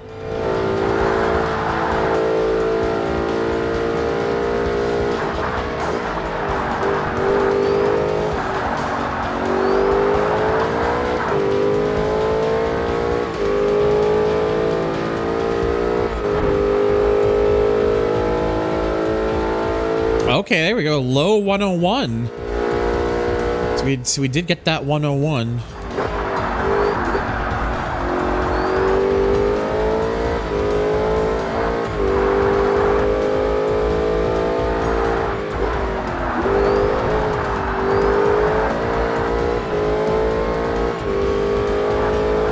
Yeah, I think pretty much I would suspect we're pretty much probably at the limits that we're at with this car.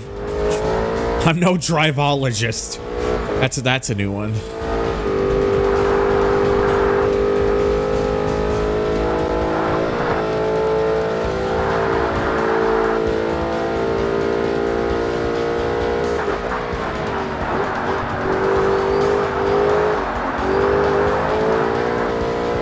I'm sure there's some sweatlord out there that's done a sub 1 minute. Oh, I'm sure it's possible. Probably with the right car. Oh, 1 minute 0.7 though.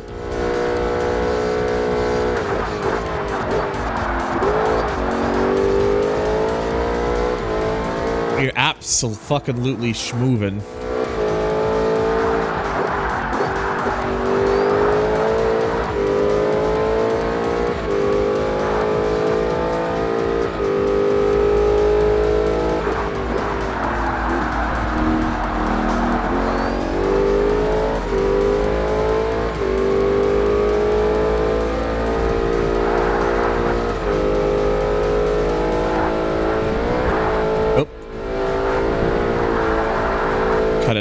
Too much there.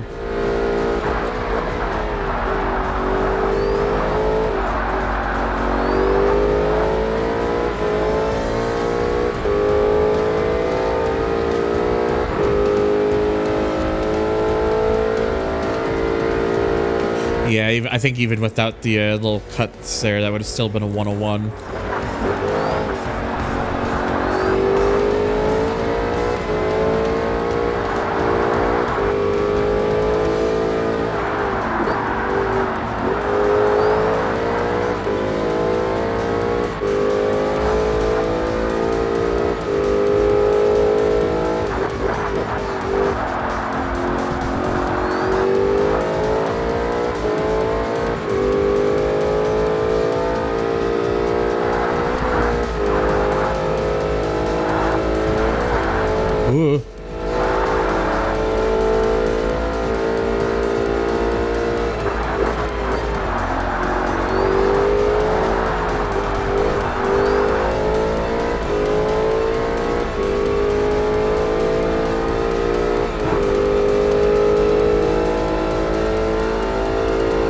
Well, it's another sub 101.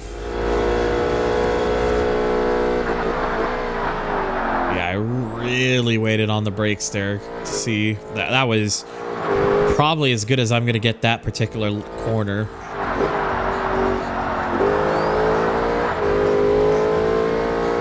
It probably is possible. I would not be surprised. I'm sure if you tweaked the setup around and understood how everything worked in this game, you probably could find a setup to easily crack into that mark. That's just beyond my own know-how, though.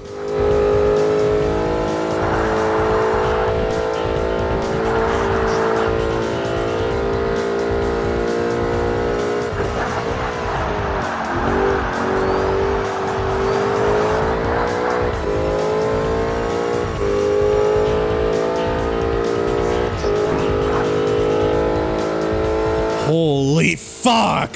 1 minute point 1. That's how close I am to potentially doing it. Shit.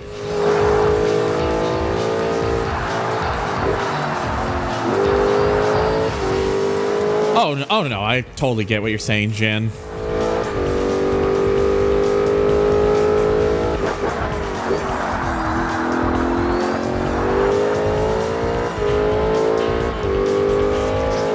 Gonna just keep trying.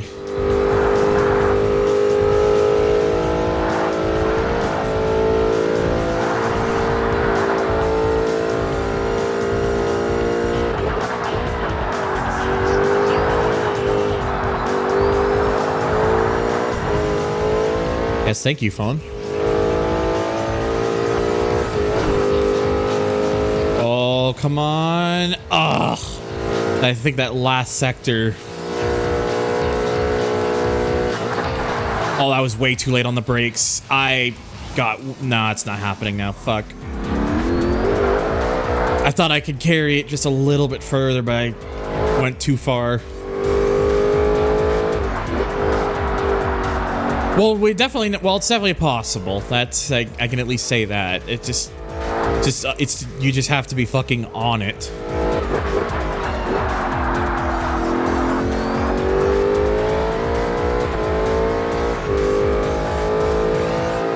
Oh, absolutely. It is nice to see that it's doable. It's just hard.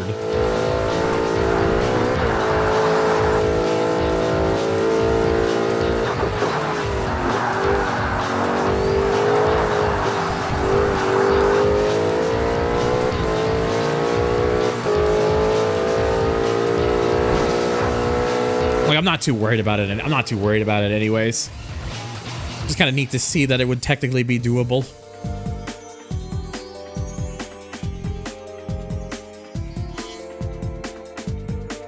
Better than it not being doable, I guess. That's the uptick I have to look at.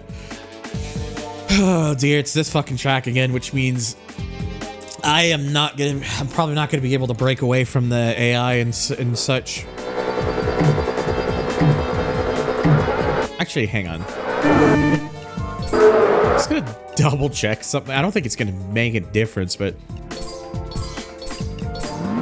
in case it does have a tendency to default shit.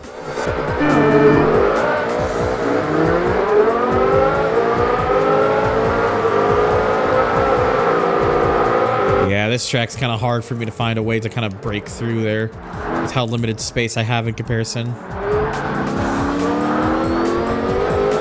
Well, we are now on the very last. We're on. I think this is the third race of the final championship in the game.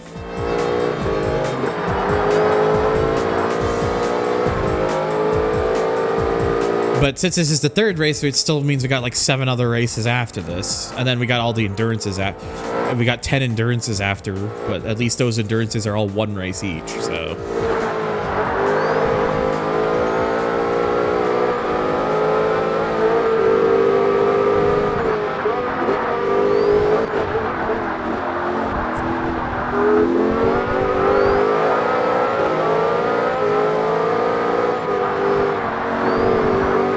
Oh yeah, the fucking Cadillac LMP, the fucking North Star thing. An interesting footnote in prototype history at the time.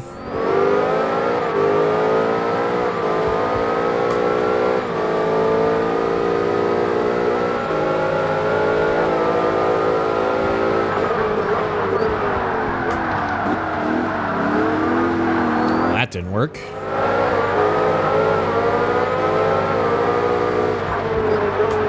Damn it, stop cutting me off!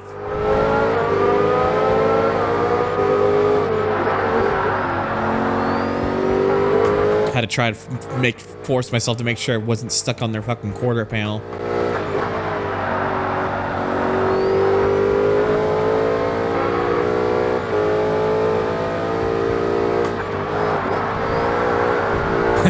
I totally forgot about the North Star LP. So did Cadillac. Oops. I mean, I don't imagine Cadillac tends to want to talk about that thing in regards to their racing history, considering it probably, you know, it wasn't really that successful, I don't think. Not like the Cadillac race cars later in the years, especially in more recent times, which have been notably more successful.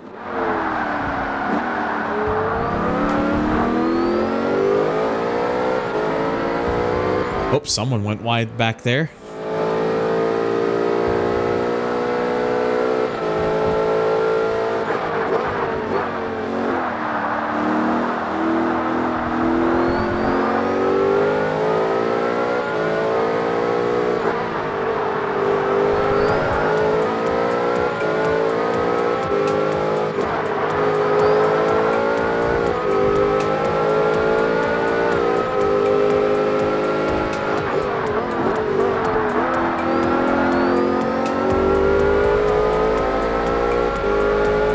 Yeah, the new Cadillac prototype, the current one they're using looks really nice. I like that.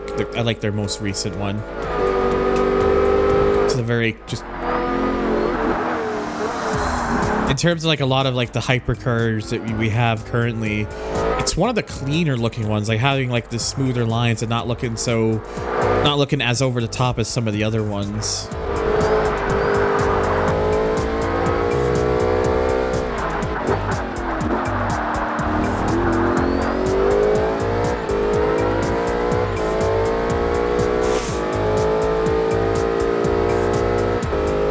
Yeah, it's fucking seriously though, the hypercar classes and all that stuff should be really interesting this year with all the just the fact that we're getting like all these like more manufacturers are jumping into it, like Lamborghini's now involved, and then Peugeot now has the updated version of the 9X8 which has a spoiler now.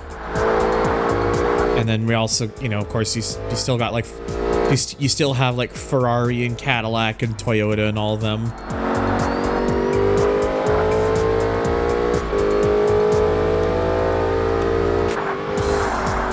I believe Alpine is also another one that's entering in. Of course, I don't know if they're going to be showing up at Le Mans, but I know, of course, there's. I also mentioned Acura and BMW as another two.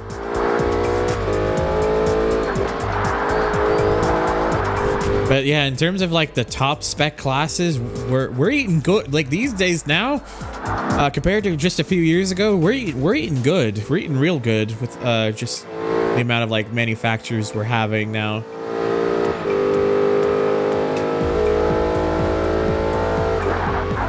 Just the amounts that because I think the way the new regulations are just makes all the manufacturers more willing to participate, because you have more of a range of freedom in terms of like how you want to design your thing up, so it's not so condensed down.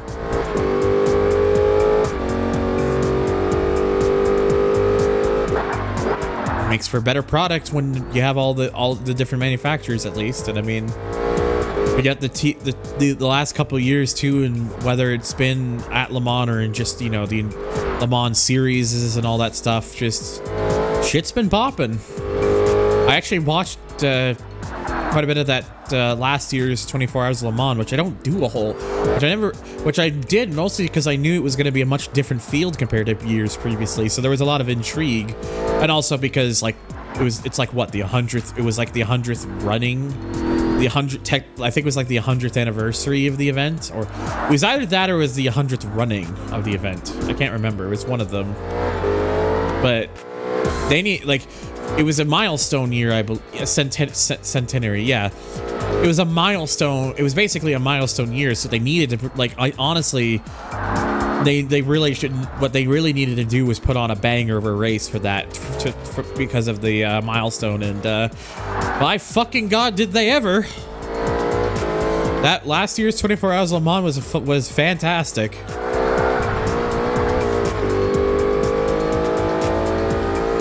Because you had Ferrari just coming in and breaking. Ferrari came in and broke Toyota's streak. So you had the surprise Ferrari win. You had like it was like an upstart. I think it was like either like an upstart team or a team that started further back, winning in P2. You had Corvette Racing going out on a high note, because I think that was like Corvette Racing's last year, last full backing year that they had, and they went out on a high. And then fucking the Garage 56 car, the fucking just Camaro, and that thing actually managing to finish, finishing the race, it actually made it past 70%, so it classified as having finished, which, you know, that's an achievement alone. McLaren's making an LMDH. I'm interested. Well, there you go. There's another one then. There's McLaren is joining in as well then. Like shit's fucking popping off. Oh yeah, they definitely experimented, and they were definitely trying to do something a little bit different, but yeah, the 9X8 was struggling compared to some of the others, so I think them realizing, yeah, probably the best thing to do is to kind of go for having the wing and not having the tires having matching widths on front and rear, trying to switch things around, and if it helps them find their competitive edge, I'm all for it.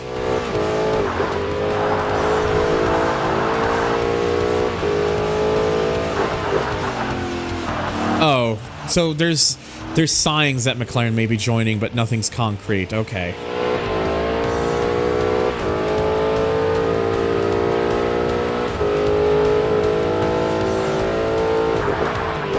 Hello, John. Also, what's United, Wesley? You're gonna probably have to kind of inform me on that, because I'm not entirely familiar with what you mean by that. I'm guessing it's a team, but you're gonna have to probably clue me in. Peugeot at Qatar was their best performance. Honestly, they might be in the mix. Yeah, well, keep in mind too that the Qatar, that was still the body style. That was still their previous iteration of the car too, body style. So if they're getting there, if the Qatar results anything to go by, and now they have an updated 9X8 with, different tire widths and having a spoiler now, if it makes the car faster, then I think they're definitely within a shot. United Autosports, Zach Brown's were Team Sports Car Racing. Fair enough. We are on the last championship of the game, John. After this, we've just got endurances that are left. This is the third race, by the way, third of 10. The only 10 race championship in the entire game.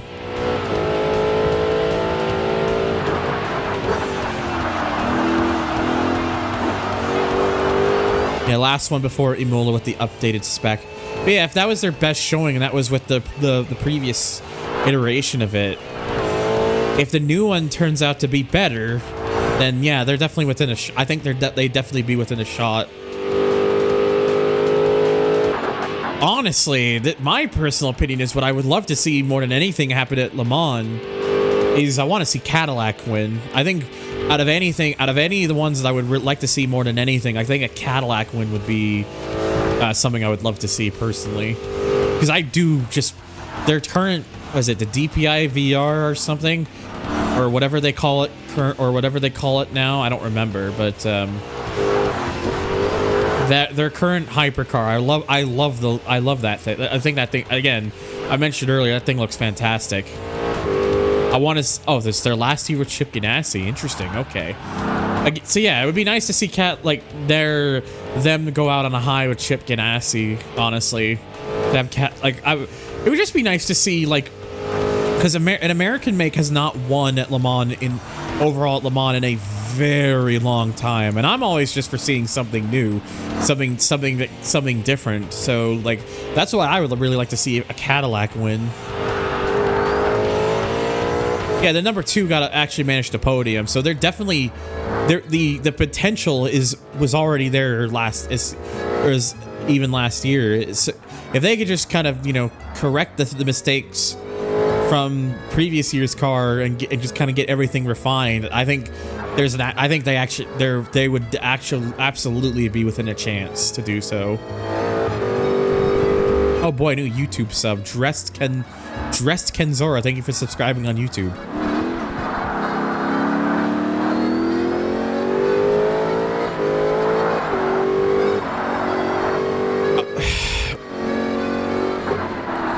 John, I'm gonna say it unless you. You just said it. Never mind. Unless you want to go in the used market, because don't be afraid to. Because I bought my PS4 used back in the day. Still works. I actually would probably just do the same to get a PS5 if I absolutely had to. Then again, it is in my throne if someone just wants to throw that in my face. Smile, or don't. I'm not your dad. Weight transferring in Midnight Club Los Angeles, ludicrous. How so? Also, hello as well, by the way, to Gravy and Hydros.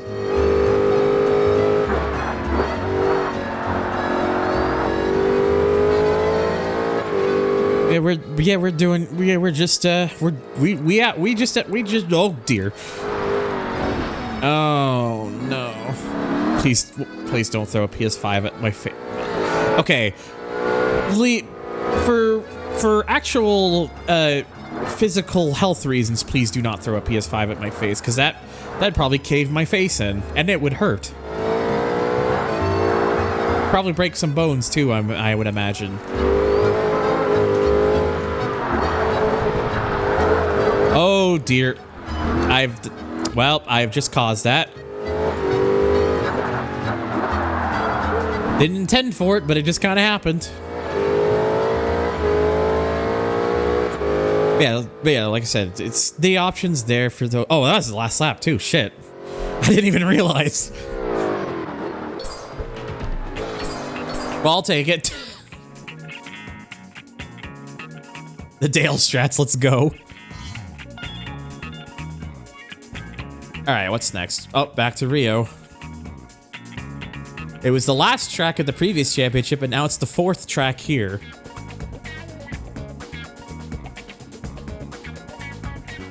Oh, so I just realized fucking James changed their name on my server to fit in with the whole everyone names themselves off a car.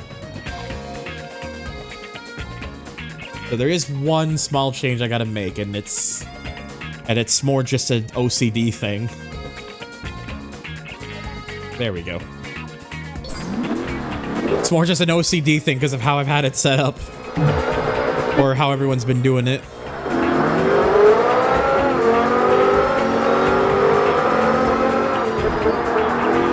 We're going to Brazil. Oh! Oh! Rude.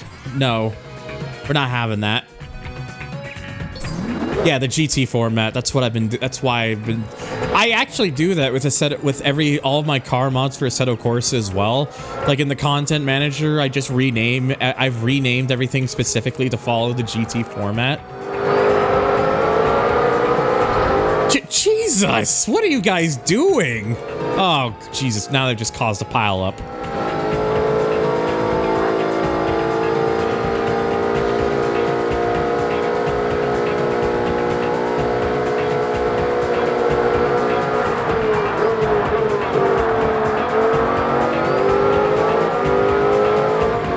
Where was blood going? Who fucking knows, Wesley? Because I sure don't.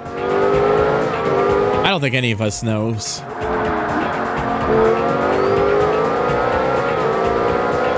I learned from the AI channel that there's some real good for the AI channel.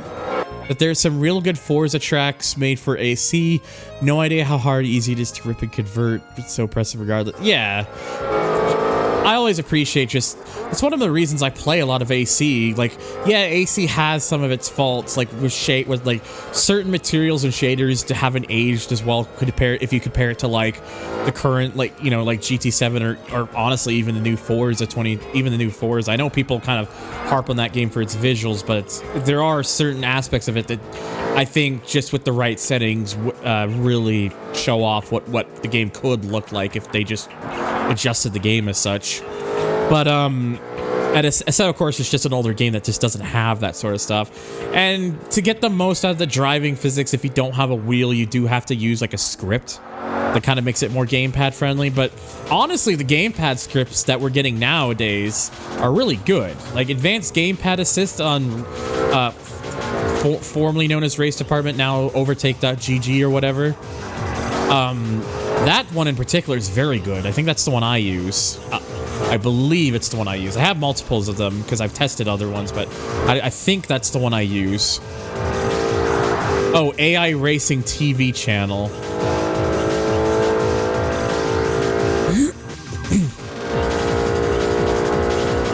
I'd have to look into that because I am not familiar with that.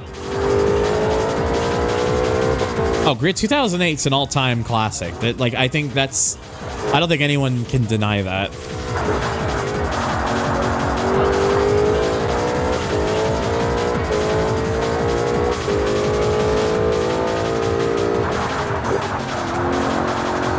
It is just funny just looking at my fucking, like... my fucking thing, and just... You got me at the top because, you know, I'm the server owner, and then it's just... car. Then like 3 of my mods that are online, and they're all cars. And then the Hall of Fame drivers are all X mods. So people who were like, you know, had the role and just kind of just move stuff around. Although if they ever do want it back, if they ever do want the role back, I will give it to them. But the cars, and then it finally gets to the streamers and creators thing, and then it's just Russell to the car, and then finally the streak ends, and then there's 3 names that haven't updated to the thing, which is fine because I'm not expecting everyone to do it because not everyone is active in my server. But it's just funny seeing how many names are like that now. Just trying my best to create a silly thing for the server in a way. Finally played Steam R-Factor 1 after going through my legacy R-Factor content. I've still never played R-Factor 1. I own R-Factor 1 and 2, but I've never really played either game.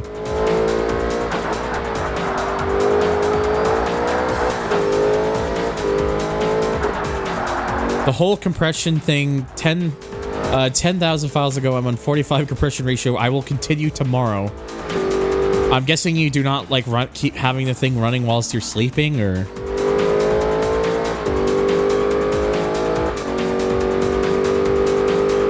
Absolutely not. Fair enough.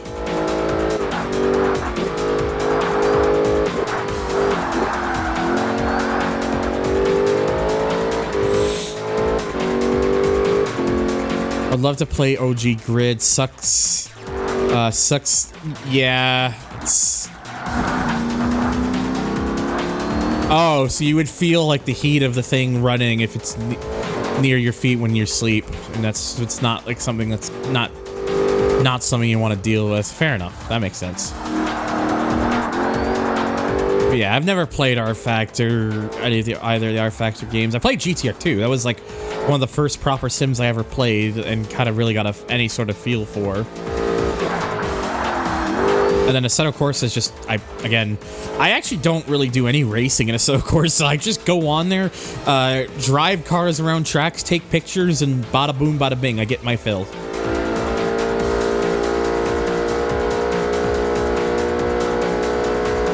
Yeah, that shows you how much space you save by doing that. I always recommend people to either use the built-in compression to use the built-in compression thing in the content manager, or like use compact GUI on top of that as well, because apparently people are telling me that's another recommendation to get it even smaller. I would really hope that stuff like compact GUI and that tool become more mainstream, because just with how big so many games in particular nowadays get, just have something to help reduce this, just to kind of remind people, hey, look, you don't need, if it works, then it works. We'll deal with compressed files so long as it doesn't mean killing all of our storage space, because shit's just getting ridiculous.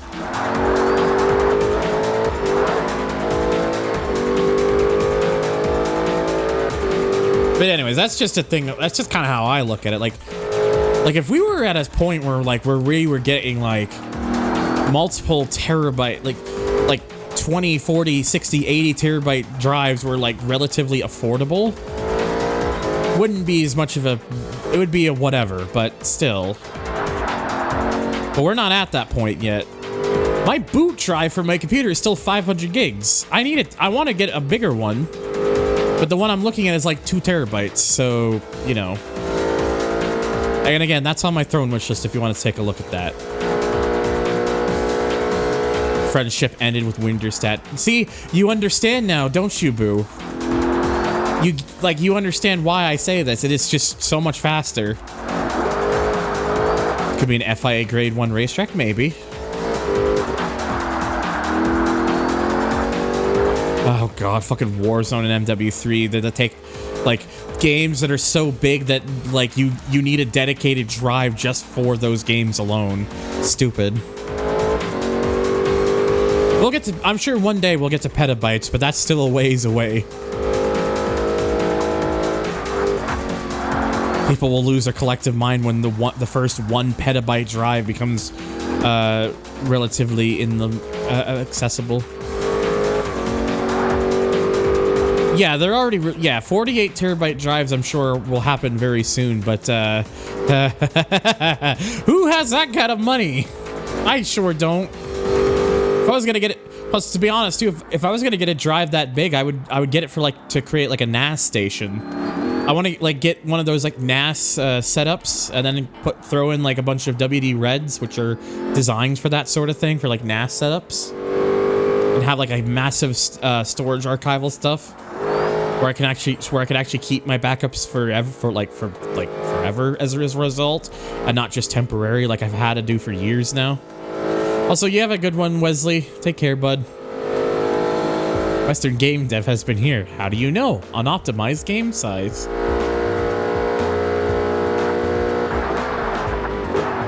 Yeah, I want to get a 2 terabyte. I have a 2 terabyte NVMe sitting in my throne wish list. That's kind of what I've been looking at.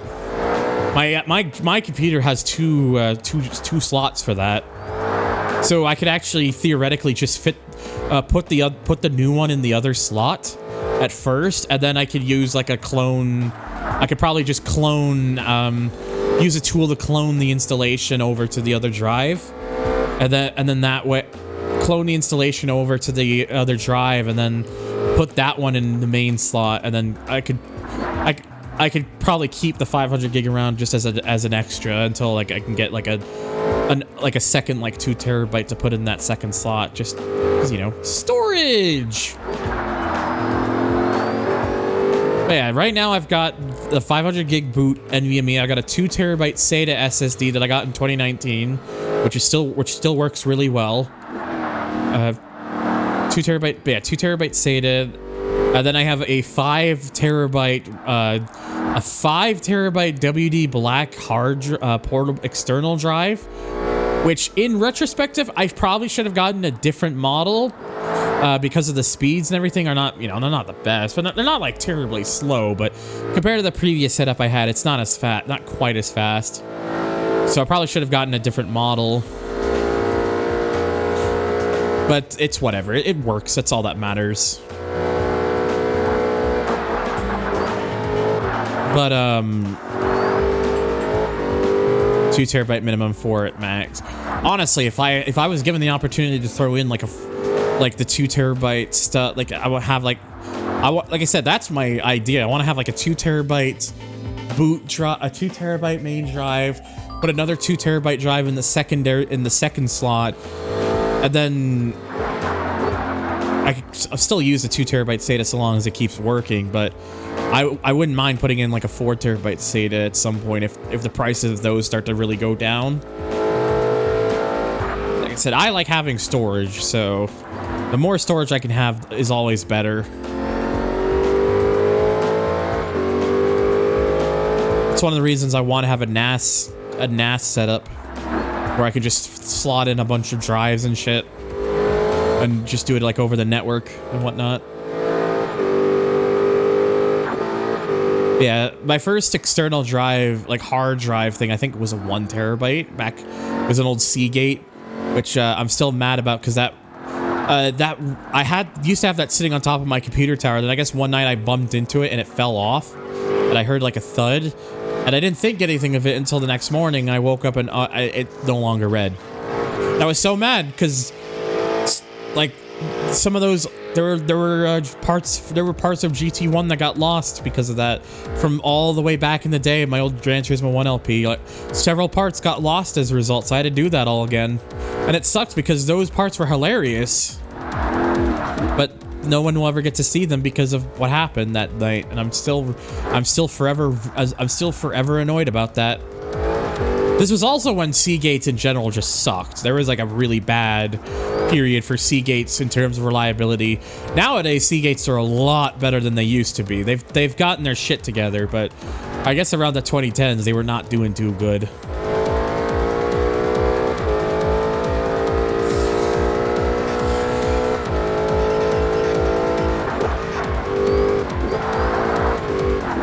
I imagine nowadays, like, again, I've only ever used one other Seagate device since that one, and that was a 2 terabyte portable drive, which I still have sitting around, which I might repurpose as a hard drive for my PS2, because I can just put games on it and just play it through Open PS2 loader.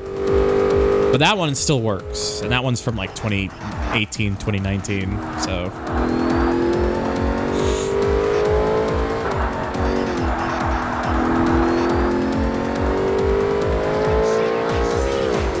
All right, 4 down and 6 to go.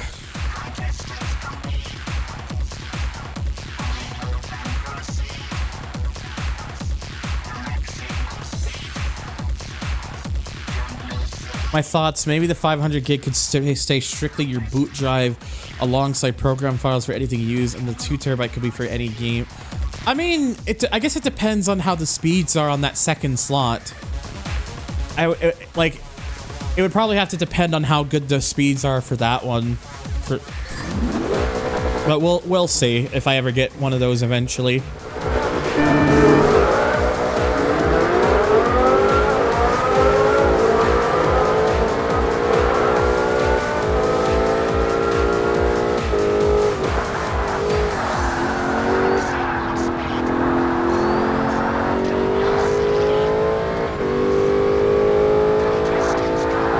Yeah, that's just it. Also, keep in mind, I have a B450 AMD board. It's not the latest. It's not the latest, or even a flagship motherboard. So I can't afford to do that. If I could afford to do that, I would just get a new computer built that's on like an AM5. That's an AM5. It's an AM5 board, probably like an X series board. And then get like all the really good parts for it, like, and whatnot. But that requires shit tons of money that I do not have.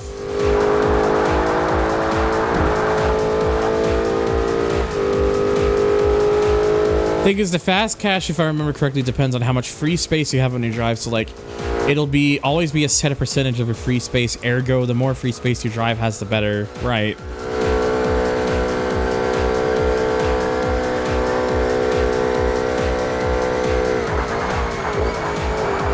I only have some level of skills, like swapping certain parts, and then I guess the CPU is probably the most crazy thing I've ever done myself, but I did do that thanks to JC's generosity. And again, if want to help continue to make this computer a little more future-proof, please note the ticker below. Please note the ticker below this, just below the screen, the game screen, on the left. So I do need a GPU upgrade, Smile.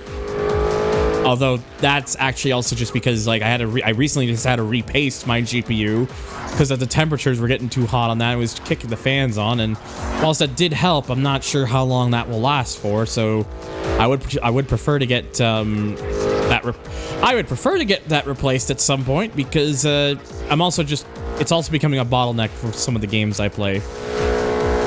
John, I hit 200 plus on the first track in this championship because that was on that was actually on the oval track. It would do around like 204, 205, and then on these gears it would top out after that.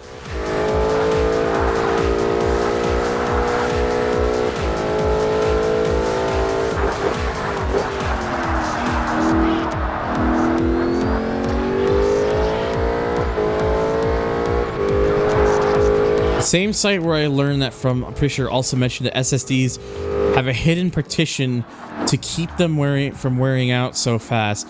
So basically your 500 gig SSD might be more like 575 or 600. You just can't use the last bit of it. I mean, if that's there to help preserve the SSDs, then that's fair. That makes sense. I understand. Like that, I'm fine with that because obviously what matters more is that so long as you're getting like what is advertised, that's fine. It's when you're not getting what's advertised is when it becomes a problem.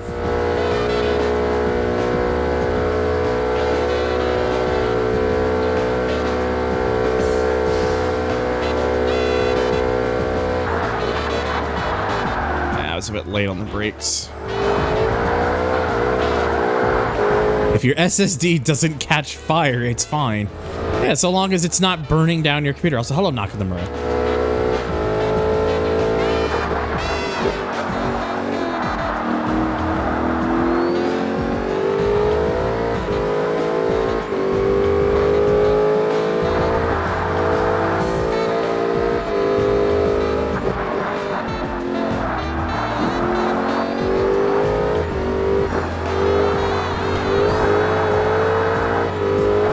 Yeah, like I said, I would still like to get some upgrades and stuff, and just in general, because just would make my life, for certain things, it would just make my life a lot easier.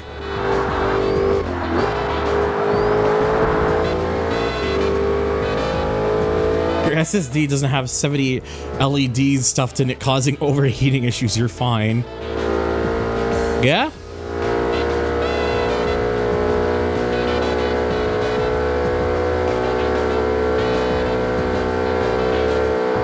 Ooh, Jesus.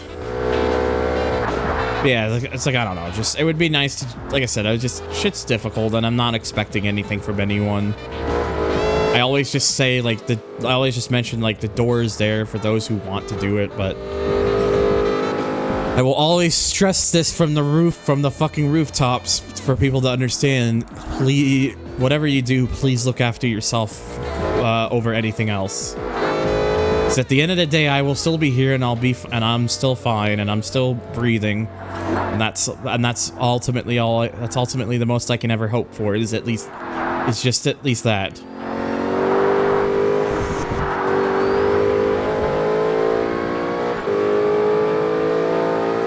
If there are no doors, blow up a hole in the wall. But at least be careful about it. We need that wall to stay structured, to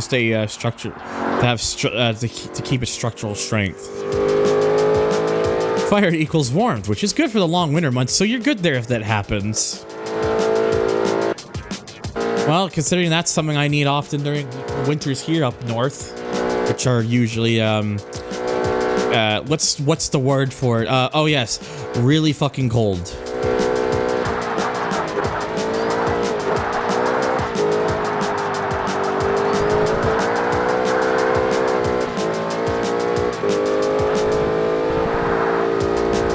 Oh god, I don't know what I was trying to go. I don't know what I was trying to go for there. Just turned in way too early.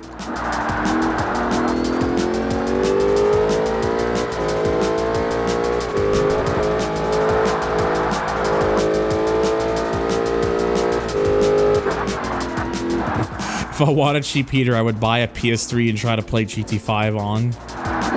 I mean, that's an option. 16 Fahrenheit. That just sounds like a good time. I'd have to double check what that converts to in Celsius because we don't use Fahrenheit here in Canada. -9. Yeah, it's cold. Keep in mind, I'm someone who's experienced -30 to 40 degrees Celsius, so I'm used to some really cold. Doesn't the PS3 look like a grill already? Only if you own the original one, which I don't. Top tip: cheap out on an SSD. What could possibly go wrong?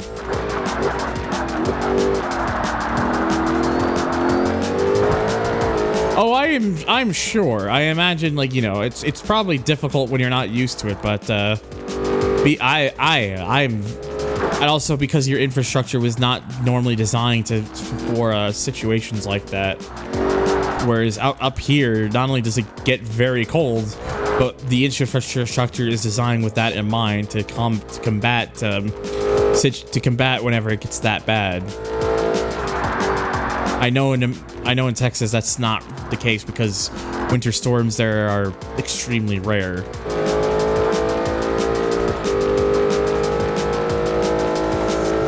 Hello, AJ. You do return to a GT1. When you first tuned in, I was nearly finished. Excuse me while I spaff. I'm sorry? I don't know what that means.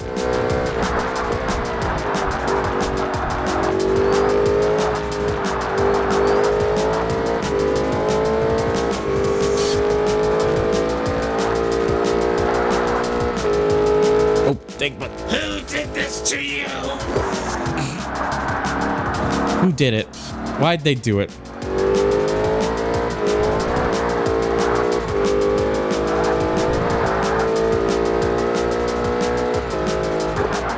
Yes, that's probably a term. That's yes, AJ. That's a term I'm not familiar with, admittedly. Oh, oh, splat.wave. Got it.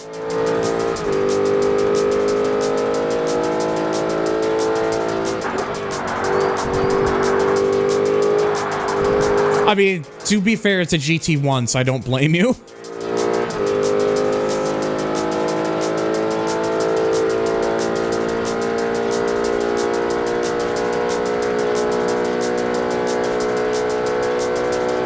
The funny badger. I feel like I feel like I'd have to be cautious considering it's like I said, remember, birthday Derg week, birthday Derg week, birthday week Derg week day.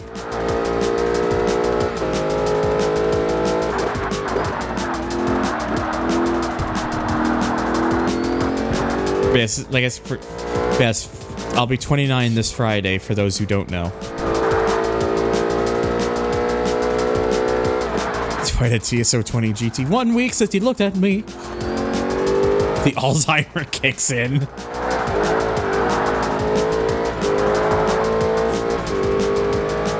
Oh, it's your birthday this Wednesday. Nice. Everyone's birthdays are coming up. Because I know Gabe's birthday is like this week as well. And then on my birthday on Friday, it's also Casey's birthday and Killy's son's birthday. Everyone's having birthdays. Including me.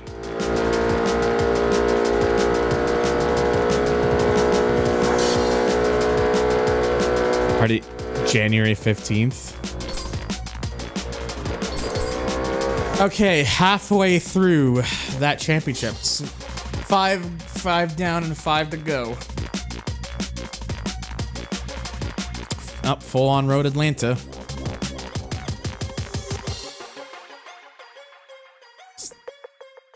Yeah, March 29th is my birthday, which is also Casey's birthday. And Killy's son's birthday. Oh yeah, the GT1 is one of my all-time favorite race cars, just full stop.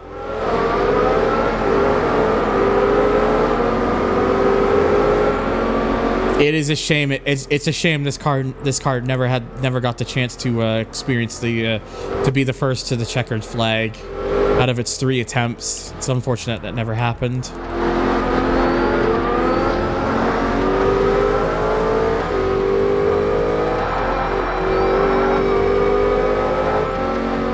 And yes, I did say 3 attempts because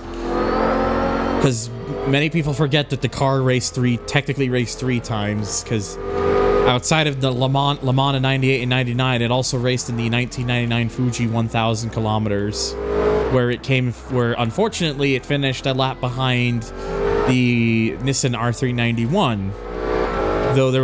Though part of that was due to driver error. Driver error in the car just having a bit of a mechanical moment. Because if I remember correctly, during one of the GT1 actually got penalized because during a yellow flag, the driver of the car at the time of the GT1 that they entered passed a couple cars during yellow flag. Though a lot of people were on the driver's case for support because the driver, I believe, was Ukyo Kadayama, who was driving it. I believe he said that it was hard to see other cars because of where they were on the track and where the flag was. They couldn't see the flag, so when they were passing vehicles, they didn't know it was a yellow flag. That's why I say driver error, because it was, you know, they probably should have had someone over on the radio be like, okay, yellow flag, do not pass anybody, don't pass. So if that still happened, I would argue that's kind of on the team for not really kind of cluing in the driver.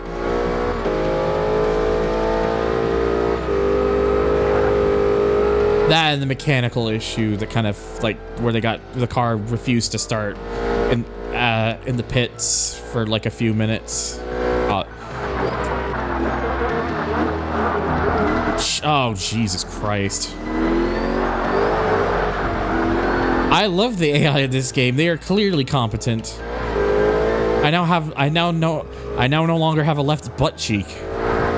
It's been deformed.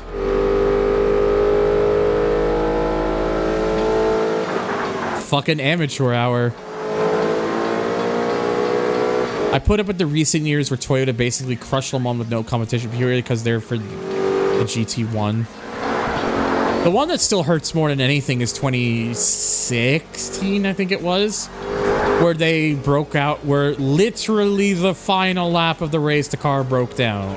The car stopped moving. Like, that broke my fucking heart seeing that happen.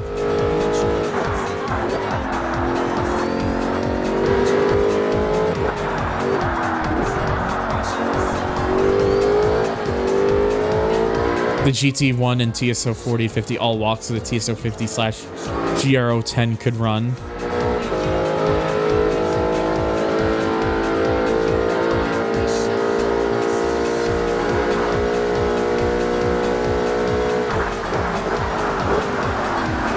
Oh my god, dude, come. Fucking amateur hour times 2.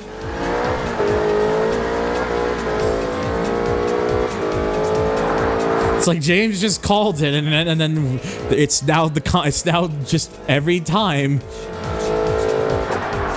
Works track extending to NASCAR Coda. Amateur day.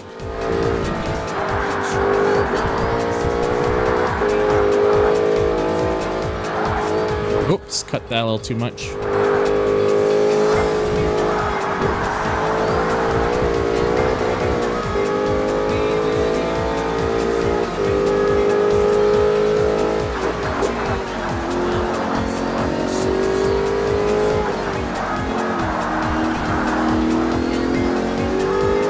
It's like you're racing against real players. Whoa! It's like this game predicted the future. The future.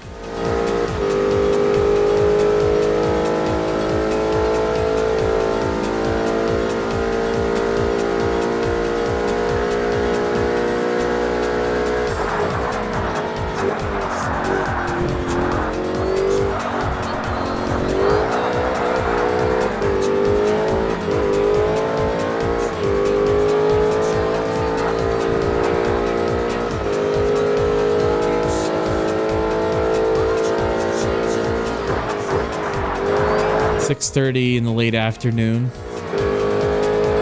Currently for me 5:30, but so 1 hour difference.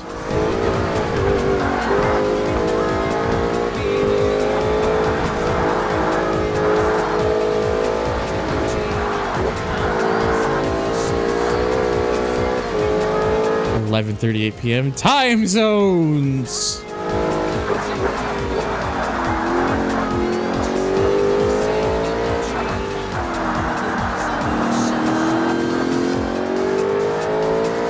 Imagine this concept Toyota GR1.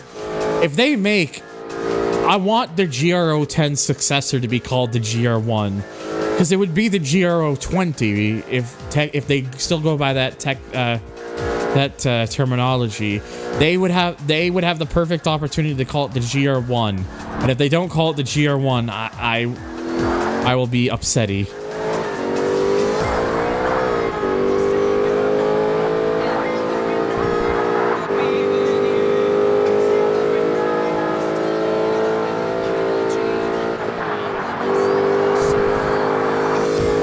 There's a PC remake of Le Mans 24 Hours.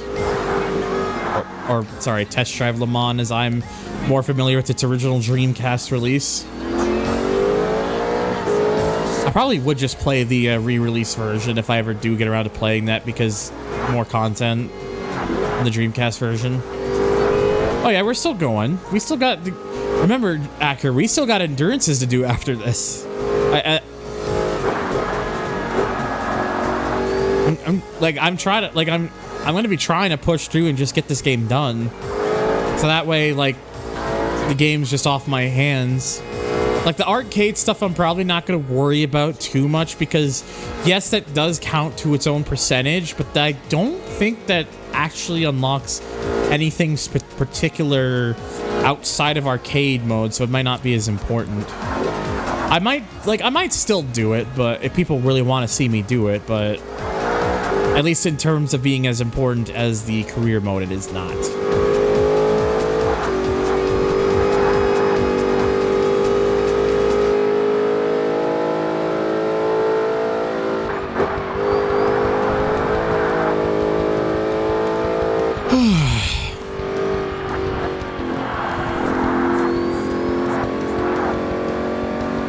PS5 version. Whoa.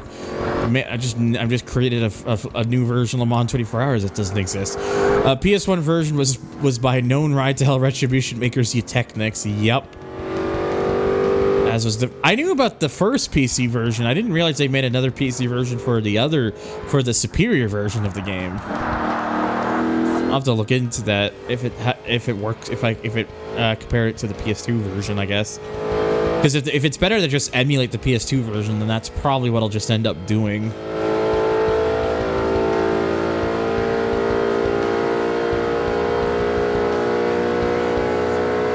Have a good night, Saturn.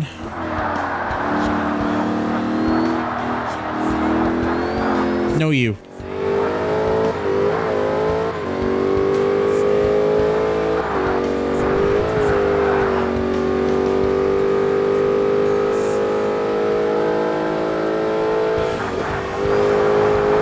So yeah, like I said, so once I'm done this game, the next stream will be Underground, will be the first for Underground 2. And then if Turbo is still available to do it for Thursday, because I know he said like the 28th was going to be like the earliest time for him. Me and him will probably play through the Crew 1, bits of the Crew 1 before that game goes offline. We'll do like a co-stream together. Because I know Turbo's been talking about that, so it would be on the PS4 because it's the version he has, and apparently he said he would just let me access the account so I can get the game that way. Because unfortunately, you can't buy it anymore. I do have to go. Maybe what I should do is I should check the game store here in my area if it they just have a physical copy of it, and then that way I'd be like, hey, don't worry about it, Turbo. I just decide I looked to see if the place nearby had a disc thing for cheap. It's definitely an option I could. It's an option I could do.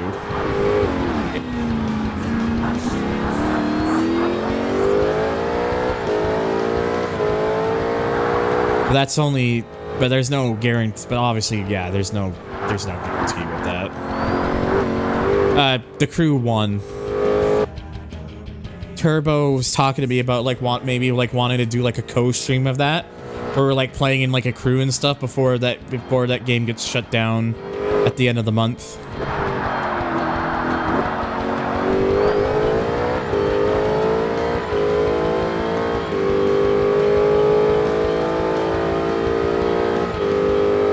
It's very dumb that they're doing that. Very frustrating. Like, I don't know if me and Turbo would be able to get through a full playthrough of that thing, because Friday obviously is my birthday, and obviously, like, you know, unless he just really wants to keep playing it for Friday, like, I would consider it then, but probably, I probably would just be doing something else.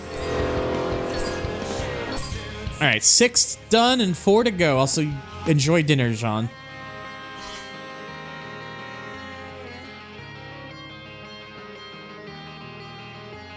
Yeah, so I don't know if we'd be able to do like a full playthrough of it, obviously, but unless he just wanted to like just do like a extended stream that day or something, but and just kind of speed run through it. But yeah, because Friday, like I said, Friday's birthday, then Saturday I'm gonna be going to my mom's, having like a special kind of like a birthday celebration thing, and also technically also Easter.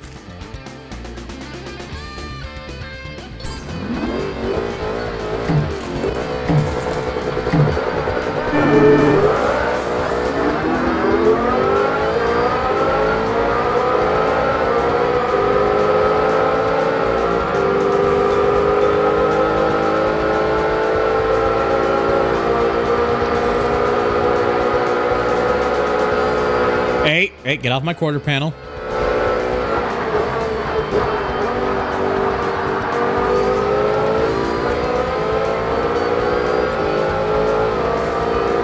I don't think it should be too long, but I don't remember how long the length of it is.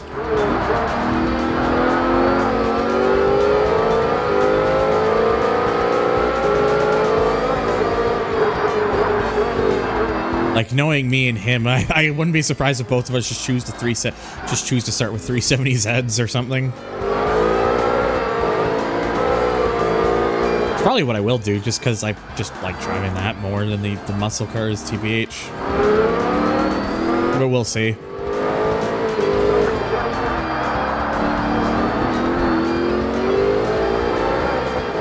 It's just annoying that because we are admittedly cutting. Oh!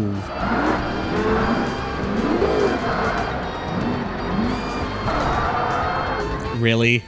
You had all that fucking time in the world to avoid my car after that, and you still ran into it. Bruh.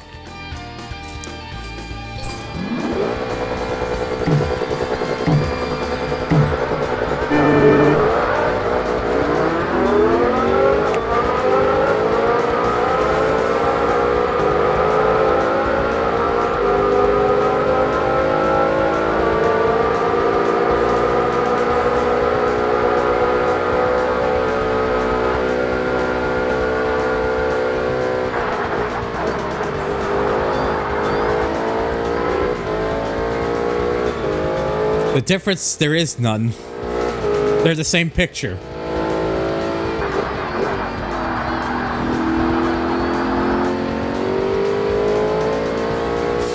Also, for years, I never remember seeing the original scene for that meme. I always thought like the meme was like they were showing the woman the 2 pictures and that was her response. No. I watched the original scene for that. She's the one that it's her giving out the picture to her workers, and then it cuts to her saying they're the same picture. I thought it was like they were showing it to her and that was her response to them. But no, that like in the original scene, she's the one who gives out the same picture. So she's like in on it.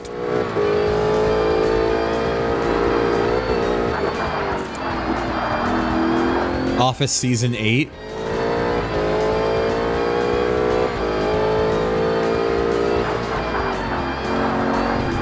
Oh shit. Yeah, context is important.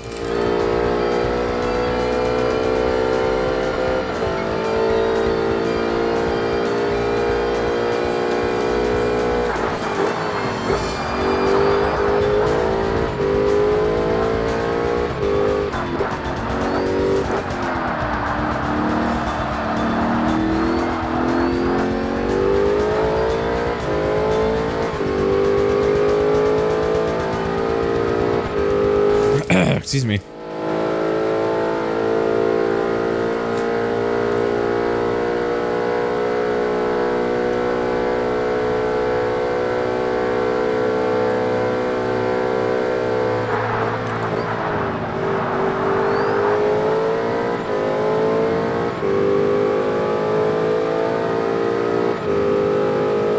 Commas can be the difference between kissing dudes and kissing dudes.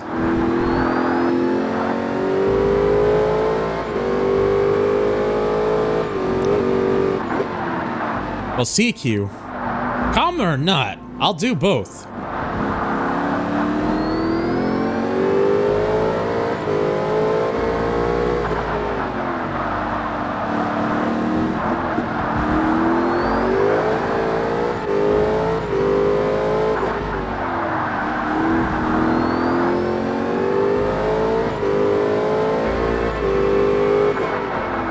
Powder that makes you say real.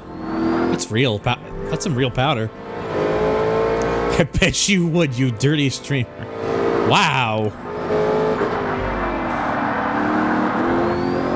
Can't believe you're out here calling me a dirty streamer like that. How rude. Who do you think I am, Q? Weirdo?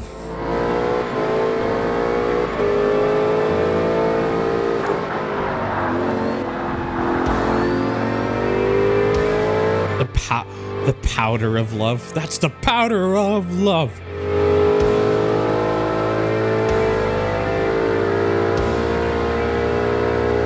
No, I think you're a boy kisser. I mean, you're right, though. You're right.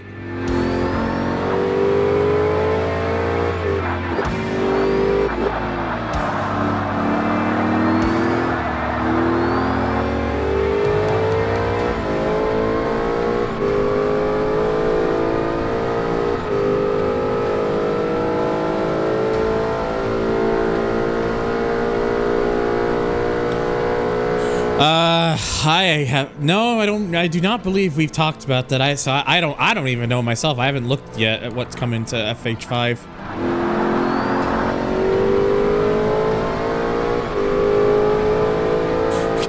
Coming to FH5, PlayStation 5 port. If that actually happened, that would be that would actually be admittedly hilarious. Oh, are we getting a Terminator? Are we getting the Terminator Mustang Cobra? Because that's a fucking nice one. I need to see this now.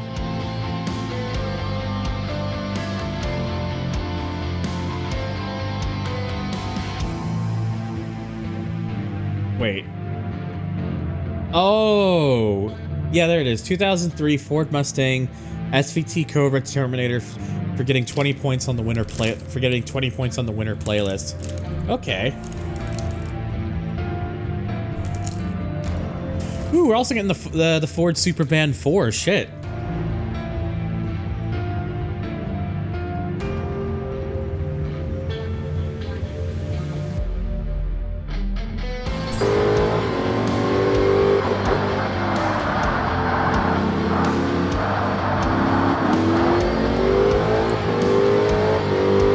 It's significant because that car has barely ever been in any video game, especially over the last several years. The Terminator Cobra kind of just gotten forgotten about. So it's nice to see it finally appear in a game again.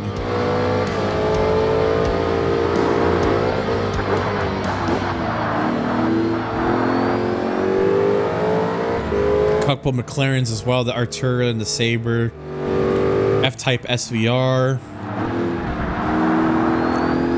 Ooh, the classic Shelby GT500. S6, the brand new S650 Mustang. Raptor R.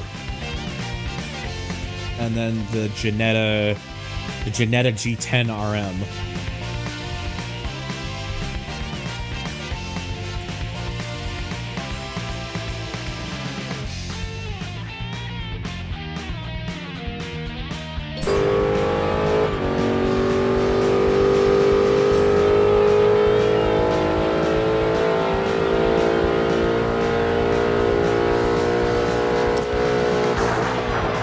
IGCD tells me it was PGR2 and 4. Yeah. So basically, games that were around the time the Terminator Mustang was new. That's how long of a wait it's been. So like over 20 years.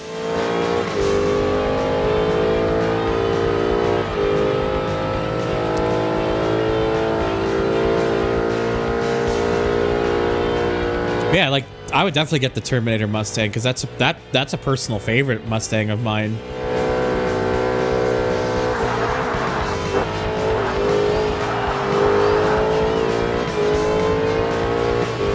I also gotta remind myself to get on the game before it switches over to the new update because still gotta get the cars from that. Anyone else have an IMCDB account? I believe I have one from a very long time ago, but it's also been a very long time since I last one on IMCDB.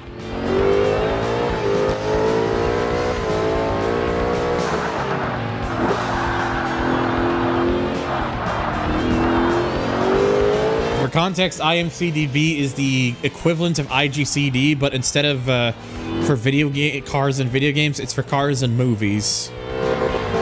And like other forms of like movies, TV shows, music videos, or you know, significant videos in general, that sort of thing.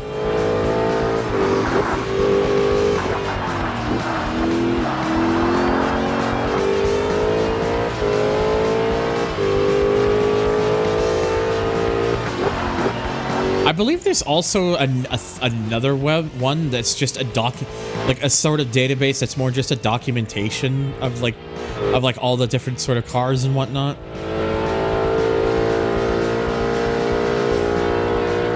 trying to remember what that one's called. There's a third one there where it's literally more sake of like art, like database, just a straight up database for cars in general. But I believe it's still run by some of the people who run IGCD and IMCDB.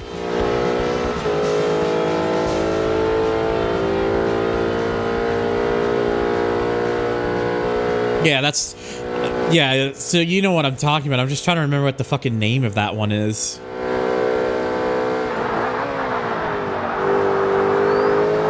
It's not racing sports cars because that's unrelated. That's a different website run by a different team.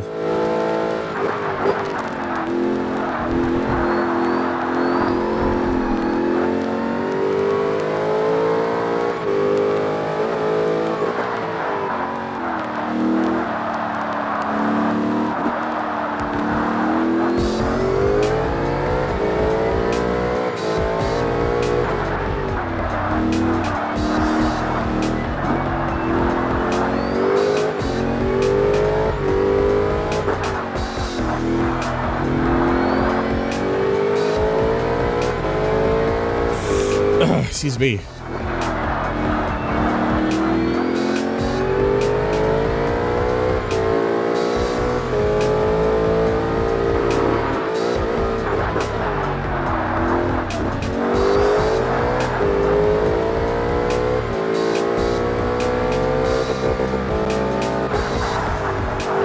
Yeah, you can definitely tell.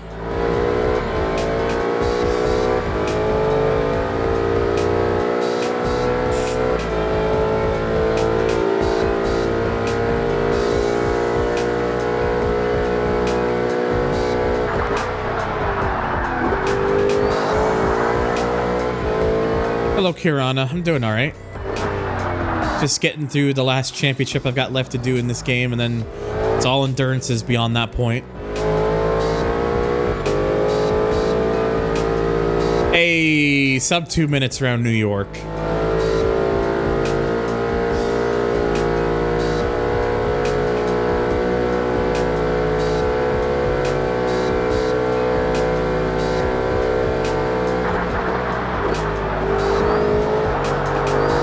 I suspect with that one, I could probably go a little bit further before needing to hit the brakes, but what doesn't matter.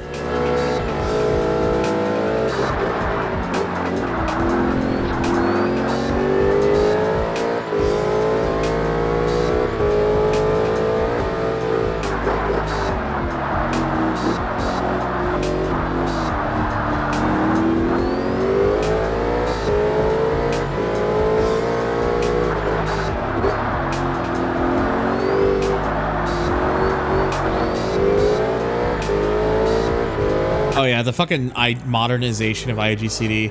I will admit there are certain things about when IGCD did that most recent redesign of their website. There are things about the current layout that I feel has been made worse. Like in terms of like some of the hurdles that you got to go through now in terms of like searching for specific things and whatnot. Like some of the search tools that the older layout had were better. They just were. Should mention, by the way, that I'm technically still a moderator of that. I'm technically still a moderator of IGCD. You see X Thunder X, that's me. No, I wish I was able to change. I wish I didn't have to keep that name either. Unfortunately, I can't change it, so... Unlicensed cars, I think it's a little bit different. I think keeping those are fine. It's the prop versions, and then anything that's got to do with like pre-rendered cutscenes that are not like within the game that are, you know, there are certain things I think they could probably do a little bit better. All right, 3 more to go.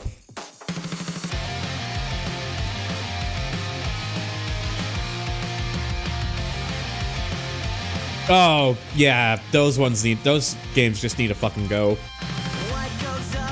Because a lot of those games just are using stolen assets anyways. They shouldn't be there.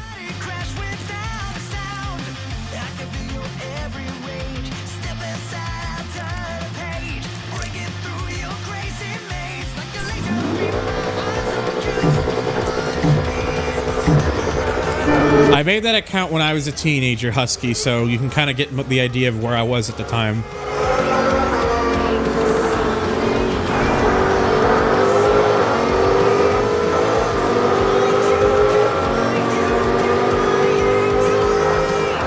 Oh, Jesus, I almost followed the other GT1. Keep in mind, too, by the way, that when I say this, I'm not just talking about, I'm not just talking about the fact that I had like those X's at the end. It was lowercase, it was X, capital X, capital T, lowercase h, capital U, lowercase n, capital D, lowercase e, capital R, capital X. It was that sort of style.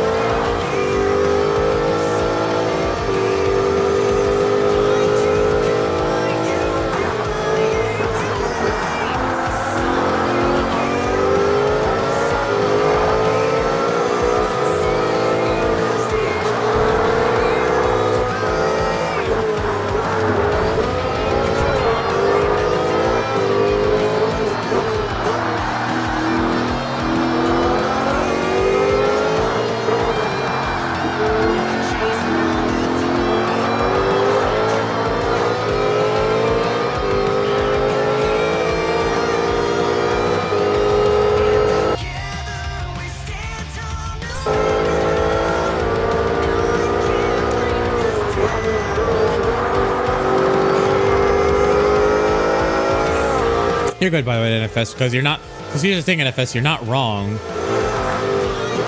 Mentally, he is still a teenager.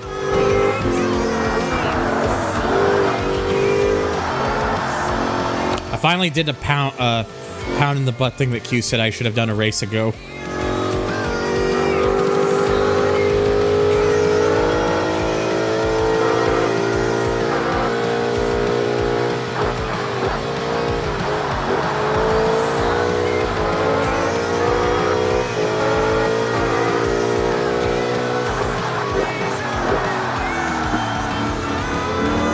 And then I just pounded myself into the grass like a dunce.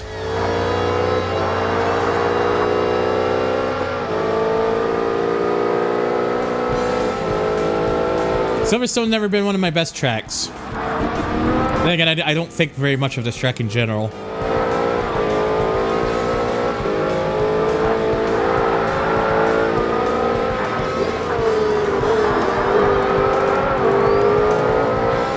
Nope, just this one.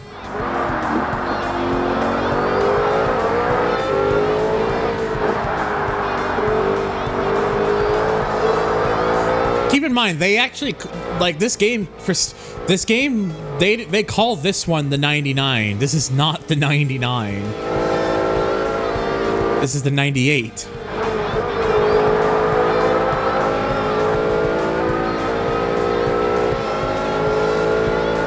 Yeah, this is the only GT1 that's in the game. There's the 99, the actual 99 GT1 is not in the game. Is not in the game.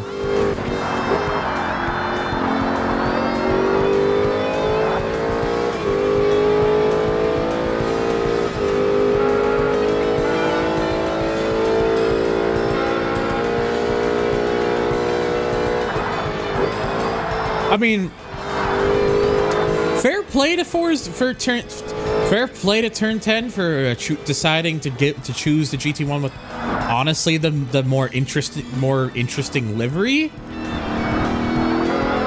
But also, shame on them for not calling it the 90. Shame on them for trying to claim this is the 99.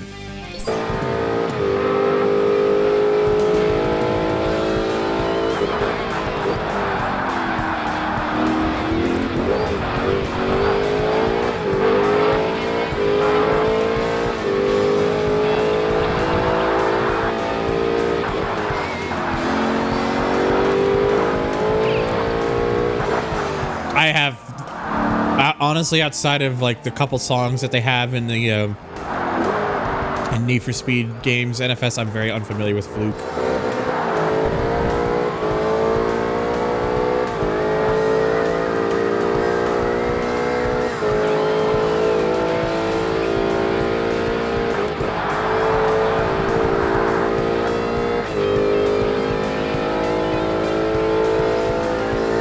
Yeah,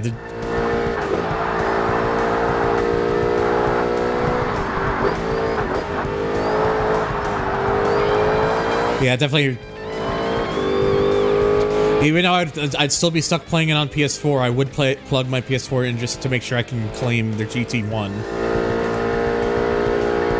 I would suspect, pricing-wise, it's probably going to be around the same as most of the other, because it'll probably be in Group 2. They're probably going to put it in Group 2 class. It's probably going to be around the same price as like most of the other Group 2 cars. Not all of them, but I don't think it'll reach the prices of like the F1 GTRs or the CLK, but I think it'll probably be, at least I'm expecting, at least my guesstimate is anywhere from around 2.5 to 5 mil. That's kind of where the ballpark I'm looking at.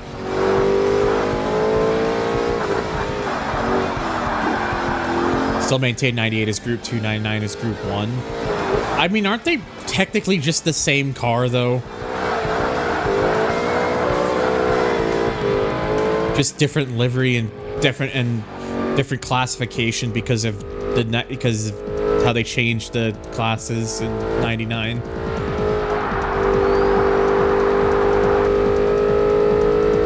Well, I know there was different classes in 99. What I'm saying is, like, isn't like deep down the machine, it's still technically just the same car.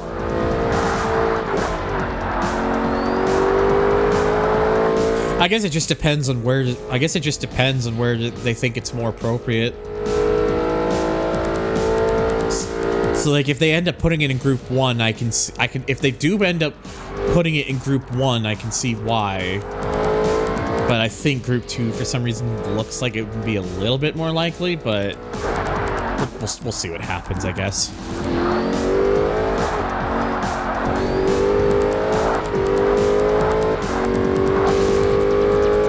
We'll find out more within the next couple days anyways.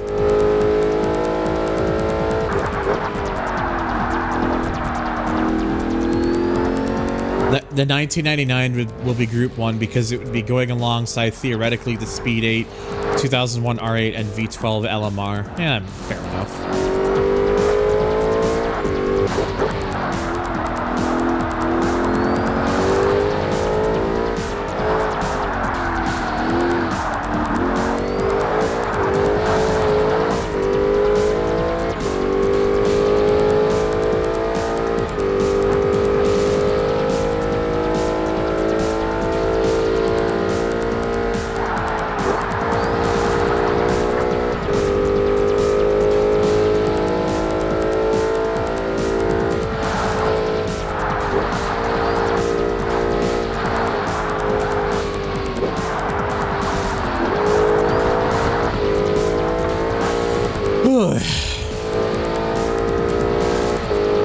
Yeah, the car's in the game now, and that's, you know, better than, you know, it's the best thing to come out of it.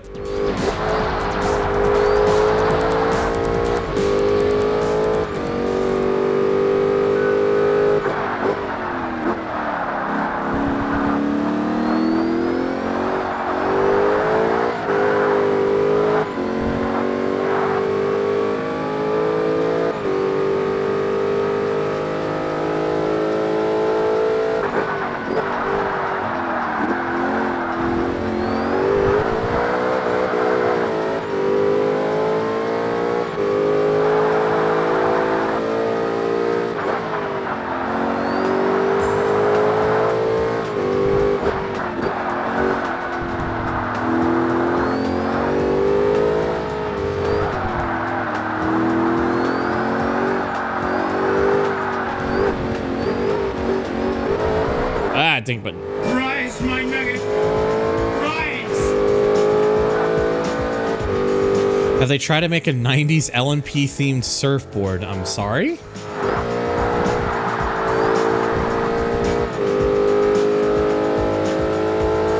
Ah, random sound. Oh, excuse me.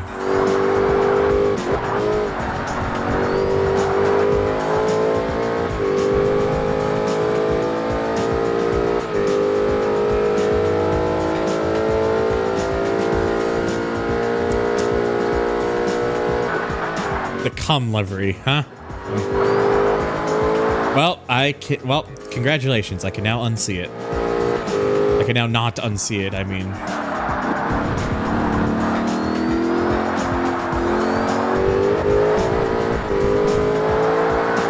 Without the wing, I feel like the car you're driving could be used as an inspiration for a surfboard. I can kind of see it. I thought it was a spider web.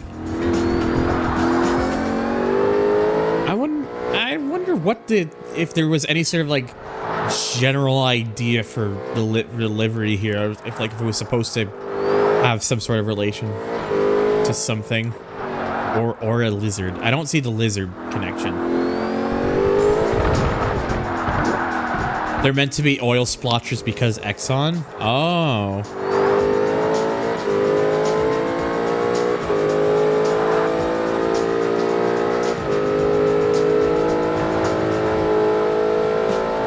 That would make sense, honestly.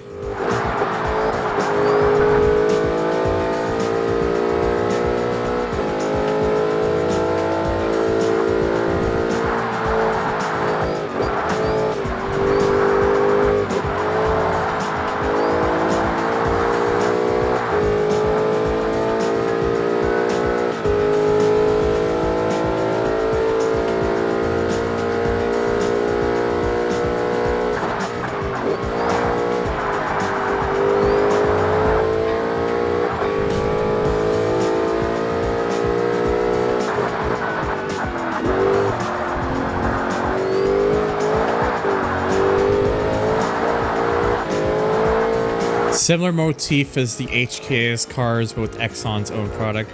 Fair enough. That honestly makes a lot of sense. Ah, fuck.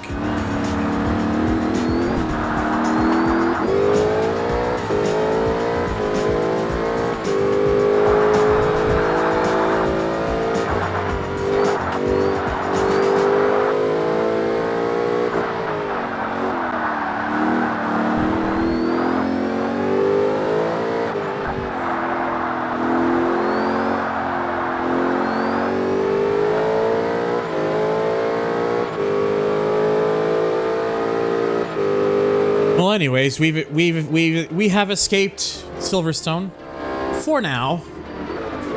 For now, 2 more to go.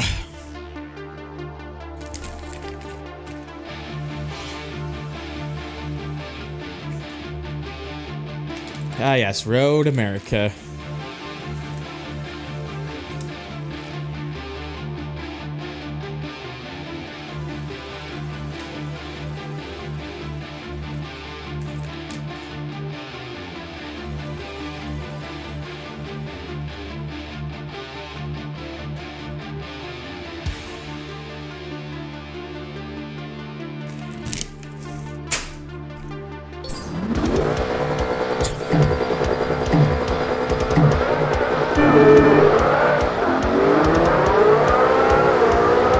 Oh dear.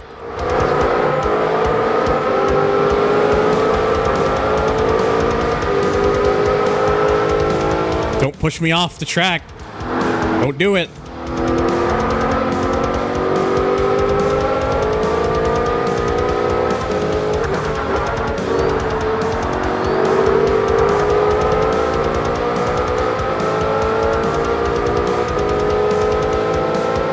Road Atlanta and Road America, great naming conventions. Oh, fuck. Oh, fuck. I made a mistake. Oh!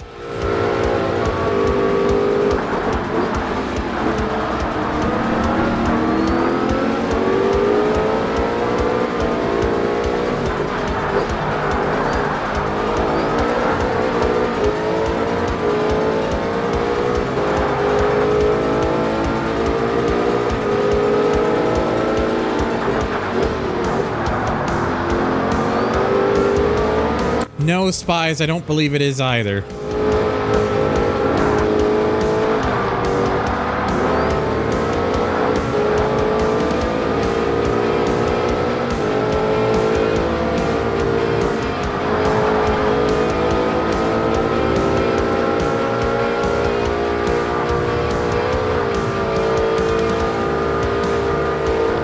No!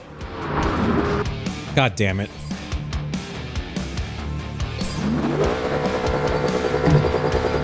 GT1 for Horizon when? When Forza remembers that there was a road car version, probably.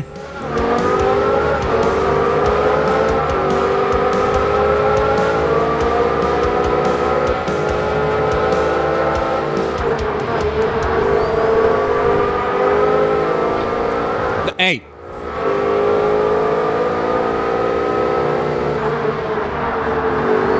The car select glitch? What? To get the...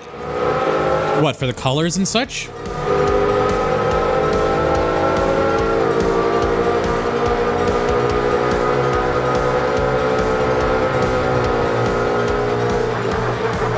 Don't you do it. Nobody voted for the cum, understandable. Well, I couldn't because I'm busy driving. The HKS has just come under a black light. That's like an all-timer quote there. Hello, Corey.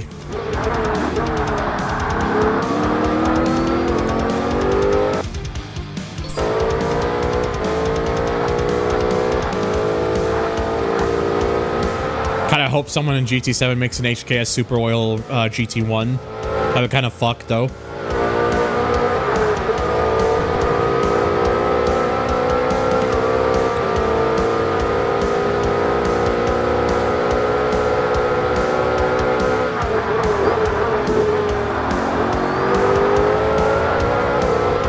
Oh, that all right, it's gone off.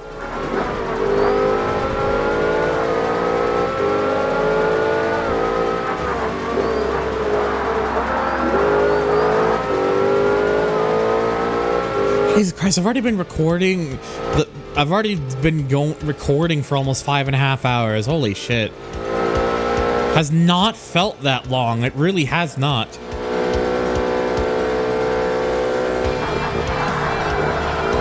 Yeah, I had to make sure to be late on the brakes because I was worried I'd be hitting the ass. Fucking rude bastard. Get back here. I ain't taking that sitting down.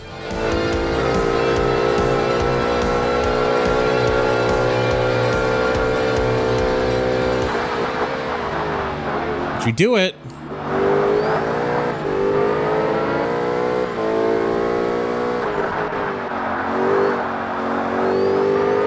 I'm watching you. Don't you do it.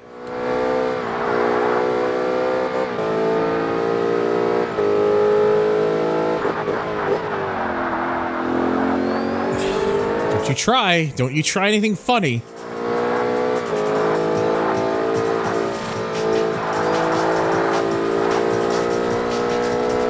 Okay, starting to slowly drive away. Ideally, shouldn't take it sitting down. It's better on your back. I'm sorry. Ayo. All right. Good.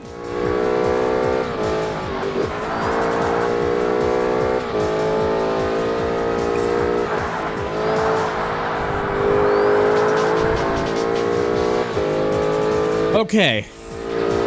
I think we should be okay now, hopefully. Unless I do something stupid.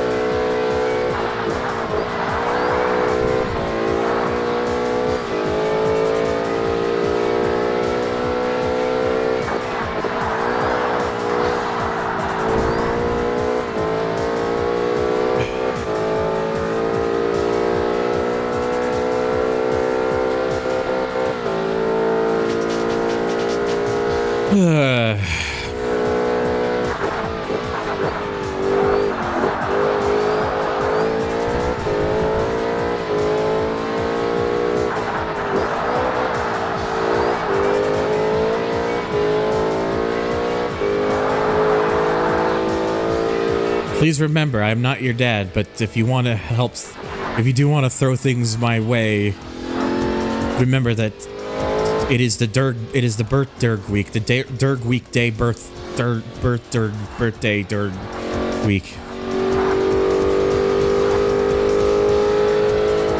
Smile. Yes, I am purposely kind of stumbling around with the words just for added comedic effect, or attempt at comedic effect. Dergy birth Derg, yes. Derga.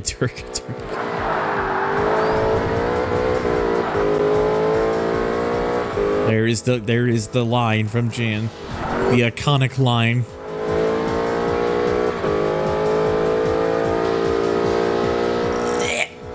Oh, excuse me.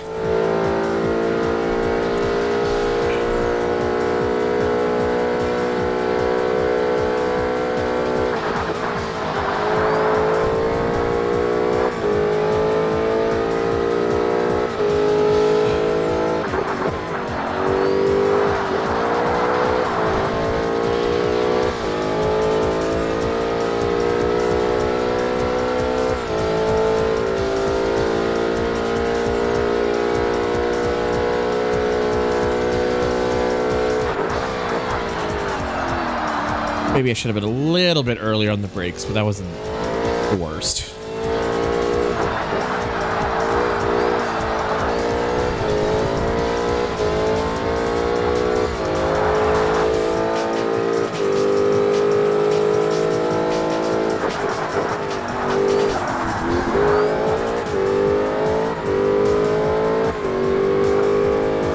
The funny.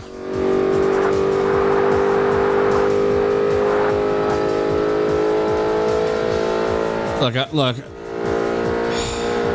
I have this just anticipation that someone's gonna do something for me, whether it's through a tip or throw it, and I'm just not gonna be mentally prepared for it. I don't know when it will be, but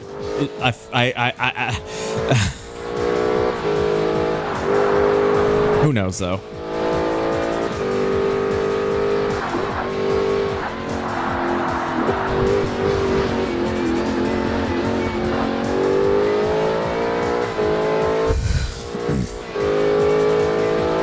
Pickle mentioned. Oh Jesus! Get out of the grass.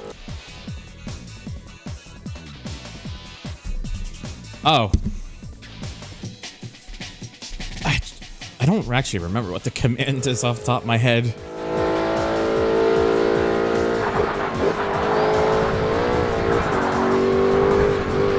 Not the time to be touching grass. But I want to touch the grass.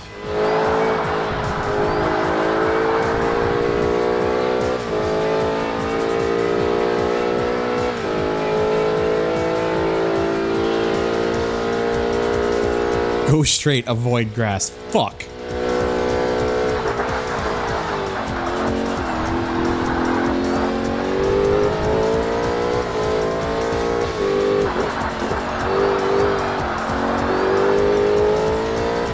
Why is it called Derg? Why do you think?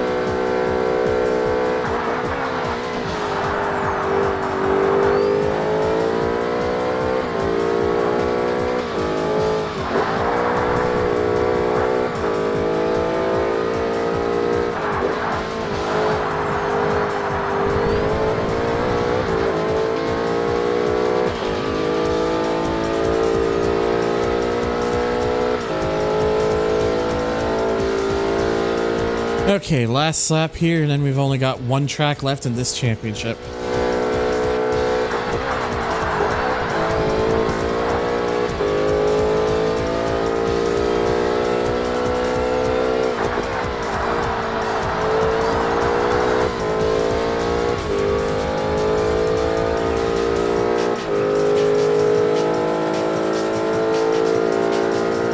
What is Derg? Baby, don't Derg me.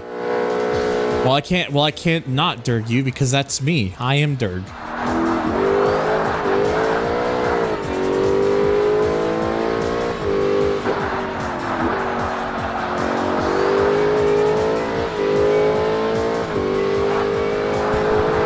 And yes, my dream is still eventually at one day is to have like a proper commissioned version of the Nürburgring that's mine. And then be able to use that for VR, for actual, like, legitimate, like, VR tubing things where it's not just a fucking PNG.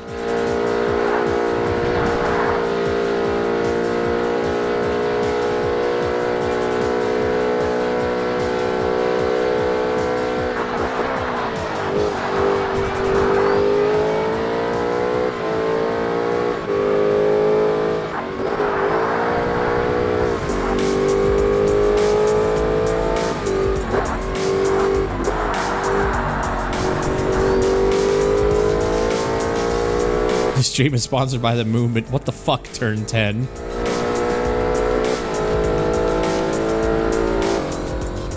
Okay. Before I start this next part, I gotta go quickly take a piss, so I will be right back.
Okay. Went ahead and taken care of that, and also a new thing of hydration.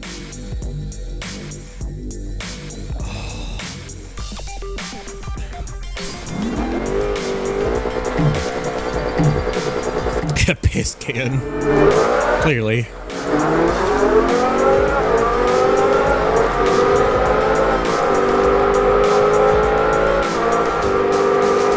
Oh, hang on. Got cat invasion.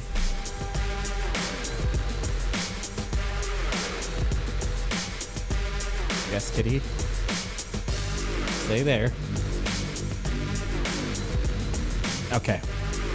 Cat invasion is dealt with.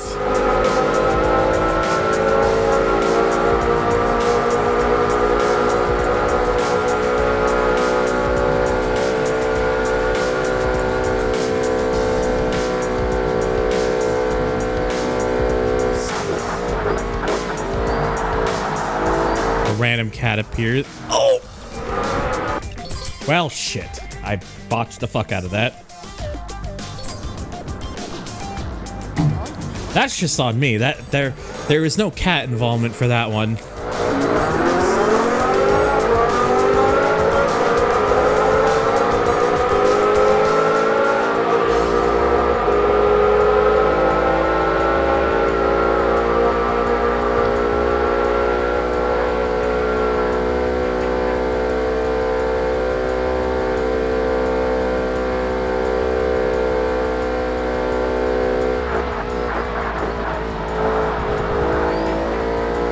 Kind of annoyed that I managed to do that, by the way. Like, I just started the race and then I just bonked that like an idiot.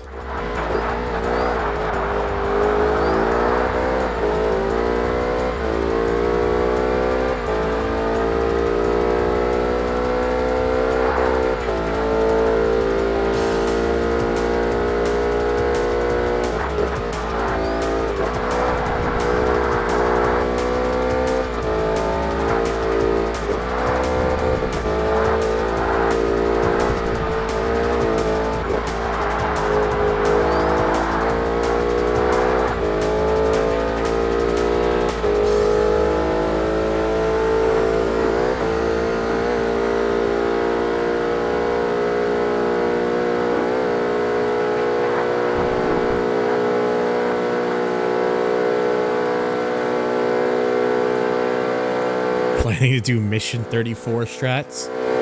Karana, do you see how much I'm already in the lead? Do you think I'm good?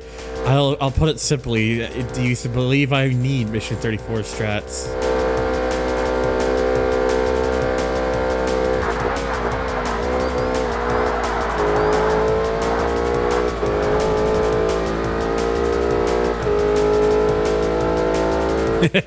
It's Monday, actually. You guys should have waited.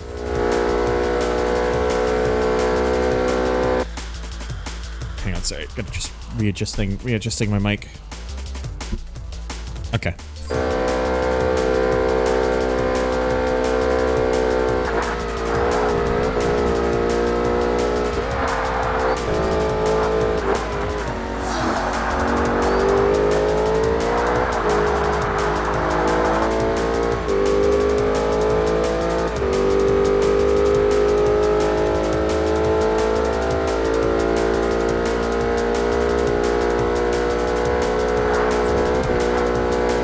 I don't know about that, Sanok.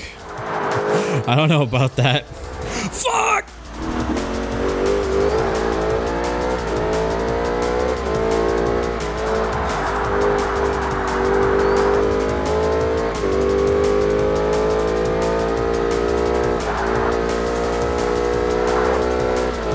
That's a Kurt Busch fuck if I ever heard one. I might have put a bit of extra words. Hello, yes, I can word. Can you word? Sorry, I had a little bit of a moment there. Just a little bit.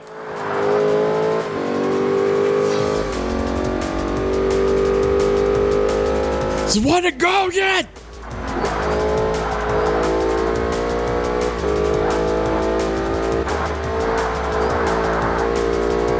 Just, I'm fucking there!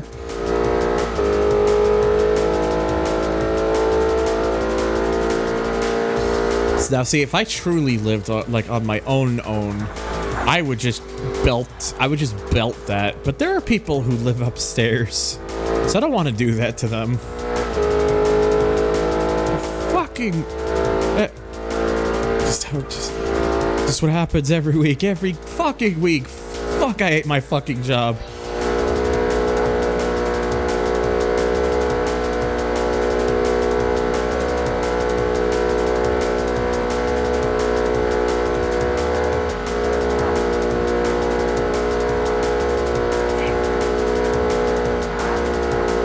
I mentioned how much I hate this shithole. Words are very unnecessary. They can only do dirt. Look. If the only way I had of interacting was interacting in Durg noises, I think my life would be a bit easier. Just a bit, mind you. Oh, fuck.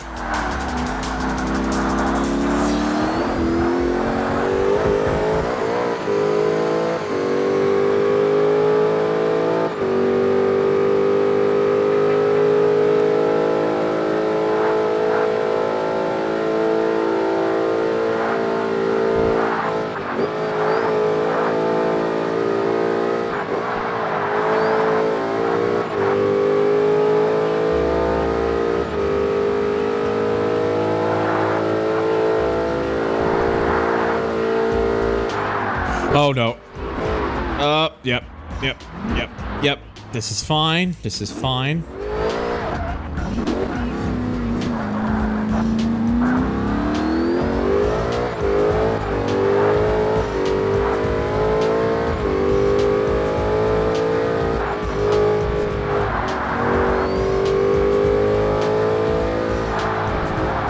Oh, god damn it. I am pissing this away. The fucking Cadillac. Can I, like, please? Oh my god, dude.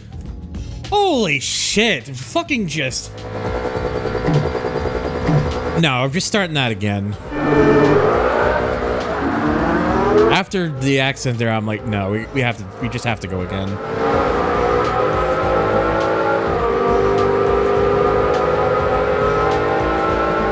Like, holy crap, that's like a string of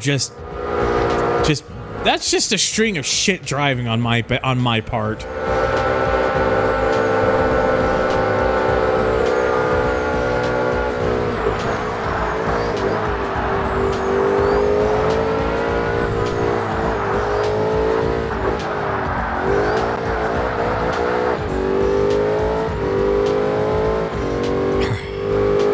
Sorry, I didn't mean I don't mean to like get like kind of that suddenly worked up, but holy fuck, just a string of just bad luck there was just unbelievable.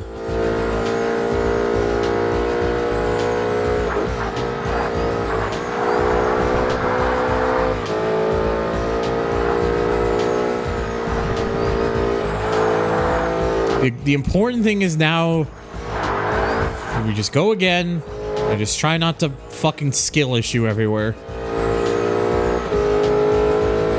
From laugh track. I need to just have a few like redeems. Oh god, why did you clip that?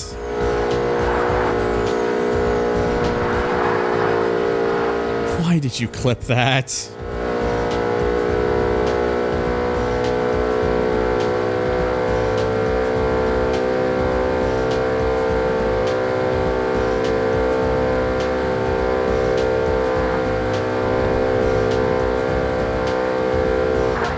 It's a magical moment. Magical moment with me fucking getting mad and raising my voice and shit because of me driving like a fucking dumbass. Oh geez, I'm sure that's something I would love to watch back. I'm sure of it. Oh fuck. Need to get myself out of the bit for a second and actually focus again. boobies. Ass. I think that's how he says it. He goes like, ass. Or something like that.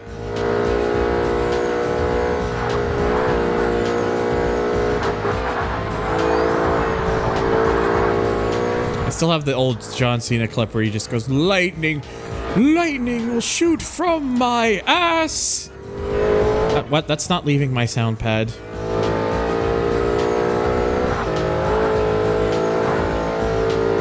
Pickle. What is it with you and pickles?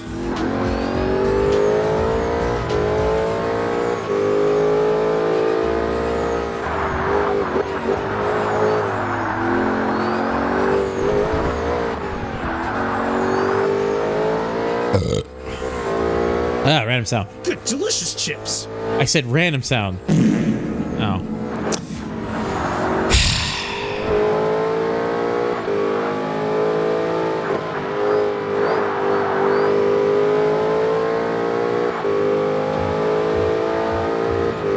And yes, I'm sure if I really wanted to, I could probably find a way to like stop the random button from playing anything that's Dank Pods related, but I'd have to configure that up in a specific way, and I don't really want to do that because it probably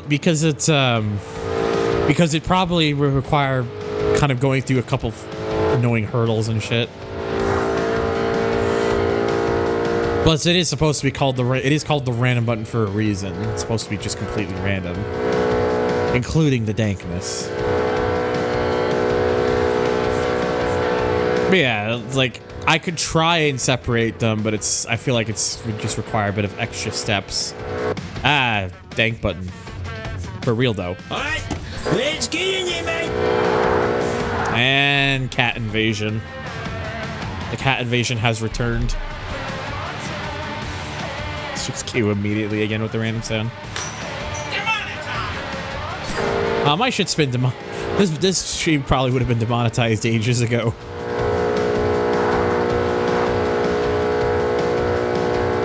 I don't see her redeemed for a cat invasion. Well, unfortunately, I don't exactly have control of that. She decides when to appear. She decides to appear whenever she feels like it. Unfortunately, that's about as much as I'm able to do about it. Because see, I care about my kid. Deep down, I do genuinely care about my kibby. And I'm not going to be, and I am not one of those shitheads that abuses their pets.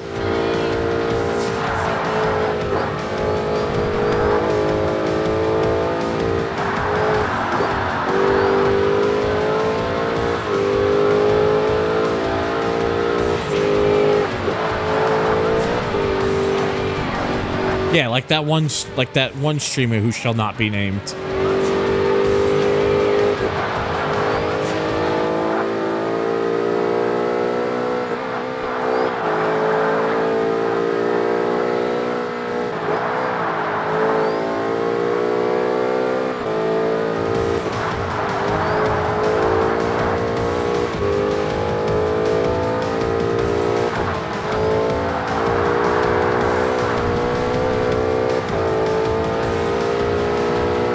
Do you have an idea how little that narrows it down?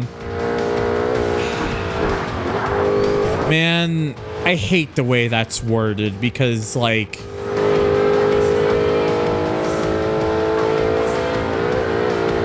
Because it makes it sound like it's more of a thing than it probably is. It's a fellow streamer. Gee, when's the last time you even ever did a stream? Serious question.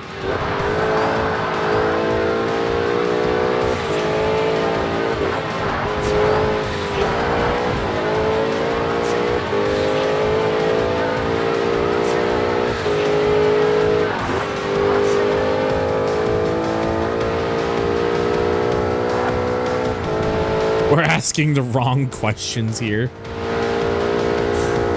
Well, when was the last time? Smile. Yeah, I hope you're exaggerating too, but there's some really shitty people out there, Jan. You and I both know this. You do not know. That's unfortunate. But I do like that. How will I fund my pickle bit? Again, what is it with you and pickles?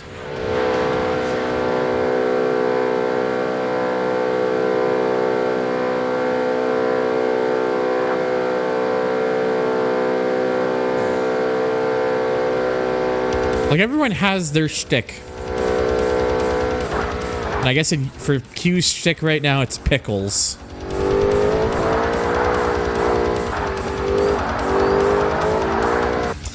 Cat invasion once again. She's kind of moving all around everywhere. Can't sit in one place long enough. Kitty. Why do you choose to do this now, Kitty?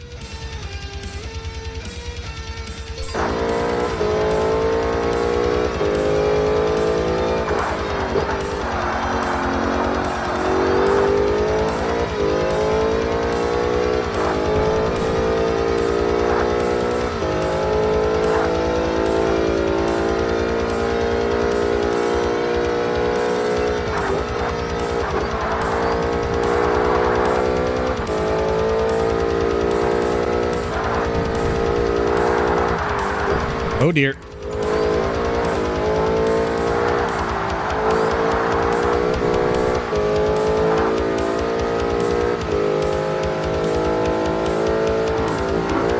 Ooh. Always a bit nervous going over that section.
Again, just another small adjustment. Pepsi tastes like soap.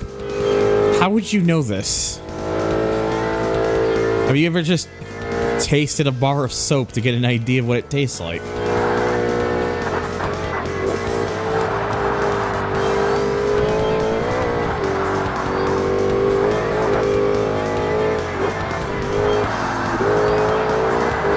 Oh, fuck. What Pepsi have you been drinking? Yes.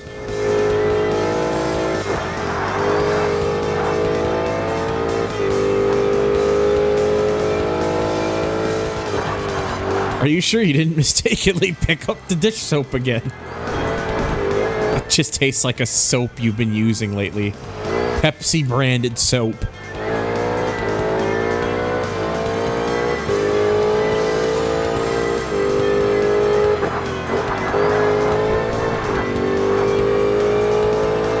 Did you taste the soap?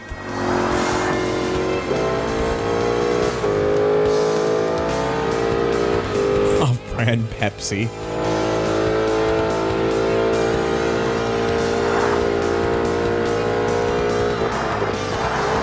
You probably just sitting in the back, sitting here, just looking at all of us like, y'all ask too many questions.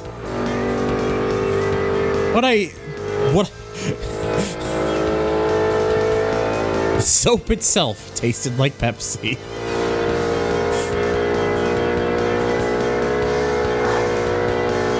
I feel like we're avoiding the real question here about the soap, which it. Are you sure the soap isn't just a bottle of Pepsi? You're just washing your dishes with Pepsi. I might have been pranked.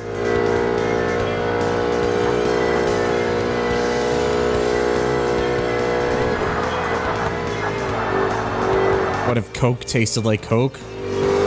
Whoa!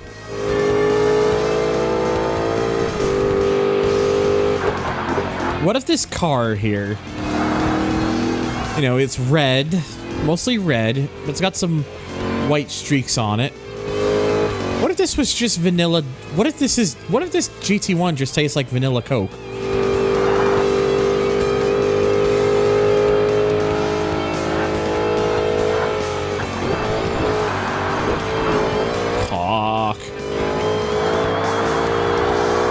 Also should mention part of the reason I prefer drinking Pepsi over Coke is just I find Coke has a much more aggressive kind of like less soothing taste personally. Kind of leaves more of like an aftertaste too.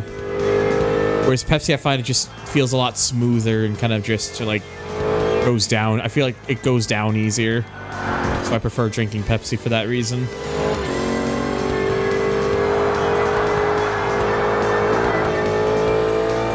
Plus, ever since they introduced Zero Sugar Cherry in Canada, that's been like my go-to drink.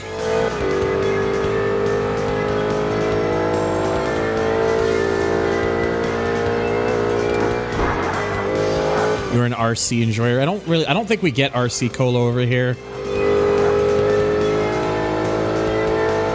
I feel like we used to because I vaguely remember it, but I don't know, I haven't been able to find it, so. Pepsi is renewing their contract in Indonesia. That's nice.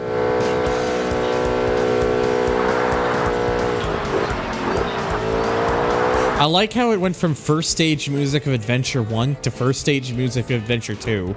I didn't even plan this.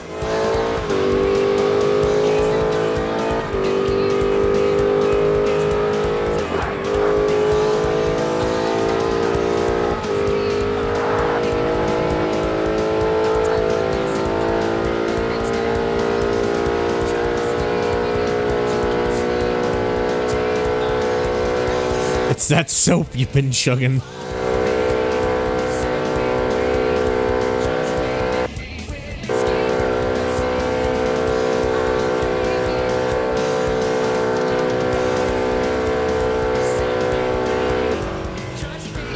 All right, that's it. That's all the championships. Finally, all the championships are done. All that's left now are 10 endurance races. And we are definitely 100% going to be using this car. Because, yeah, this car is really fucking good in this game.